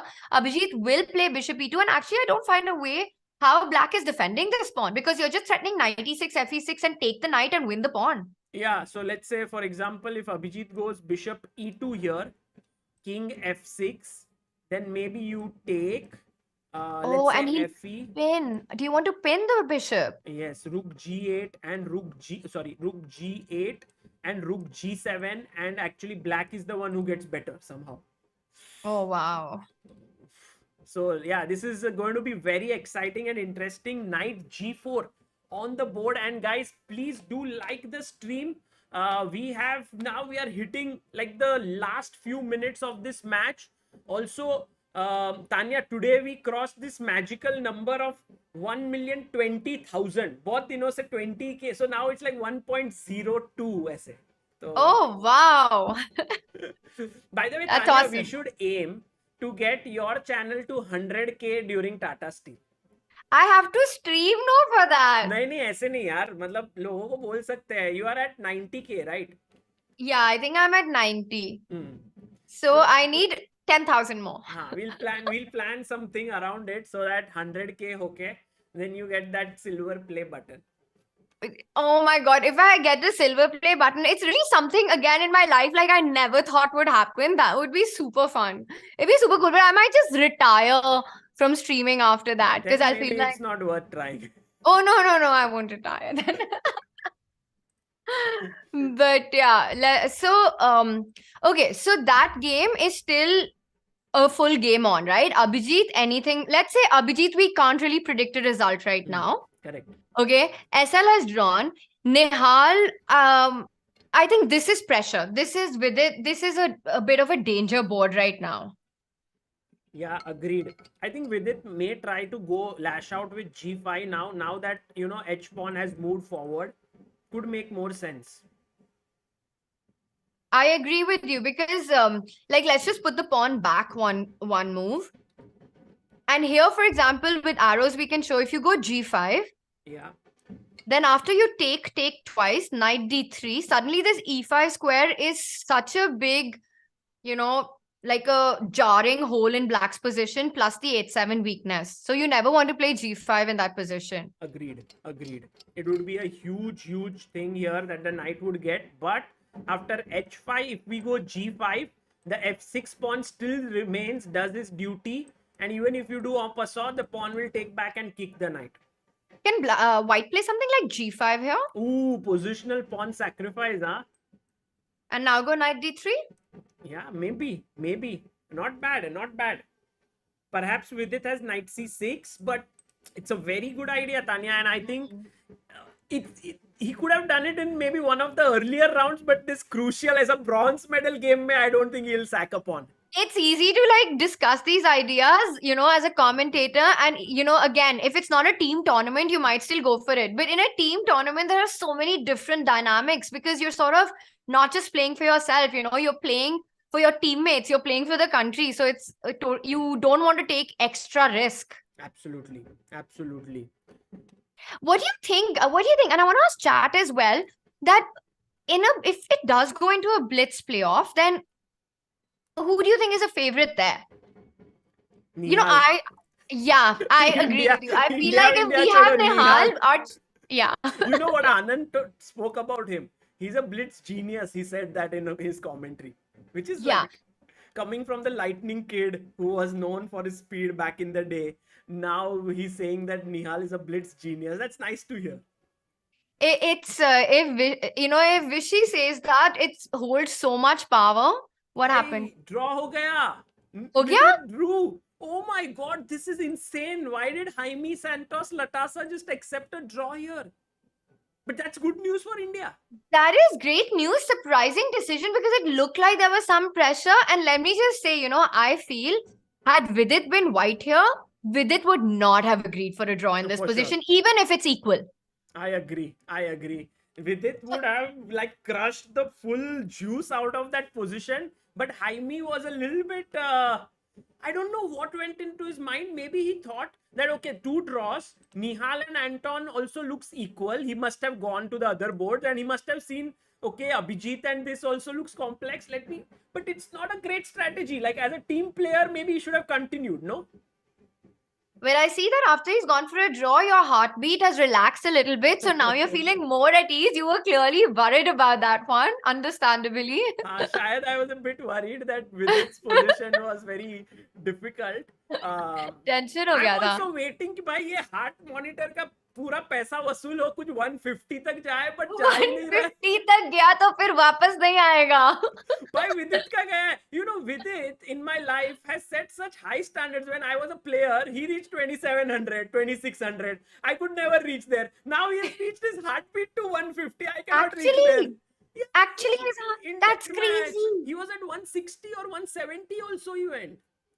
कुछ भी. अबे देखो, you see the Chat, broad- ये possible है क्या? बताओ Chat, मुझे. please, सच बताओ उनको. I'm सच not- बताओ. 150 ये तो scripted अनिश था को क्या? पहुंच गया. 150, नहीं 160 यार, is क्या मैं crazy script यार. करूं? So Bishop F3 played. Everyone saying yes. Correct. That's crazy. भाई दोस्तों, 170. क्या स्क्रिप्टेड. हम लोग ने एप्पल वॉच रखा उधर और हम लोग ने डाला, उसका हार्ट रेट ऊपर गया, उसमें भी स्क्रिप्टेड. हम लोग क्या करेंगे? That is too funny. Okay. So, what happened here now? Did this happen? Did he play King F6? Yeah, he played King F6 and then came Bishop F3. So clearly Abhijit realized that taking here and taking this was not possible because rooks were doubling down here. Yeah, so let's go to Nihal's game very quickly and see what is happening. F3 was played, kicking the knight away. Knight went back. King D3. This is what we were discussing, right? With this Yeah. King F3, King E2, move the rook, go F3. And now the thing is, okay, we've reached stage 1. Now, how can he improve this position further? I have a feeling that Nihal would want to. Wow. What?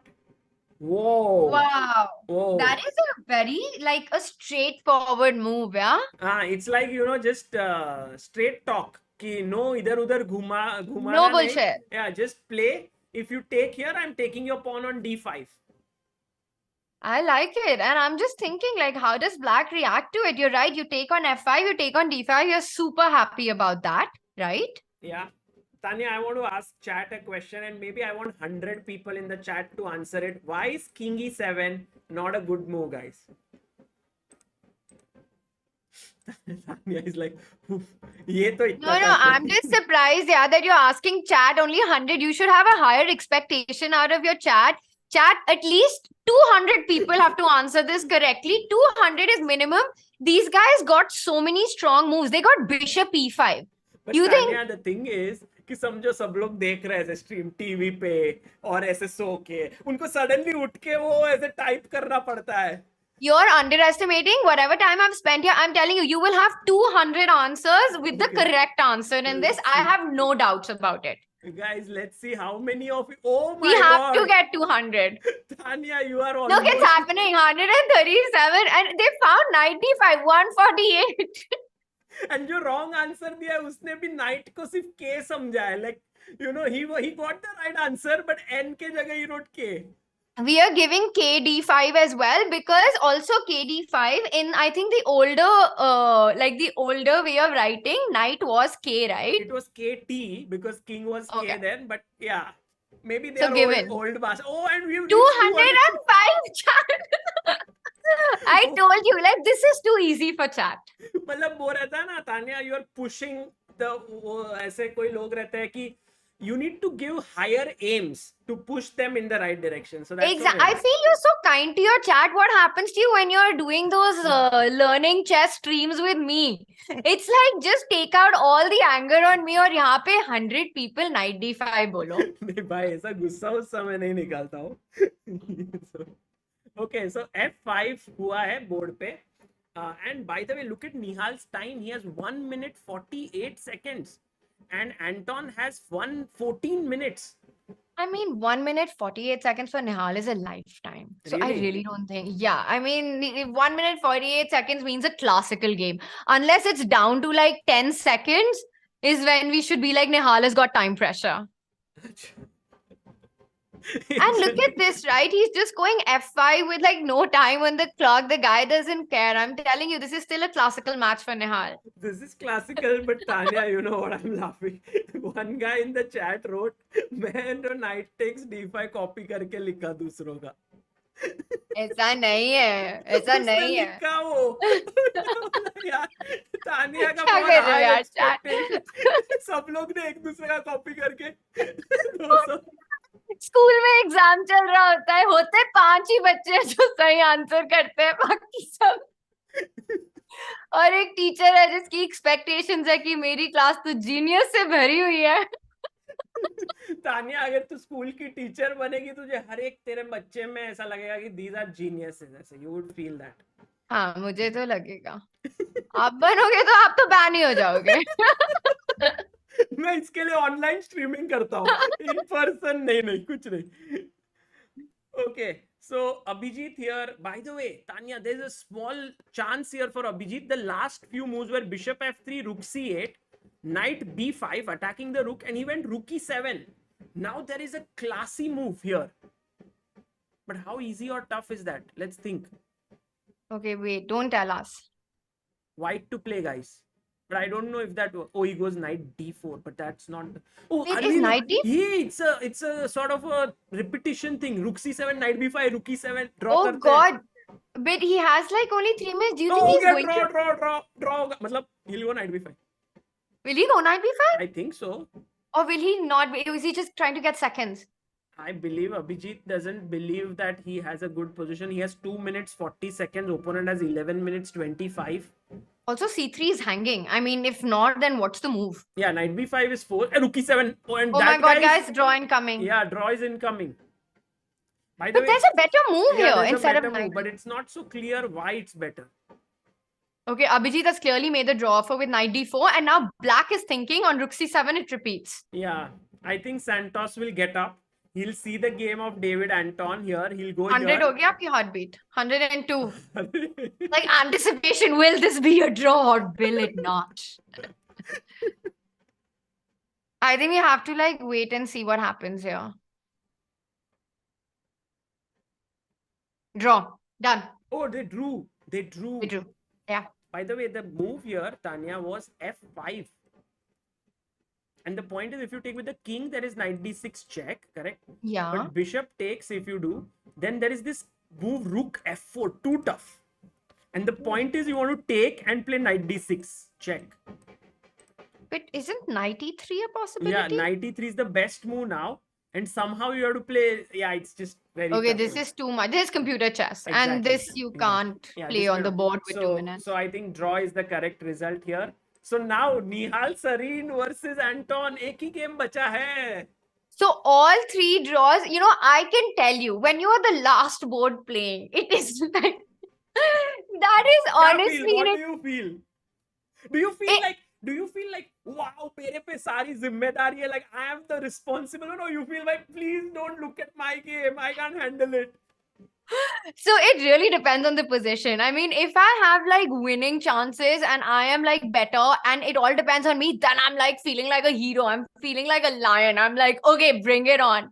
And you know, I will do this. I will, you know, take my country ahead today. But if I'm the one who's dying in that position, I will be like a little, you know, like a little mouse in that position. I'll be like, hey, Bhagwan, why was this going to be the last one? I will still fight. I will fight with every breath. But in that moment, it's, you know, I think it just depends on what and if it's a complicated position, it's not clear. Let's say you're not winning and you're not losing. Like for me, I love that. Like I would take all my sort of chances in that moment. And personally, I like it when people are watching. Yeah. It gives me a lot of energy. I thrive on that pressure a lot. So yeah, personally, I like it. But if I'm dead lost, then I just, you know, I want to like hide somewhere. Like a lot of times it happened at the Olympiad, but the world team ka jo silver tha, that last game in the semi-finals, you know, it was that situation. Yeah. It was a complicated position when, you know, Abhijit felt that I was better and he did not let me take a draw in that moment. So you know, it was like, okay, high tension, let's go for this. Correct. And guys, you know, there are 2 kinds of players I've seen through whatever I've covered chess. Some who thrive in pressure, like they just raise their game, while some who just wilt under pressure.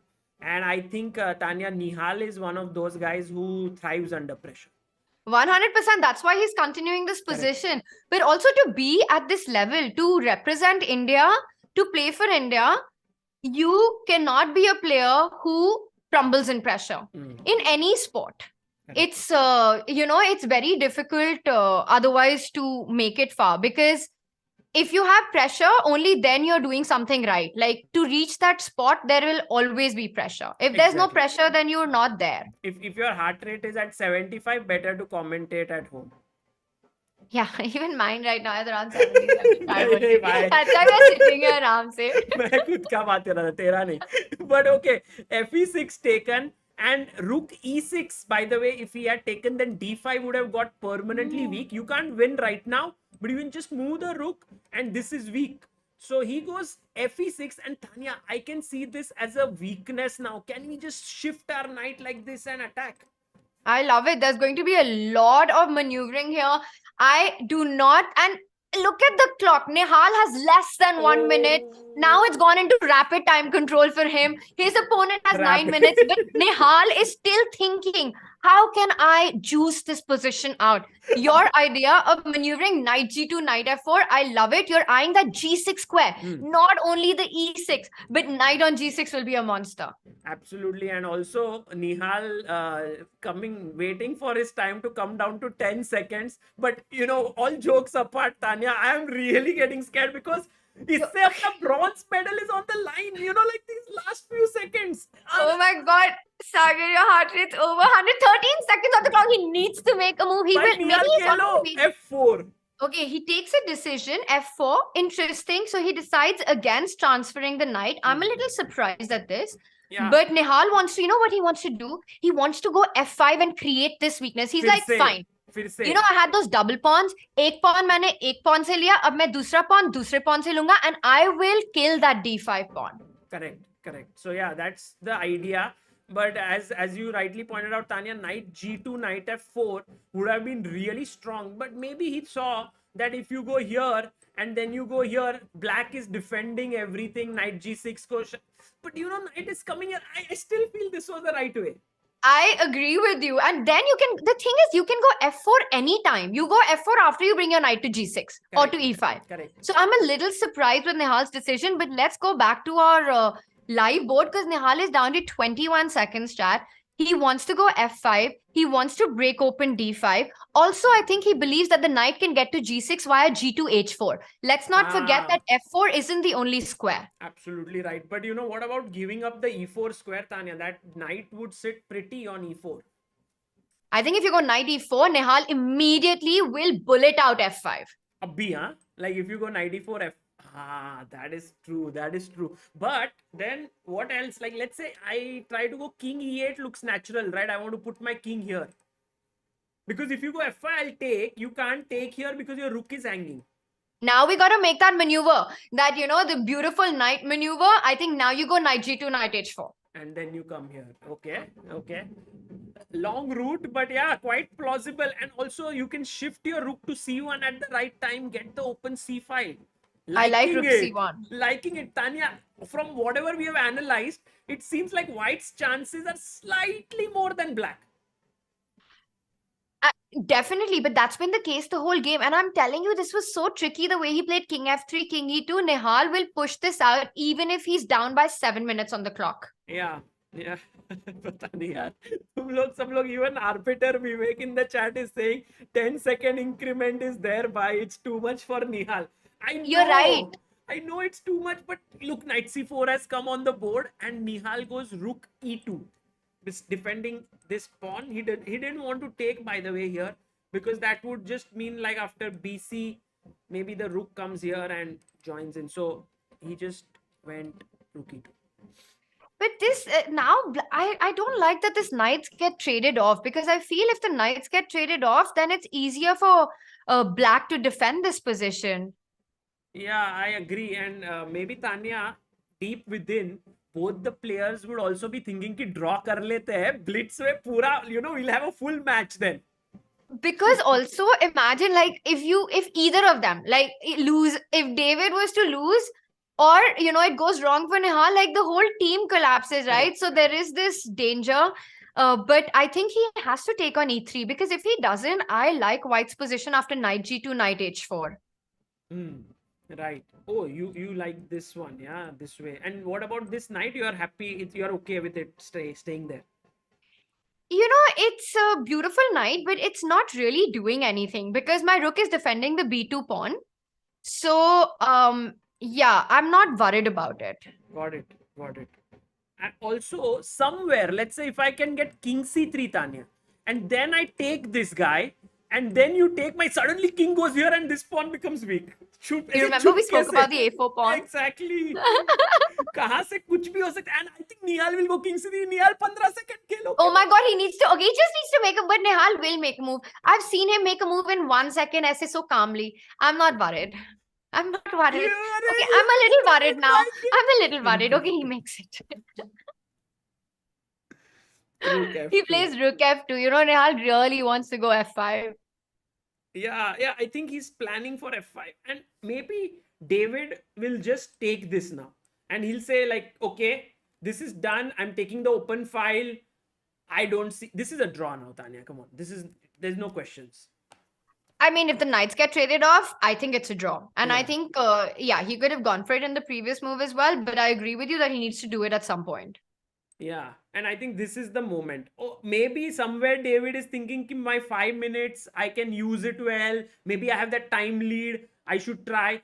But David, He knows Nihal. Yeah, all these players know Nihal, and they know that there are some players who you can play on the clock, and Nihal is not one of them. Exactly. And I'm going to show you after this game ends, if it ends in a draw or something and we have some time, the previous game where Nihal beat David Anton. Oh, what a move he played, Tanya. That was just out of the world. I was just amazed. Okay. So actually, then that means if Nihal won the previous game, then there's also this little psychology playing here on David, right? He's had a bad game against Nihal. He's taking his time, but I think he's going to trade off these knights. Yeah, I think very likely. But is there any hope for black somehow to create play? Maybe go rook c7, then take here. But even if he takes, the rook couldn't. It all depends on his right now mindset, whether he's happy with a draw or he wants more. You know, there's also these ideas of knight g2, knight h4, but also knight d1, knight c3, hitting the b5 pawn, blocking the c file. I don't really see how black can create anything in this position. Tanya, I really like your idea of knight d1, knight c3, because you are then tying up this rook or knight. Someone has to go and defend this guy. And then we try to open up another front with f5, and the knight on c3 will also attack d5. Exactly. And I think it's time. It's time David takes on e3 now. Oh, he goes rook b7. He's ambitious. He's ambitious. So what he wants is, if you move the knight, he wants to go b4. Yeah, exactly. And Nihal is like, I'm going f5, David. Before you go b4, I'm opening it up. And this is cool now because, okay, you can't go b4 immediately because you lose the c4 pawn. So if you want to go b4, you have to first trade on e3. Yeah. So let's say knight e3. He took. Yeah, and now if he goes, yeah, this is going to end in a draw now. He'll play b4, you think? I think he'll play b4 because taking on f5, rook f5, you just give a tempo. But b4 I like. Yeah. b4 and then fe6. Yeah, he played b4. And after fe6, just king e6. Tanya, how about king here? No, that doesn't work, I think. Or does it? I mean, it's an ambitious move. It's very ambitious, but if I get king f4... Is it Amrita? Yes. Tell her to come. Amrita, come. It's the end of this game. Amrita. She ran away. She ran away only. She has been working so hard on getting entire gear ready for Kolkata. Like we have these cameras and mobile phones and all these machines and wires and everything, and she's been at it. So while you're streaming, someone has to do the real work, no? Yeah, in the house. Amrita gets all the work done and she's just amazing. So when are you reaching? You're reaching Calcutta on? 27th evening. Nice. And you 28th. Yeah. Chat mein, is anyone coming for the tournament? Tell us in chat. Anyone from Calcutta coming for the event? No, they will come from other places also. Oh, yes. Yes. Yes says Hasibul Islam. Raunak Gupta says yes. Arnab Malik says yes. Heaven says yes. Rahul Mukherjee says yes. Lot of people coming. That's so cool. By I'm the way, coming guys, from Bihar, says Spidey Spider-Man. wow. And tell me one thing. Is it like a ticket thing or what is it? No, I don't think to watch the match, they have never kept a ticket entry fee. So maybe this Okay. year also they'll keep the same. But yeah, if you want to play a tournament that is happening, Rapid and Blitz, I think there's an open event also happening. Maybe there's an entry fee. By the way, Sagar, your idea is on the board. He went for King F4. He played this. He played it, and after B takes A3, the pawns have been traded off. So you want to go King E5. That's what you want. So let's say, for example, if you go E takes F5, actually, in this position, maybe you can go King E5 directly. Oh, or maybe King F5 and then King E5 because anyway he can't stop that. Very possible. But I was just, even that. But I thought King F5, maybe Rook E7 might be a move. This is really cool, huh, Tanya? This is getting intense. Maybe Nihal has some very small chances. He takes. Will he play your move? King E5. I mean, the thing, oh my God, King E5. He's going to go King E5. And Sagar, then, he's going to go King if he E5. goes I'm King telling E5, you. Tanya, there's only one move for black to draw then. I mean, then white is getting the edge. Black has to come Okay, in. 8 seconds. He needs to make a move. He Yeah, will make a move. He goes King E5 on the board. Okay, chat, Nihal putting pressure. So you said there's only one move for black here, right? Yeah, Rook B3 maybe. That looks, because if you go passively defending, then white is the one getting the play. Oh my God. Okay, the thing is that now Anton is down to a minute. He needs to find Rook B3. Otherwise, white gets this. This is actually a really clever idea what he's done. Oh, he finds it. He finds it. It's fine. It's fine. He's also a strong player. Yeah, of But- course. मार देते हैं अभी and ये मारेगा अभी. Now what? What's next? Check. Okay. Check. And maybe you here just or go here? kings. Maybe stay with your pawns. No, here. King It's a F7. tough decision, by the way, to make because you also feel like if you go towards your own pawns, then you're leaving the d4 pawn. Correct. That could become a nasty pawn there. It's not an easy decision, actually. I'm confused the more I look at it. And I would intuitively here maybe make the move king d7 and it might be wrong. Yeah, if you go king d7, Tanya, that's also fine. But then rook e6, rook g6 is something to worry about. So that is definitely something. Rook e5 is such a cute little check, huh? It's like And saying, look at the clock. Oh, It's he such a plays it. cute. Oh, yeah, He king goes, d7. oh, we have it on the board. It's there. And So look at what? me, I have a time. He has 51 seconds. Anton on 48. What? Rook e6 on the board. Rook g6 is a big threat, but king d7, I'm telling you, he's not seeing the computer, right? It's such a natural move to Yeah, make because you don't agree. want to allow the d pawn down the board. Agree. And Tanya, would you go rook a6 now? Rook g6 now? Would you give a check this rook d6? You know what his idea on rook g6 is? I think after rook g6, he wants to give a check on b5. And rook g5 or what? I think so. If it works, I'm not sure. My Yeah, it God. works, right? It rook works. g5. It works. Wow. This is what he wants. That's And true. now that, so that king pawn ending is fine for black. In fact, that is winning for black. So white has to avoid that. He has to move his rook away. Because, yeah, he plays rook. Of That's course, why. Nihal finds it. And Of Nihal course, has he finds it. two threats, Tanya. Take this or give a check and take this. So he's going to go rook b5 now, and he's going to, I think, go rook g5. Ah, got it. But if you go rook b5, now king e4. If you go rook g5, maybe I go king f4 and then you lose a4. The problem with that position is, okay, but it's a good point. It's not so easy, yeah. At least something to play for. I mean, here Nihal is Yeah. not risking anything. Correct. Has this been played? King Yes, e4 on king the e4 board. on the board. So rook g5, king f4 will be played. Yeah. Or maybe not. Maybe he doesn't go for it. But I think he has to play rook g5 here. Guys, actually Nihal is going to win. Oh, okay. Rook g5 He on goes the for board. it. He has to go rook king f4 and Nihal will be up a pawn now because there's no way to defend this pawn. Is this something real, Tanya? It is something. It's like, you win a pawn. It is something Psychologically to hai. tangible. Yeah, but bar is like 0-0, 0-0. It's not moving. It doesn't matter, in this high pressure situation. And also now we know it's really the kind of position where we are playing for two results. We either get a tie break or we win the match right now. Correct. Just only thing, Nihal, take care of your time. Don't lose on time. Arey yaar, that has never happened in Nihal's life. Losing on time is not in his dictionary. That is true. Okay, by the way, g6, and I'm very sure Nihal's going to give this check because it forces the king to the last rank, can't come up because there would be a check and he'll pick up this pawn. Yeah, he gives a check. But I think g6 was the right decision. Beautiful You have to trade off as many pawns as you can with black to make your defense easier. Right. But Sagar, you know what? I feel like this can go our way, like without a tie break now. Oh, takes. Yeah, we'll go to the tie break, it seems, yeah, Tanya? I'm not sure. I'm No? not sure. I really think that, Nihal has been putting the pressure for a long time. We are seeing the bar, but the thing is, David Anton, if you keep putting pressure on your opponent, they can collapse under that pressure. You remember in this chess.com global championship where he was playing the Armageddon with Anish? He moved on and on with the rook endgame and in the end he won.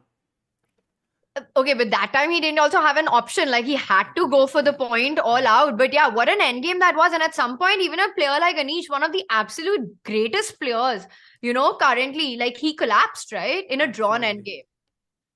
Yeah, and now another Nihal move will come. Exactly, Nihal finds this cheeky checks all the time.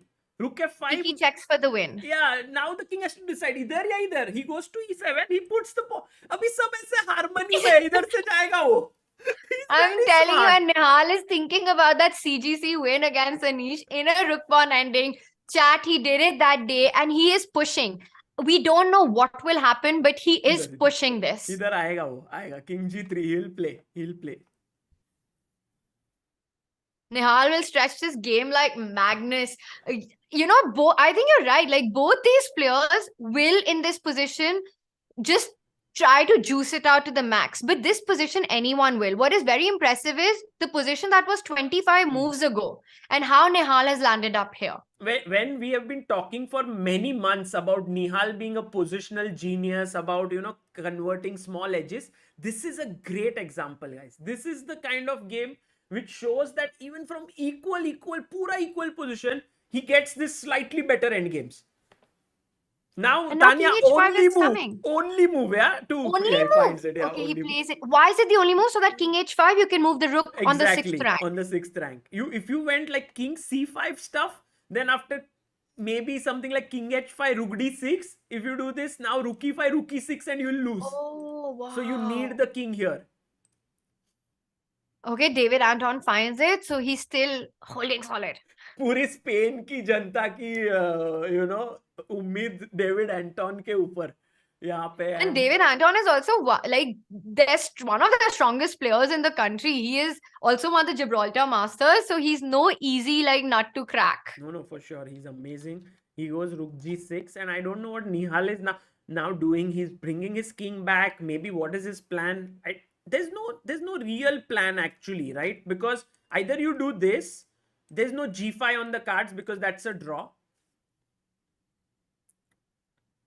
Maybe if you go king d6, is rook e6 lost? Yeah, that should be losing. Takes, king h5, gone, right?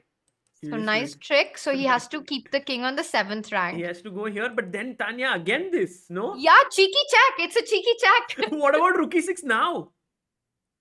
Rook e6, he'll move. He has to go rook g5. Rook g5. यार, Oh God. कैसे तो बच रहा है. And that's why king on f7 was important, not on d7. I think king f7 was the only move. Yes, and now he's gone rook d1. Oh, he's put the rook behind the pawn. But maybe king g6 now, and Tanya, I think, but then Nihal will start to go this side. He'll go that way, then that will also shift the king. He'll come here. He'll make Anton go on time, and then Anton might get confused. Something will happen. Oh my god. Yeah, exactly. King h5. He has to go back, defend that h6 pawn.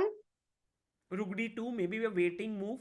Very useful, you know, because if the rook moves, you can push the pawn. If the king moves, maybe you can go g5, takes. No, it's maybe it's still a Yeah, draw. but you have king h7, and I think king h7 is the accurate move here. Yeah. King h7, king h8, something like that has Or to be even played. king f7, yeah. Got it. King f7 was also possible. Correct. Okay, 7 seconds for Nihal. The thing is, he's done maximum, but Yeah. now what? Sometimes there's just not enough to win a position. But if Nihal has that emotional energy to go for another plan, I'll be very impressed. He's doing it. He's not settling. भाई ये कितना मतलब उसके अंदर वो है ना कि जीतना है, like he wants to win. And I think that's the very special thing about all these kids, right? This new generation, that they have so much energy. Yeah. And they will just play till the very end. It doesn't matter if he's had a crazy previous game or might have to play a next game. If there is this thing till it's not an absolute over, he will play this till the end. Correct. Chat, I think, but I do think we're going to see a blitz game. I mean, he's really done the most. And but David Anton has been up to defense in this one. You know, Tanya, if you go here, I was thinking now suddenly this, but still it's the same, no? Goes back. Maybe now you give it check. Check. Rook No. d2 is also interesting because take. It's No, a you draw. can take. You can take because king is coming to f4 just in time. That's a draw. Right. So, by the way, he went king g3, king e5, rook e2 happened. Oh, they did this. Okay, draw. Yeah. Nihal, I think just maybe he thought something that maybe He missed. Yeah. Something he missed. So now I think we are going into the blitz playoff. Wow. What a match this is turning out to be, down to the wire. But you know what?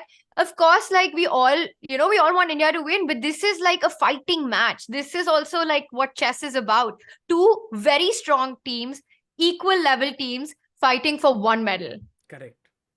Absolutely. And bronze medal is definitely something that you can, boast about for the rest of your life, that you have this medal at World Team Championship and you don't get it easy. You have to fight till the very end to get it. By the way, in the other finals that was happening, I think... Yeah, what happened, chat, between China and Uzbekistan? I think... Oh, what happened? Lee D1 against Nigmato Vortic. So basically, it seems like China has taken it home. China seems to be the champion. Oh, wow. They won, yeah? Maybe they know. Yeah, Chat is saying China. China won. Srijan is saying, I just read the same thing. Please, Tanya, go ahead. So, in official commentary, Vishy sir says Nihal is a blitz monster. Co-commentator. Have you played blitz with him? Vishy, do I look crazy to you? We'll ask the same question again to Vishy in Kolkata. Oh my god. Yeah. I think he's coming on the 2nd, no? Acha, he's not coming from the start, yeah? I'm not sure. Okay. I'm not sure, but I didn't know. I heard that he's coming on the 2nd, Okay. but I could be wrong. Got it. ठीक है ना, 2nd, 2 days के लिए. Rumor has it. 2 days with Vishy.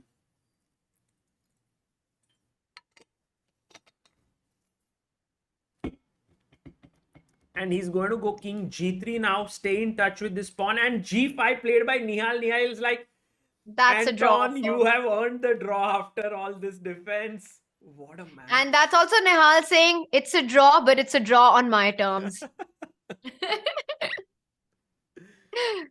Oh, Akshay. Anand said in Nihal's endgame, if I would have to put my life in this position, I would put it in Nihal's hands. Exactly. Yeah.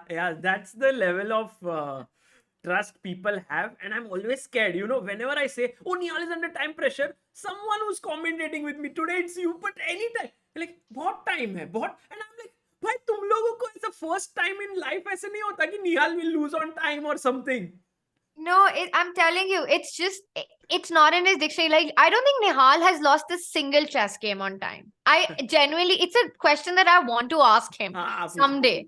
You know, someday नहीं सब कोलकाता में लिख के रखो questions. question that अभी note बनाऊंगी. We have to ask him in some post that ऐसा हुआ है क्या कभी भी? Because it's like, it's just unimaginable. Yeah. ठीक है इतना नहीं अभी next game है we'll have I think it'll start maybe in some time we'll have 5+2 and there will be blitz on all boards. Okay. Yeah. On all boards. On all Okay. boards. And Tanya, what is your feeling for this format? Like, do you like it? Do you dislike it? Suppose you were playing this and We you had played to. it now. It was the same. We Same? played it in. But you Yeah, it played was the same. blitz? 45 minutes. No, but we had blitz था. rapid. Tie ऐसा. break was blitz only, But na? कभी हुआ नहीं ना? We did not go into tie Yeah. breaks Yeah, it in the never went knockouts. into tie breaks. But if it did go, would you prefer that one person goes in like out of they will pull out something and say, okay, board number 3. Now both board number 3s go and play, or would you prefer this all 4 playing? I think all four. I think in the team thing, there is a sense of a shared victory or a shared difficult result. And I mean, if there's a blitz, I think if the blitz ends in a tie, then maybe for the Armageddon, No, they no, might. no. It's only blitz, same format. जितने भी बार खेलो results लेके आओ. Oh, there's no There's Armageddon. no Armageddon. You can keep playing for like 10 match. It's like this Wimbledon ka final set. It can go on and on. I like it. I think it's, I mean, Armageddon is so exciting to watch, but I think it makes a lot of sense to have all the players fight. Also, you know what happens is sometimes, let's say, on a particular board, one player might be a clear favorite, but you might have another board where it balances it out. But in an Armageddon, or if in somewhere where they're picking out a chit, it can just be, you know, it's sort of leaving it to luck who gets pulled out, which board gets pulled out. But here, I feel it's a team championship. Let the full team decide who takes it home. Absolutely. Yeah, that's well said, Tanya. And I think that's how it's going to be. And I hope that Team India comes out on top here. We had a super chat Jeetega, bhai, jeetega. by Sminil Mahajan who says, Sagar, I came from India to the US for from the US for a couple of weeks ago and was in Mumbai. We went to Phoenix Mall and asked them about chess club. It was Thursday. Arey, tomorrow it's there, Sminil. If you are here, please do join. It will be pleasure seeing you. Tania तुमको भी एक बार मुंबई में आना है club में. जब मैं next time आऊंगी पक्का I'll be at the club. I'll surprise you. I won't tell you and I'll show up. अरे बढ़िया. Akshay Chauhan is saying it's lady luck today. I'm telling you, Tanya will अरे prove यार to be Akshay lucky मत charm. डालो इतना pressure मुझ पे अगर कुछ खराब हुआ ना तानिया is like, भाई मैं खेलती हूँ तब तो प्रेशर है. अभी इधर कमेंट्री में भी दे रहे हो. हाँ ना यार जब खेलती हूँ तब डालो जितना डालते हो वैसे भी यहाँ पे तो नहीं. But okay, what do you think is going to be, who's going to play from our side, chat? Like, what do you guys think, we need 4 players, right? Yeah, I think we will go with Nihal for sure. For ये Vidit, देखो. sure. What a hot take by Sagar, huh? I think कि शायद difficult है पर निहाल को for sure बोला end में मैंने. Okay, I think Nihal and SL will play. Vidit also. Yeah, I think Vidit also. So it comes down to 4th board. 4th board, I think they'll continue with Abhijit. 4th board is it's. I think the thing is, you Sethu or Sashi are the other 2 options, but I think Abhijit has done well today. He hasn't lost his game. Sashi lost in the morning, like the round. Okay. So I believe, and Sethu is a possibility, but I think amidst all 3 in high pressure situations, I think Abhijit sort of would do a good job. I think, yeah. Yeah, I think you're right. I think they will go with the same team that played right now. And Abhijit would be reasonably confident. He had a good game and he'll be ready to take it on. So when does it start? How much time do we have? We have, I think it'll start in like 30 minutes or so. So maybe if you want to take some rest and I'll show you this game. Yeah, let's see. मेरे को लगा थोड़ी बातें करते हैं, chill करते हैं chat यहाँ पे. अरे चिल करते हैं, ये दिखाने के बाद चिल करते हैं. So तानिया दिखाता हूँ मैं ये. Okay, I'll give you this position. ठीक है? You are playing here as black. You are Nihal Sarin. And your opponent has just taken this pawn on d5. Okay, set this up. You have 5 minutes on the clock. What is this? I wanted to chill. Chill करो, मैं 5 minute नहीं सोचने दे रहा हूँ. But क्या खेलोगी तुम? I mean, the thing is that obviously the first move that comes to mind is to move the king out of check. But if that was the move, you would never ask me this question. No. So ये ना, there are 1, 2, 3. okay, king f7 तो नहीं है पक्का. But also king h7 runs into, no, it doesn't run into knight f8, but okay. Yeah, like a very natural choice would be to move the king somewhere, but I am guessing that it is not the answer, and that's totally coming from the feeling that Nihal has played it, and secondly, Sagar has set up this position. So what would you play? It must be something to give a check, no? So either queen b2 or queen a2, he must have taken one of these two moves he must have played. भाई, I would never play. I would भाई, क्या ही Tania Sachdev OP. I would never. Tania OP, guys. Queen a2. I would play king h8 for sure in this position. But मतलब what a move, yeah, by Nihal. Yeah, but the thing is that it makes a lot of sense because I'll tell you why. You know that you have queen f2, queen h4 all the time. So you're not going to lose material. For example, let's say knight c7 here. Mm-hmm. And you move king h8. I don't know if there's a better square, but let's say you go king h8 and you go knight e8. Okay, I see the eval bar, but I just thought that there is a... there's mate. It's just mate after queen h1. Correct. No, queen f2, queen h4, queen h2, queen h1 is mate. No, just queen f2 and rook e1 is also And mate. rook e1 is also mate, right? So here is a cool variation. Knight g5 check. ठीक है? If you go king here, h8 it's a is mate. forced. So Yeah. here. And now you play this. And now the thing is, if you take, then there's queen d8 and take this. So you have to give a check. King h1. Take here. Knight h3. Up. You are now rook down, correct? So you have Did to... this happen? नहीं हुआ नहीं, but I'm just analyzing. So now you have to take this. So then he'll come here and he'll go and take this. And knight f2. Knight f2. And then Wow. you take this. And then you are better as black. Oh, black is better here, yeah? Okay, yeah, black is better. Because Wow. of queen a. That's why queen a2 works. Yeah, because the knight on h3 is such a bad piece. Yeah. This is an And amazing line. so in the game, he went just simply rook d2. But फिर निहाल ने ये खेला. Now also open for discovered. Rook d4 and now he went king h8. And Yeah, but the point is that when you go rook d2, the rook on e1 is hanging. So no discovered will actually work because you can never take the rook on e8 because rook e1 is check. Very true. I mean, logically, this looks so correct. It's just that I have very rarely seen that they remain in line for like 3-4 moves. ऐसे ही. You need nerves to play like this. And that you know, 2-1 we were down, huh? We were down 2-1. So this was the critical game. Wow. If Nihal And the didn't last win- game, last क्या? game. क्या ही आदमी है. OP यार. मैं खेलेगा. मैं खेलेगा. And then he won. Very nice. Oh, wow. So he won an exchange. Yeah. He won this. And now we are... that's why we are here. What a game. What a game. तो और क्या चल रहा है सागर life में? मेरा life ना। में बहुत कुछ चल रहा है. Like lot of interesting things happening. Tania, did you know हम लोग ने वो बुक लॉन्च किया? कौन सा? Chess pine chess adventure park. नहीं पता, बताओ मुझे. नहीं, एक सेकंड रुक. What is this book, chat? Chess spa? Is it like chess spa? Like a spa? Or is it like chess papa? What is it?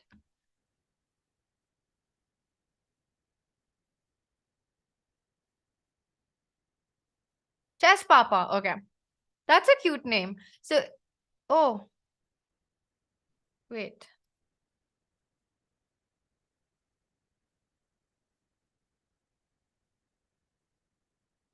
Oh.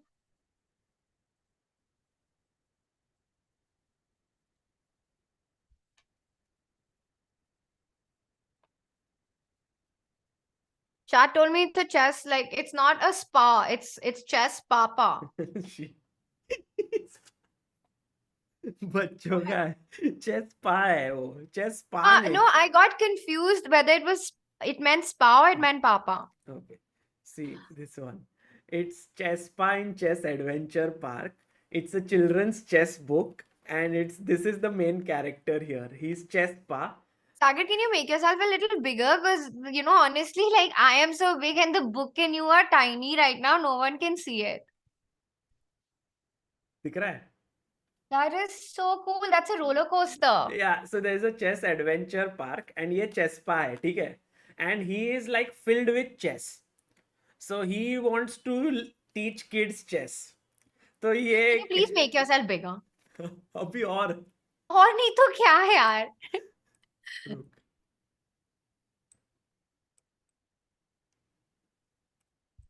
हाँ, best.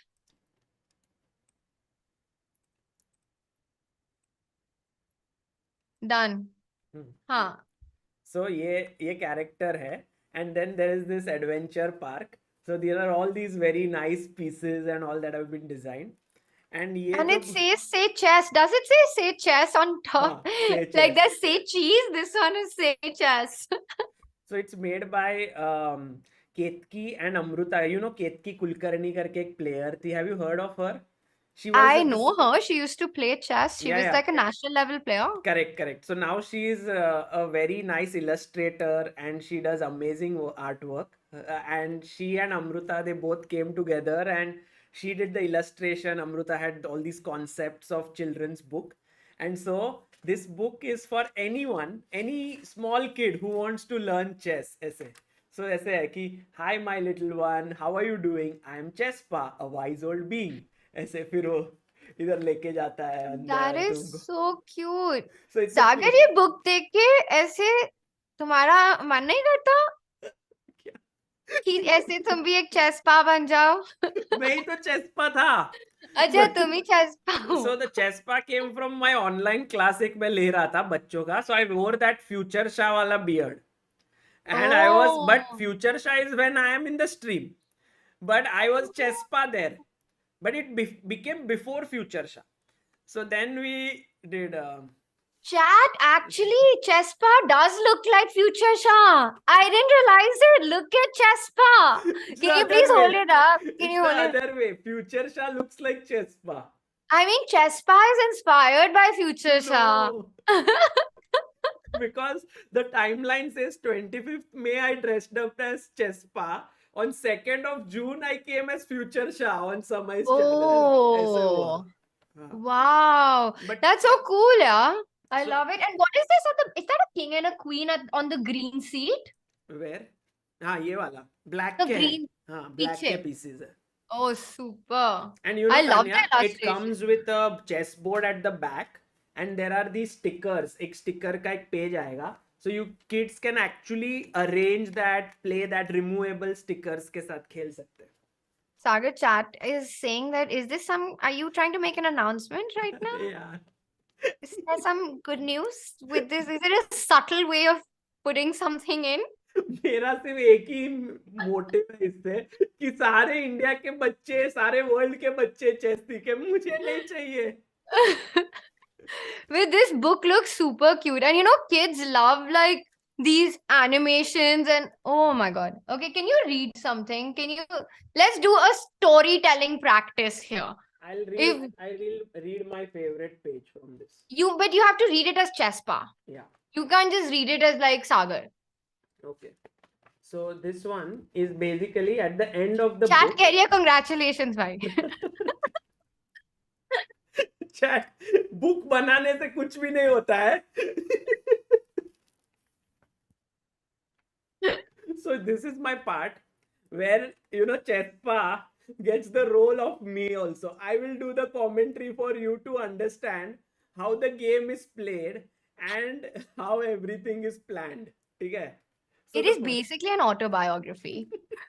No. So the first game, chapter 5, the first game, Fool's Mate. White pushes the pawn to f3 and the game begins, weakens its king and the diagonal is in ruins. Black is smart and and controls the center, playing the pawn to e5 in the game it did enter. Oh wow, there's some rhyming poetry Yeah, going it's on full here. rhyme scheme. That's so cool. फिर chess फिर with ignoring what's on black's mind, plays pawn to g4, simply being blind. Blunder, says Chespa. Fool's mate is the shortest checkmate in chess. Black just cannot believe its eyes and puts its queen on h4 and white is surprised. Checkmate हो जाता है इधर. It's a checkmate. In just And two look at the moves. queen who's like firing down the board. It's a full laser shot. Do you know? Full laser shot, maar hi diya bechare ko. It's a bit violent for a baby, I must say. But I still like it. ऐसे वो पिचकारी type भी बोल सकते हैं. खून की but Khoon ki pichkari. Sagar Shah is definitely not ready, guys. do you all know what it proves? Every move in chess is very important. Never push pawns just as a stunt. और ऐसे करके वो देख दोनों ऐसे handshake करते हैं Kings ऐसे बोलते हैं कि हो Oh. गया अब गेम हो गया ऐसे करके. As white is saddened by his loss, it challenges black again like a boss. Challenge accepted. And black accepts the challenge for a new game and all take their position with a winning aim. I love Chapter it. 6, a new game, Scholar's Mate. फिर अभी फिर Let's Scholar's go. Mate होगा. New game starts with king, pawn moving to e4. White controls the center and advances with a roar. Black to move its king, pawns to center square e5, making the two pieces, its queen and bishop alive. White Eminem. brings out his bishop on c4. A diagonal is something it adores. Black too develops his knight on c6, ready for some action with a bag full of tricks. White Sagar, can you say the next line like a rap bar? White then puts pawn alive. Black does not get what white has plot and plays the knight on f6 without any thought. White calmly captures the pawn on f7 with its queen giving a check like a dawn. Look at this. The queen here What a bar. What a bar. has full ऐसे full king को ऐसे पिंजरे में बंद कर दिया है उसने and ऐसे उसके पास चाबी है checkmate का. Then the black king looks for a safe square to go, but alas, it's the end of the show. And then Sad यहाँ story. पे king को देखो बेचारा पिंजरे में है और बोलता है if the black king tries to capture the white queen, the bishop on c4 will create a scene. तो ये bishop है यहाँ पे. It is protecting ऐसे the queen. Oh, it's protecting the queen हाँ, with that हाथ से. rope showing the connection of the diagonal. Exactly. So ये पूरा ऐसे मस्त ऐसे full illustrated है. So cool. Achha, now can you just do one chapter like a sort of a you can do it as a love song for Amrita in that भाई, ये tone. बच्चों का स्टोरी बुक कोई खरीदेगा नहीं सब लोग बोलेंगे ये क्या. एक तो try the karo. We've had a rap. We should have like all genres. ठीक है. Now meet Vivek the कह रहा है bishop. हाँ. go on. No, start. क्या बोल रहा है विवेक?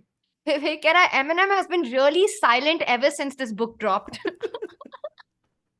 Eminem बोल रहा है उसके व्यूज क्यों नीचे जा रहे हैं. चेस्पा कौन है? चेस्पा को ढूंढो. अभी एक diss track आने वाला है on ChessBase.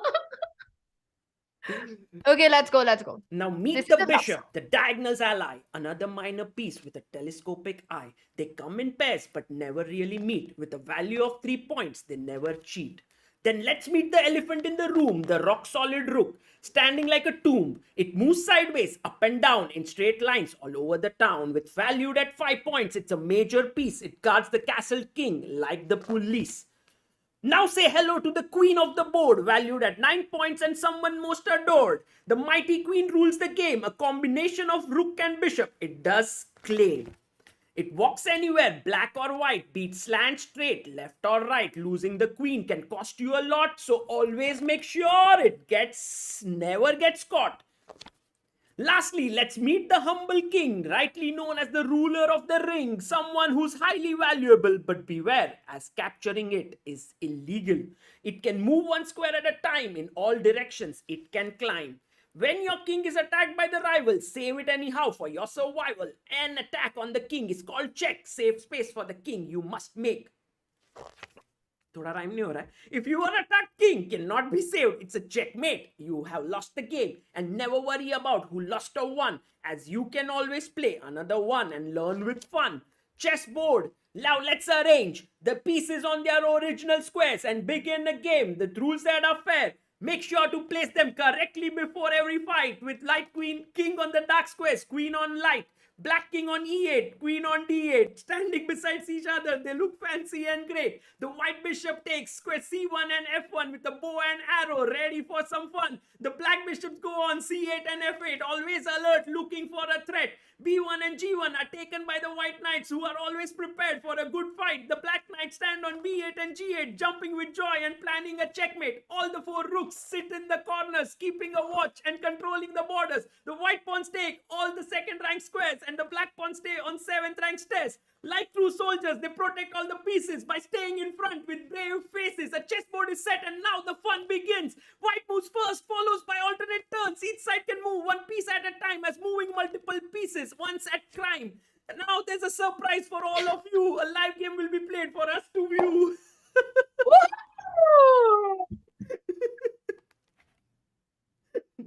Bye. Yeah, he booked her. Okay, but everything apart, this was amazing, Sagar. And I'm not kidding. I can completely visualize a world in which young girls and young boys, kids, but I think more for girls as well, that instead of reading books like Snow White and Cinderella, which are all about being like a helpless princess, they actually grew up on this book instead. Yeah, they'll That would be so cool. They'll have this chess spa and suppose like when you are 1 year old or 2 years old, you get this soft toy called chess spa, and then you are always with it, and then people are like कि ये क्यों तुम लेके घूम रहे हो, like this is chess spa, I love chess, and then they're like chess goes into their life, you know, at the start ऐसे बचपन से. That's the hope. Yeah, That's the aim. no, I love it. It's really good.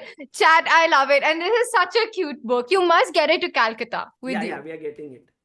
We actually, it's in the print.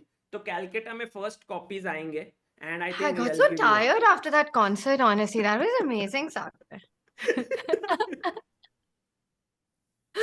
Eminem versus Chess Spa Deathmatch 3.2.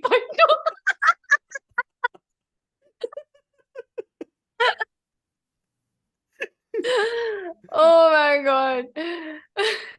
Vivek, yes, you can order. तेरा शायद से आवाज कुछ तो है. हाँ, you can order it in the US. You can order it all across the world. It's completely. We are also trying to ship it to US, like Amazon.com में भी डालेंगे. अभी आपको shipping charges लगेगा, but at some point we'll put it across there and people can buy. ये किसका idea था? ये जब हम लोग Amrita was trying to search a gift for our nephew ना for chess, like how to teach chess, तो कुछ मिला नहीं उसको book में. So she said, I want to make. Then I became a chess spy in one of these classes. So then those both ideas met. And then Ketki, who's Amrita's friend and, you know, this wonderful illustrator, she came and she made this beautiful, you know, design and painting and सब कुछ बनाया उसने.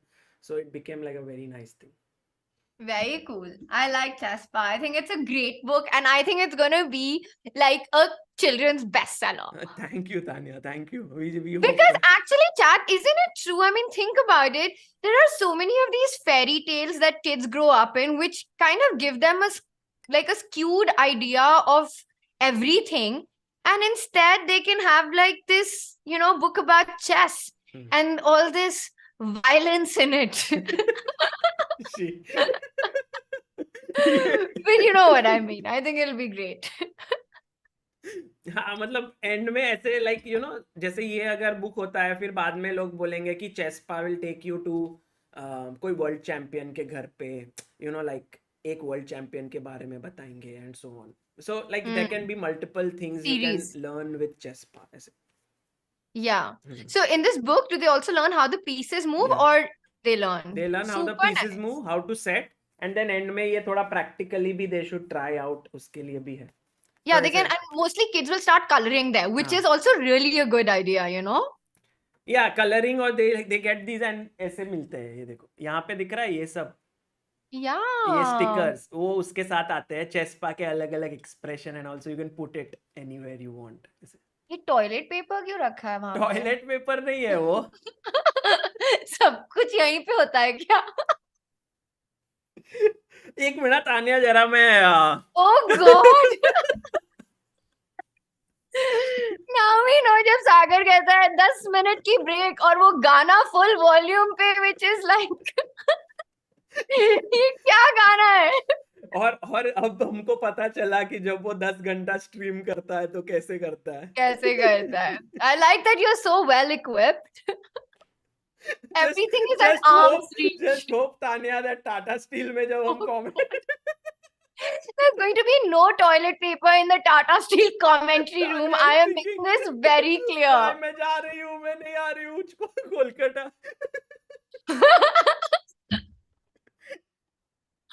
Oh my God. मजा ही आएगा कैलकाटा में तो. I'm so excited. Yeah, Calcutta में बहुत सही रहेगा. And I think guys, there will be Tanya, who's your favorite to win the rapid tournament? You know the defending champion is Arjun Erigaisi. But the field is quite different this time from last year. Hmm. I actually think it's a stronger field than it was last year. But of course, all these kids, they are always you know what's really interesting is, like, for example, Prag or Arjun. You know, when they played last year, they were sort of making their debut in the tournament. But this time, they're one of the favorites to sort of win it. That said, when there's Hikaru playing anywhere in a speed chess format, it's super hard to bet against him. Yeah. And not just him, Wesley, who's on this hot streak. Correct. He won the Chess Global Championship. He just finished second in San Francisco. He is having, you know, he's so in form right now, feeling so confident.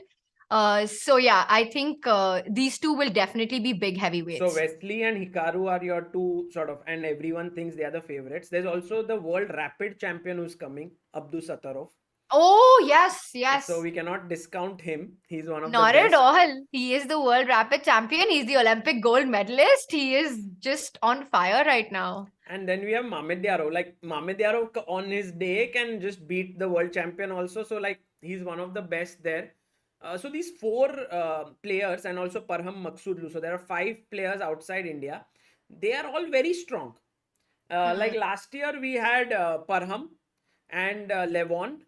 And we had Sam Shankland, Lei Kwong Liam. I think these were the 4 players last time who had come outside India. And this time we have Wesley and Hikaru. I think Hikaru coming to India is going to be huge, right? Because he's generally not very keen on traveling everywhere. He has this streaming setup and all. So to give that up for like a week. पैसा करती है क्यों पैसे पे तू मरती. अच्छा इतना नहीं है प्राइज मनी भाई वो तो. भाई सिर्फ प्राइज मनी थोड़ी ना होता है. तानिया तो फुल डायरेक्ट, ऐसा कोई सटलटी नहीं है. सटलटी इससे क्या, मैं तो गाना गा रही थी अभी, पूरा आपने रैप ही मार दिया यहाँ पे. ऐसे गाने पे गाने में एक गाना क्या गा दिया मैंने, ऐसे सटलटी पे क्या है उसमें. उससे ज्यादा सटल क्या होंगी मैं. ठीक है अपन हिकारू के सामने भी गाना ये गाना. So Hikaru I feel is going to be really one of the favorites. But when it comes to Indian players, there is one small thing which has happened, Tanya, is that Prag and Bhakti are getting the Arjuna award. Yes, So which is that's the why reason. Rapid mein Prag will not play. And so Yes. I spoke to him in Abhi at the tournament, and he really wanted to play. He really wanted to play Blitz and Rapid. In fact, he would play it any day over anything. But okay, this is he's getting the award on 30th. And he said that, you know, if it was one day, just the 30th ka day, they would have tried to adjust his games, maybe on the rest day do something. But there's also a rehearsal. Achha. So he actually has to be there on 29th and 30th. Which is why he's only playing the Blitz event. Again, I think we have to ask someone who has experienced this. How does it feel to get the Arjuna award? मजा आ रहा है अभी world team का medal कैसा लगता है pressure क्या है we have someone here how does it feel to get Arjuna award we have an Arjuna award here तो कैसा लगता It है is a really special feeling. I mean, I think I got it back in 2009, 2008 or 2009. I think 2009. 2009 I And think yeah, 2009. Um, it's sort of like we win a lot of medals and championships, but that just feels a huge recognition of so much effort by the country. And it's so you get it only once in your life. You can never get an Arjuna award again. Correct. It's a once in a lifetime medal and award.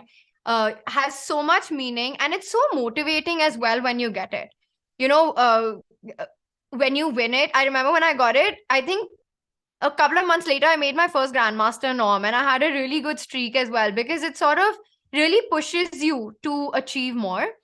This one is also so special for the chess community because after 2013, chess has never gotten an award. Correct. And this year we get 2 awards. We get for Bhakti and for Prag. Right. So I think it's a really big moment for chess and I am so happy to see that it's being recognized. Yeah. Who was the president when you got the award? Do you remember? Oh God. Pratibha Patil gave it to Acha. me. Anji. Amazing. I think there must be some very nice pictures of you. I think it was this red kind of suit that you were wearing, na? Aisa, if I'm not It was a mistaken. sari. So we are all okay. given a sari and yeah, we have to wear that. Okay, fantastic. I think we are going to enjoy when Prag and Bhakti get it because we all have been talking about, government should recognize this, give the Arjuna award. And I had asked this question to our chat that if you were in Prag or Bhakti's place, would you choose the award ceremony or would you play the Tata Steel Chess India? And I think most of them agreed that getting the award makes a lot of sense because at the end of the day we have been wanting this recognition, right? So it is very good that they are doing this. And by the way, Tanya, while we talk, the boards have been set up. Vidit versus Santos Latasa Jaime, Anton Guyaro versus Nihal Sarin as expected. But we have SL Narayanan taking on Alexei Shirov. So Daniel Yufa has taken a break and we have this and Santos Ruiz versus Abhijit Gupta. So we were right that Abhijit Gupta will play this round and these Nice. are how the 4 boards are going to be. Wow, chat. Okay, so 4 boards and we've got Abhijit playing. So the top 3 remain. Abhijit on the 4th board. Is there like a screen with all the names on like we had for the previous हाँ, round? मैं बस वो set कर रहा हूँ. ठीक है, आप करो. So then, And by the way, I completely agree with you, chat. I think getting the award is such a once in a lifetime moment, not just for you, but also, your family, your coaches who put in so much effort and it doesn't come back in your life. So it is difficult and heartbreaking for these players that they miss an event. But trust me, they will play so many events and this award will only motivate them further. correct. I agree. And by the way, I had one small interview with Bhakti where, I asked her, it's not an interview. She has sent 10 points which helped her to win Arjuna Award. So she says, what are the 10 qualities needed? So I've written them down. It's going to be like in a very nice format. So number 1, determination. Number 2, never give up. Number 3, experiment. Be ready to experiment. Number 4, have good friends with you around. Number 5, be always positive. Number 6, believe in yourself. Number 7, ride through the bad patch. Like bad patch will go away. Number 8, believe in your trainers. Number 9, never quit a tournament ever. And number 10, be always curious. So she's put all these 10 points and given a nice story around each one in her life. And we're building this up like how 10 qualities that help Bhakti become the Arjuna awardee. That's so cool because you'll have each of these points and then she narrates something from her life which equates to each of these. Like she and went it's sort of to China, she lost her bag and then she was like, "Ab kya?" But her coach said, "Focus, you have to win." She wins the gold. Like that's all these stories. amazing.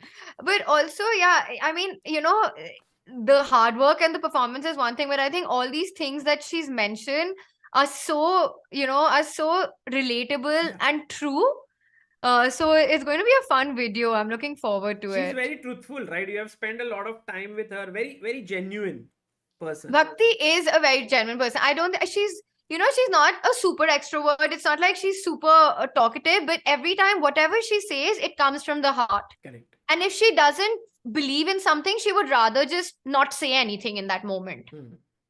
Correct. So if she says something, you know that it's coming from a good place. Yeah, yeah.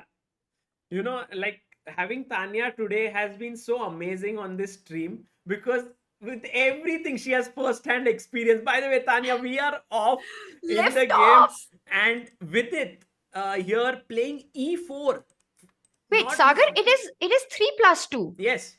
Oh, Tumko wow. kya I don't know laga? why I thought I heard 5 plus something. 3+2 is super quick. So we have the Yeah. Italian on the board. With knight c3 on the board, that's what Vidit has played. And Tanya, we'll switch between games. Nihal Sareen playing with black pieces here. This is bishop e2 on the board. Very fresh sort of line, like he'll play maybe b3, bb2 and stuff like that.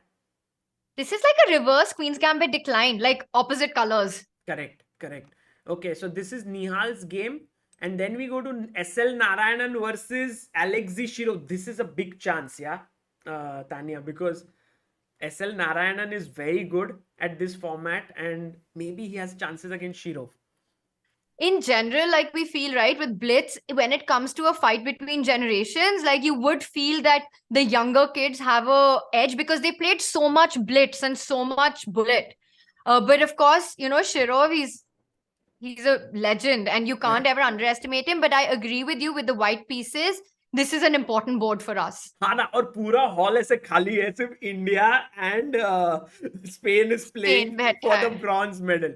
Okay. And look at the position already. There's pressure on the board. He has control on the d file. The pawn on a5 is already cramping up black's position.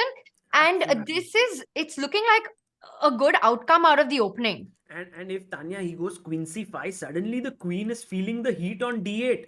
It's not going to be easy. And also, even if you take bishop d8, this is nice position. E4, bishop e3, pressure on the queen side for SL. He takes. He goes for it. He goes for the end game. And I love the move e4. He's going to play it for sure. You want to open up that bishop.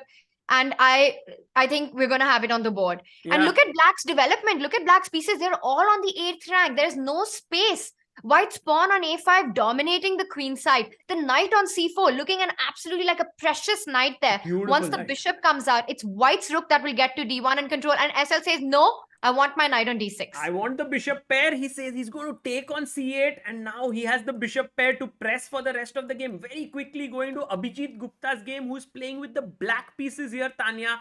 This is sort of symmetrical position in the Italian, I think. Maybe a very small edge for white because of the queen side space. These are typical positions. And honestly, once black gets d5, black is fine. You might have space, but black has solved most of the problems with getting d5. Abhijit is not worried out of the opening, but it's still a very rich position. Almost all pieces are on the board. This middle game will blow up, but I think black is... I would be black here. You get d5 in these openings and you're a happy camper. Okay, so right now, Tanya loves Abhijit's position. Let's go back to Vidit's game. Look at these 4 doubled pawns in one row, one line. Queen d6. Who's he had to pick Queen e7 for the best design award, no?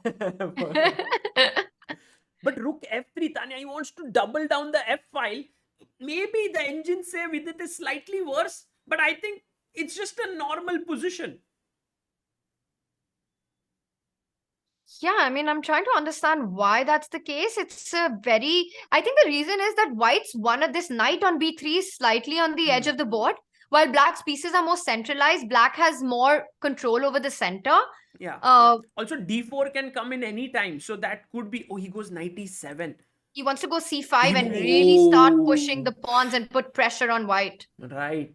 So Vidit has to be careful. He has 1 minute 23 seconds. Very quickly going back to Nihal Sareen's game here. Queen b6. Nihal is worse here. He's black. And he's slightly worse, but he's got his knight here attacking the b2 pawn. But rook a b1, b3, Tanya. I think white is the one who's going to press here eventually. If white gets king g2, h4, rook h1, there could be an attack on the king Watch side. out for knight g5, queen g4, queen h4, queen h7. These are ideas that you have to be really careful about when black has doubled the g pawns, because you never have h6 kicking that knight out. Absolutely. Yeah, Nihal looking in trouble, but we all know how good Nihal is. Let's see what happens there. And now, oh, this one, maybe Shiro is back in the game. We thought that SL would have a good position, but look at this knight on e5. Such a monster, defending everything. I mean, visually, even that pawn on e6 looks so strong, but the problem is that black can always break it with g6. He can break your defender on f5. He did it. And he did it. It's on the board. Okay, this can get tricky for white. Yeah, and knight d5, can we go and jump and pick up this pawn? But maybe Tanya, after this gf5 and e6 will fall.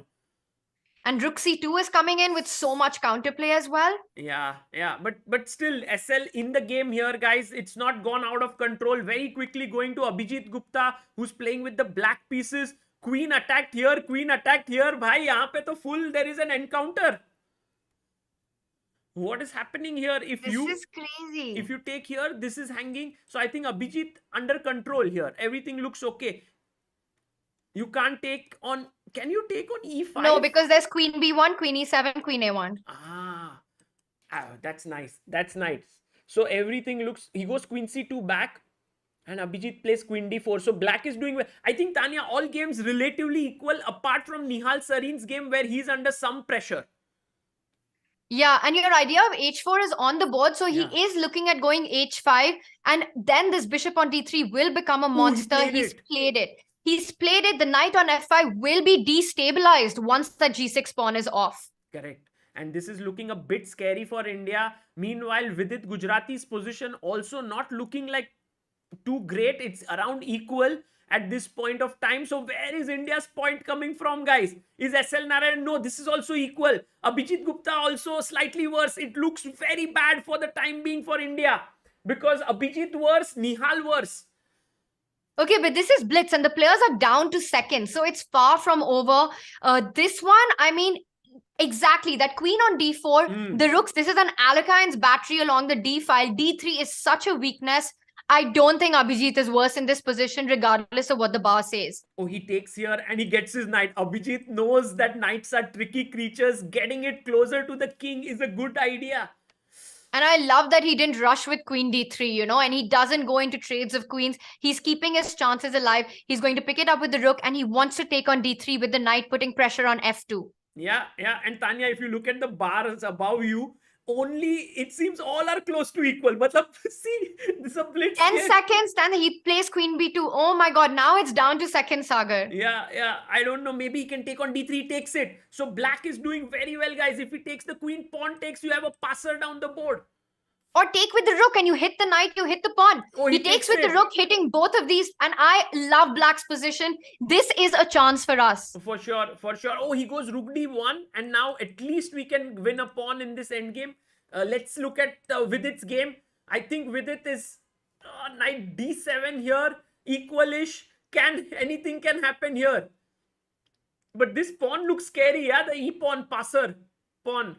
Black is absolutely fine in this position. With this e4 pawn, nothing can go wrong for black. If anything, black will be the one pushing. Has he played knight f4? Knight e5 was winning move here for black, but he plays knight f4 and with it in big trouble here. Somehow surviving. 4 seconds, 3 seconds. He needs to make a move. He goes, takes. Maybe this is lost. e3. Oh, it's queening. You can't stop the pawn. With it You cannot stop. No, the knight may come. Knight d5. No, but from where? E2. There's no stopping the pawn, Sagar.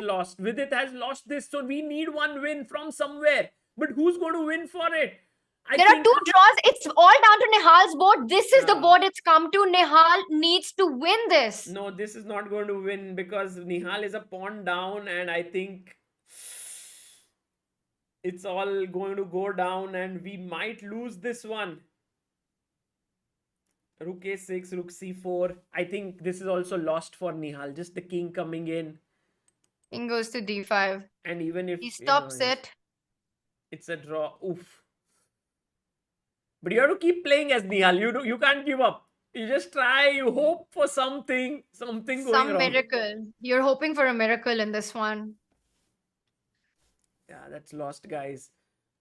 Yeah, because black can never capture this pawn because white's king will enter on the king side and win the g5 pawn. That's happened. That's happened. The king has won the g5 pawn. It was What a tough match. very close match, and I think in the end we just have to check with its game again. What went wrong there is the question, because he had a good position there. Somewhere the e pawn, that passer, you're talking about, Tanya, that became like a very big factor. Yeah, we really fought in this one, and it didn't happen, and that's it. Nihal loses this game. But it's so difficult when you're in a must-win situation. You kind of make these decisions that makes it even harder, no? Yeah, that is true. That is true. I mean, Nihal may have fought on for a draw, but he knew he had to win. And meanwhile, I think the key moment of this entire match till here, everything was fine. Like, if someone is doing well, I mean, White is not worse at this point of time. But all of a sudden, it turned, Tanya, like this 97, 95.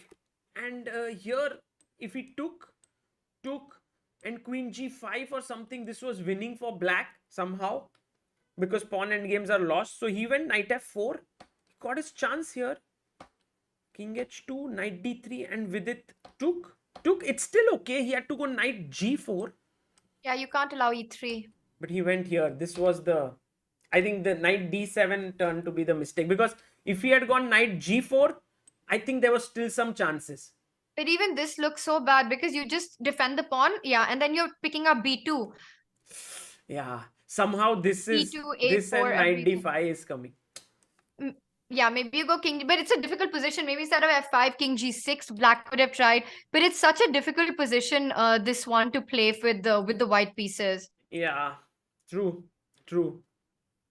And these moments are the toughest ones for chess players or any sports players, when you have been so close to winning a medal and then you come back empty handed. It's not easy, Tanya. Yeah, it's sport and it's heartbreaking, and we can't see the players, but I can guarantee you that they are feeling the pain more than anybody. Because really, two big fights in these two matches coming down to the blitz playoff, and it sort of feels like it slips away, but it's also two evenly matched teams went down to the wire, and I think everyone fought to the best.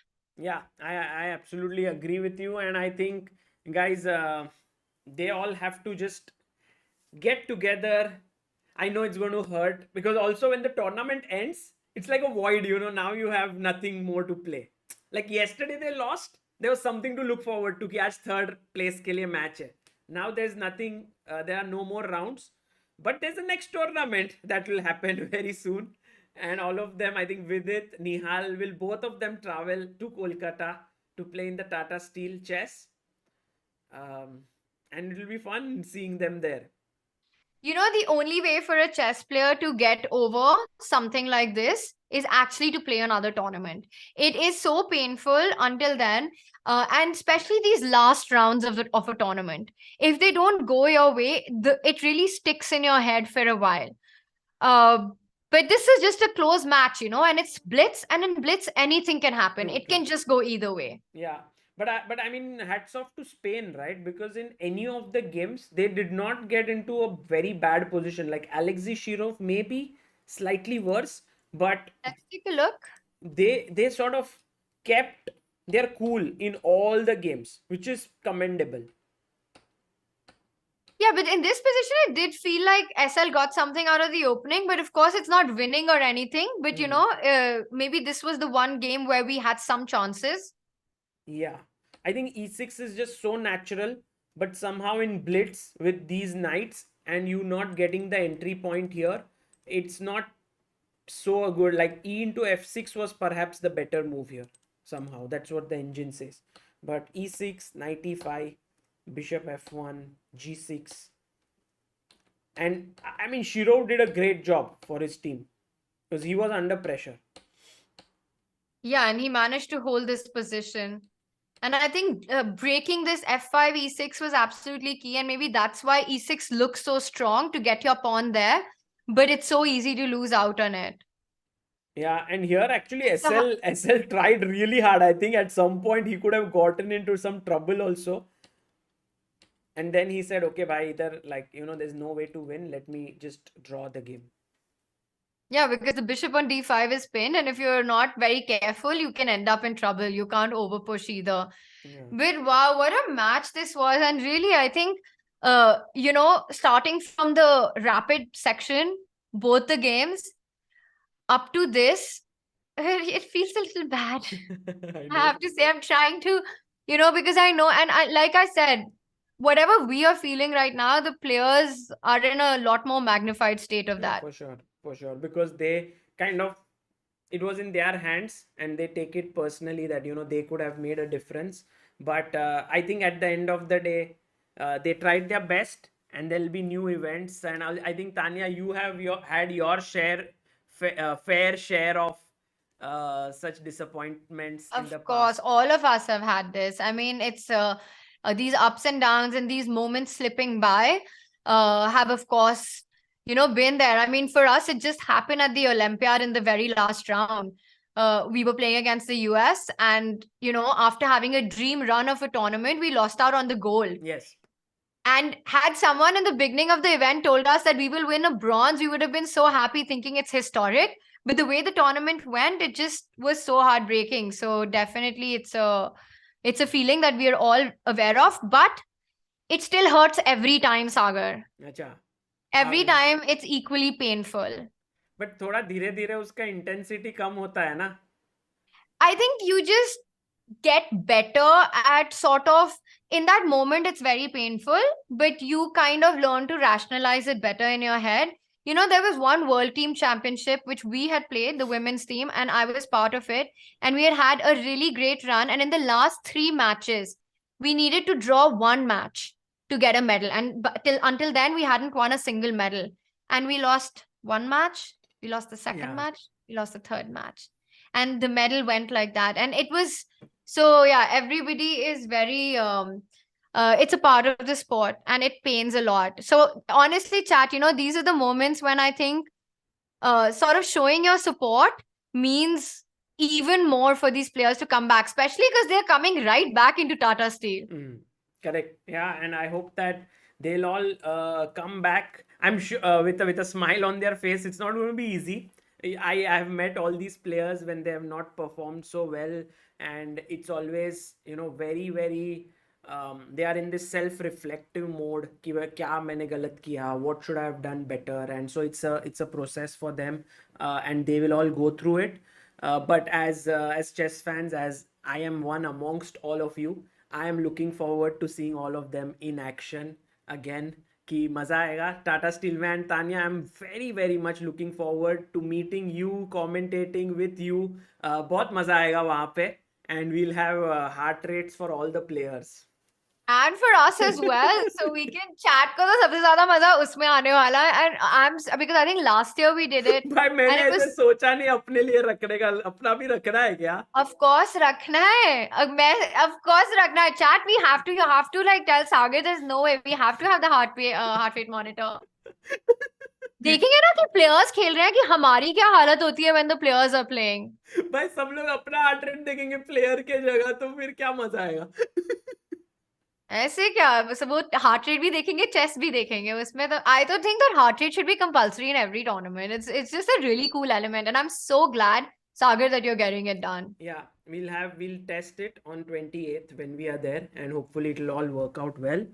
By the way, everyone's saying Adhiban is playing in Mr. Dodgy Invitational. I'll go and check that event. I think it's a very fun event. We'll also check. He's going to play against, even Magnus is playing in that Dodgy Invitational. Yeah. And Tanya, I saw Mr. Dodgy in India for the first time. Have you met him?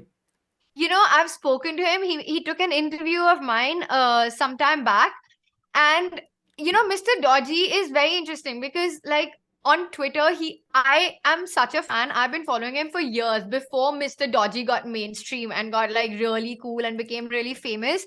I've been following him since then, and I've always found him funny.